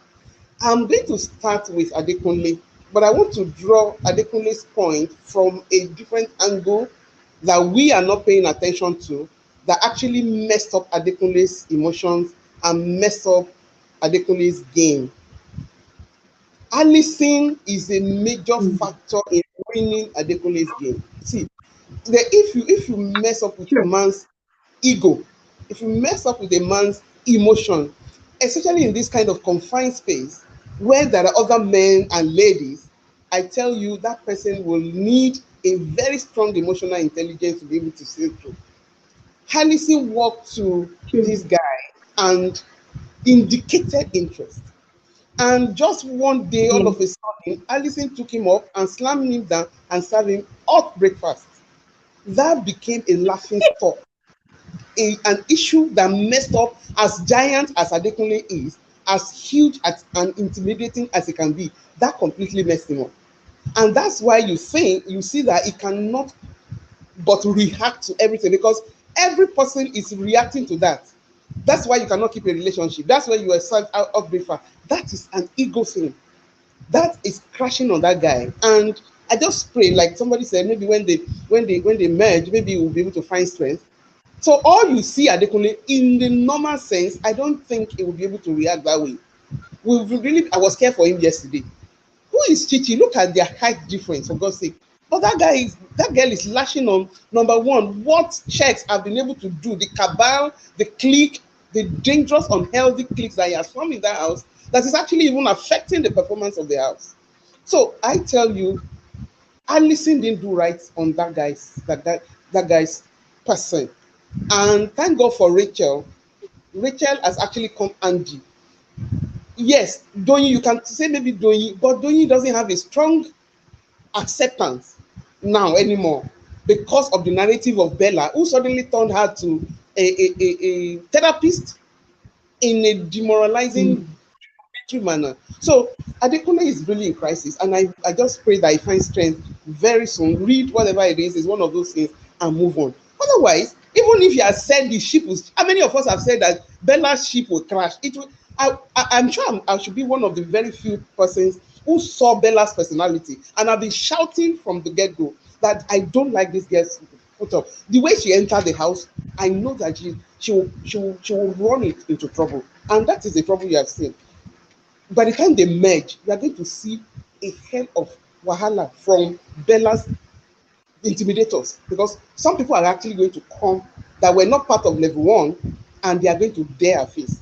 I've never seen a girl that has declared herself with so much ugly demeanor because she just embittered.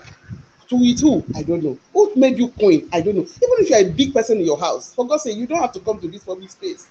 Whatever they are treating you in your house, they're just telling them that you didn't have a very good grooming. That's just it. If anybody brings kind of, my brother brings kind of girl, honestly, I'm going to question. Very, very dangerous. Is combining Kidwire and Pere. But Pere is not in this messy relationship.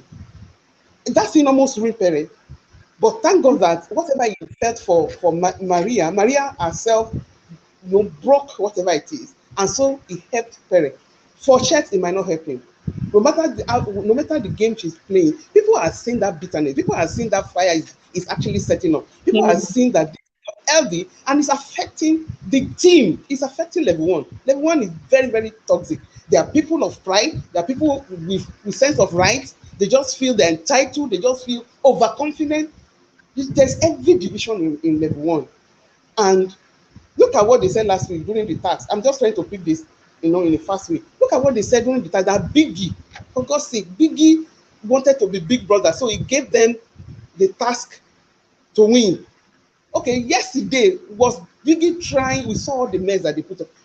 Was Biggie trying to do Big Brother to have favored level 2? That's to tell you the component of people who are there, and it's okay. I have followed all the trend. I don't want to repeat what people have said. Sheggz, the combination, I can't wait for the next available exit for Sheggz and Bella. No matter what anybody, they are very, very bad influence. That will crash all the cabals. That will crash all the dangerous combinations that they are there. Now, Chomsy and Chichi, I don't know who is deceiving who. A blind man, one-eye man taking a blind. The combination of the two of them is so ridiculous. So these girls who are the so-called queen in level 1, there's a sawdust that they have in their brain. They don't have so much in their brain. They don't, when you want to talk about intellectual task, things that can push you up, it's just maybe Chomsy that I'm seeing. Bella has not shown up, and it should be the first person to criticize. Who does that? You are not adding value, and yet you are the first person to condemn things. No, that girl, I'm not getting it. Now, so the twist yesterday was a heartbreak for me. We saw Deji coming, but I honestly don't know what Big Brother had on his feet, and that's to tell us that we should be ready for more in this upcoming week. You can't tell what the dynamic of this game will be. Now, he moved them, and he actually, if truly they are going to merge after Sunday, he has gone to, maybe Big Brother's mindset was to establish a connection between Groovy and Chomsy, especially because the family members have been preparing Chomsy's mind.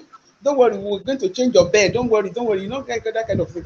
They're preparing to see that kind of thing before phyna will join them. But phyna already have said today or yesterday, that never mind, everybody has Groovy. We all can have the share. So I really don't think. But when the fight will be, when she honestly will move to Eloswag, and Eloswag accepts her, oh God, it's going to be fight there, because that time Chomsy will now see what she's not seeing in Eloswag now and become jealous. Let us also not forget that this so-called phyna have established a link, whether we like it or not, with Groovy, which she wasn't getting from Beauty. I didn't like the fact that she treated. I love the person that spoke last. I honestly didn't like it. Was too soon. How can you betray? Whatever it is betrayal. It's not okay. But what we are saying is, if eventually something comes on before phyna joins them, and phyna just immediately moves to Eloswag, see, Groovy is going to lose his stand. He's going to lose. He's going to fall. Chomsy is going to get annoyed, and it's going to be another yam pepper scatter. I'm expecting it in any way, any shade, any how they want to talk about it. Now, Alison, honestly, whatever she's putting up, I don't like that girl for any reason. You don't do that to a man, and when you have done that, where you were heading to, Deji's not even seeing you. Now she's stranded. Alison is somehow stranded now, and that's what you get when you think you are bold. Nobody does that. I'm not saying she should not back out, but that the way she handled it was not neat at all. Now, you can't go to Emmys, you can't go to every other person, you are floating. She's going to float for the next few days to come. Who again among them? Diana is insignificant. It's just because they are covered by all the head of house game that they are winning. But by the time you have to answer your name by yourself, then everybody that is not supposed to be part of this game from the beginning, I don't know where Big Brother got them from. There are too many junks that are not supposed to be part of this because they are just been feeding for free. They will go home, and then the game will start, and then we'll know the real, housemates that are really worth the 100 million as well. Now I'll stop because it's really late. It's past 7, and so many things to say. But honestly, conclusively, I will say that Eloswag is not a leader material. It might be good in every other aspect. Eloswag is not a leader material. It doesn't know how to manage people. And by the time you don't know how to manage people, they are just going to go into pieces. Nothing fruitful, nothing productive is going to come out of that. So I just hope also that maybe later they will all know that they are not only part of this program for just one purpose, but that they are grooming themselves in all sense. He needs to brush up because you were the first head of house, they lost wager. You were the next one now, the first one, they lost wager. He only says something that you can't coordinate people. No matter what, you should be able to have people management skill to handle them. And that is the authority that is reserved for a leader. And you could see that when Emmys was there, they behaved. When even Adekunle that we're talking about, things were fair enough. But once it's Eloswag, it's really bad. So we'll see whether Modena is going to be part of this program. I don't know what she's doing. Maybe by the time maybe she's even the one going home tomorrow. Honestly, there's nothing I was thinking by these dynamics. because now Deji's here, she's herself and Deji that was on that mission. Deji has done this mission, this assignment perfectly well, and she's just there. Although she's a resource, she's a very, very good girl. She has all her good qualities, but this task she couldn't handle it. So maybe she's even going to be evicted tomorrow. Maybe also Big Brother may not even evict anybody tomorrow, because I honestly don't know how this whole thing will play. If you may not even evict anybody, or maybe one person, and then harvest like 6 of them next week, anything can happen. I expect anything from this Big Brother. So we'll keep watching. Thank you so much, Glo, for doing so much. I know you are the first person I dump all the heat for. When I see all the I was Yeah, just I remember. you see what I'm seeing? Anyway, you're doing very well. So I I know a lot is into this. You don't sleep so much, you don't sleep well. But I'm also confident that after all this, we have a way to do cool off. yes. So have a Thank very you wonderful. so much. Thank Thank you you. so much. Thank you. And Luca, thank you so much for bringing in the Allison's contribution to the struggle that Adekunle is going through. That was an oversight on our part. Thank you so much for bringing that part. I mean, there's no way we're going to talk about Adekunle's story in that house without bringing Allison into the picture. And there was something Allison did yesterday that I was just so obsessed with the girl. I mean, I adore Alison. I love her skin. Because every time I look at her, I look at my skin and I'm like, oh, yes, that's my color sister, representing me. So, yesterday, after the whole Chichi and Adekunle altercation, Adekunle was lying in bed. He was obviously miserable from the whole experience. And then Alison was in the room. And he was looking at other people like Diana Fire consoling Adekunle, even Rachel talking to Adekunle. Do you know that Alison would look at them and she would pass? She was just going around her business in the room and then she went out. I was disgusted. And this is something Alison has in her nature. When Alison's closest friend is feeling down from an issue with someone, you will never see Alison going immediately to go and pacify the friend. Joey had to call her out about it 2 days ago after she discovered that Deji had kind of made things official with Chichi. Joey called her out and she was telling Joey that, oh, I feel like you expect too much from your friend. You're the kind of person that if your friend is not okay with someone, you want your friend not to be. I said, no, it's not about that. If someone calls you their bestie, just that they had your back when the whole house was slandering you, that you jump from man to man, you should be able to also have their back. So I was really disappointed in Alison yesterday. But really, thank you so much, Dupe, for bringing on that aspect. We totally did not even remember that one. Thank you so much. Yeah, and this is where we're going to end this live stream. I mean, this is almost 4 hours. Jesus Christ. Thank you so much, Dupe. Have an amazing evening. Wow, guys. Thank you all so much. Thank you all so much. I had a swell time. I mean, let's just call it 4 hours. This is 4 hours that we've been having this conversation. And the truth is, there's still a lot to talk about, but we cannot continue anymore because in the next 2 or 3 hours, it's going to be the Saturday night party. And as usual, we have to be a part of that party. So I want to thank all of you for coming out, for joining this live stream.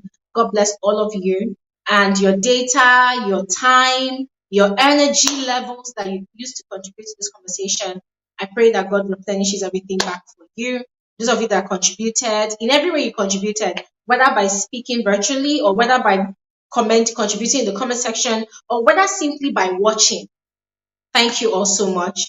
Thank you all so much. I am really grateful. I just want to remind you all that we do this every Saturday by 3 p.m. WAT. All right, 3 p.m. WAT. So if you all listen, I always say that this conversation is not only for a selected few. If you want to join and speak next week Saturday, in fact any other day, the moment I drop the link in the comment section, just click on it immediately and feel free to come and express yourself. All right. And for those of you that are wondering what we do on this channel, I'm going to play a video to explain that, but I need to explain it again. So on this channel, yeah, we analyze, we discuss, we dissect, we explain, we break down, we carry up, we scatter, we mold, we build constructively. Yeah, we give the most detailed, factual, accurate analysis of reality TV shows in general. You guys know that on this channel, we've been talking about so many reality TV shows, and this is the season of Big Brother. That is why Glory Elijah keeps pumping up videos about Big Brother. And as you all know, at the moment, there's no other reality TV show that's showing at the moment. All right. So that is what we do on here. Let me just stop tapping and play this video for all of you. Thank you all once again for joining us. And don't forget, I'll be dropping more videos daily as usual. For those of you that are on here, if you have not subscribed, please, I beg in the name of God, subscribe. Turn on notification. You people, some of you are still complaining that you're not receiving notifications anymore. Please turn on your notification bells, and whenever I upload the video or whenever you receive my notification, make sure you click on the video to watch, all right? So that somehow it's going to let YouTube know that you're actually watching the videos, all right? But if you're not watching the videos, then I don't know, you just might not be able to receive notifications anymore. All of that said, enjoy the rest of your evening. Have a fantastic weekend, and please love yourself and pamper yourself. That said, I'll see you guys. Hey, stop right here. Don't go anywhere. You are especially welcome to my YouTube channel. My name is Glory Elijah, and this right here is frankly speaking with Glory. I am the girl with the tea. I give detailed analysis of reality TV shows like Big Brother Naija, like Nigerian Idols, like The Voice Nigeria. You know, basically any reality TV show that actually interests you, it automatically becomes my interest as well. I literally carry up on my head. I give detailed analysis, I give detailed reviews. I run commentaries also because I want us to have fun. I want us to catch cruise. I want us to, you know, vibe to stuff like that. And reality TV shows are not the only kind of content that I put out on my channel. I also do movie reviews. So you see this Glory Elijah of a girl, she's a very, very boring sport. Guys, for real. I am super, super boring. However, whenever I feel like passing my time, you know, just having my own fun, chilling, being in a zen mode, I catch up on movies, which I find very, very interesting or exciting. But also, guys, I love reviewing those annoying ones because, hey, we have to call them out. You cannot come and waste my data, you cannot come and waste my precious time watching some really annoying movies. And I also talk about trending social topics because, of course, this life has to be balanced, okay? It's not all about entertainment and fun all the time. We also need to talk about those serious issues that concerns me, also concerns you as well. You're about to have a blast on this channel. I also share my life experiences from time to time. Yes, that is when people ask me to talk about it. But if people don't ask me to talk about it, sometimes I do not feel the need to talk about it. I like keeping my private things private. But once again, you are welcome to my YouTube channel, and as I told you before, you are in the right space. Trust me, you will be so addicted to this channel. People are going to be asking you, what's happening with you? Are you okay? And hey, don't forget to turn on post notification, all right? That is the best way for you to always receive alerts of my videos. So you see what I'm doing on my screen right now, just do exactly that.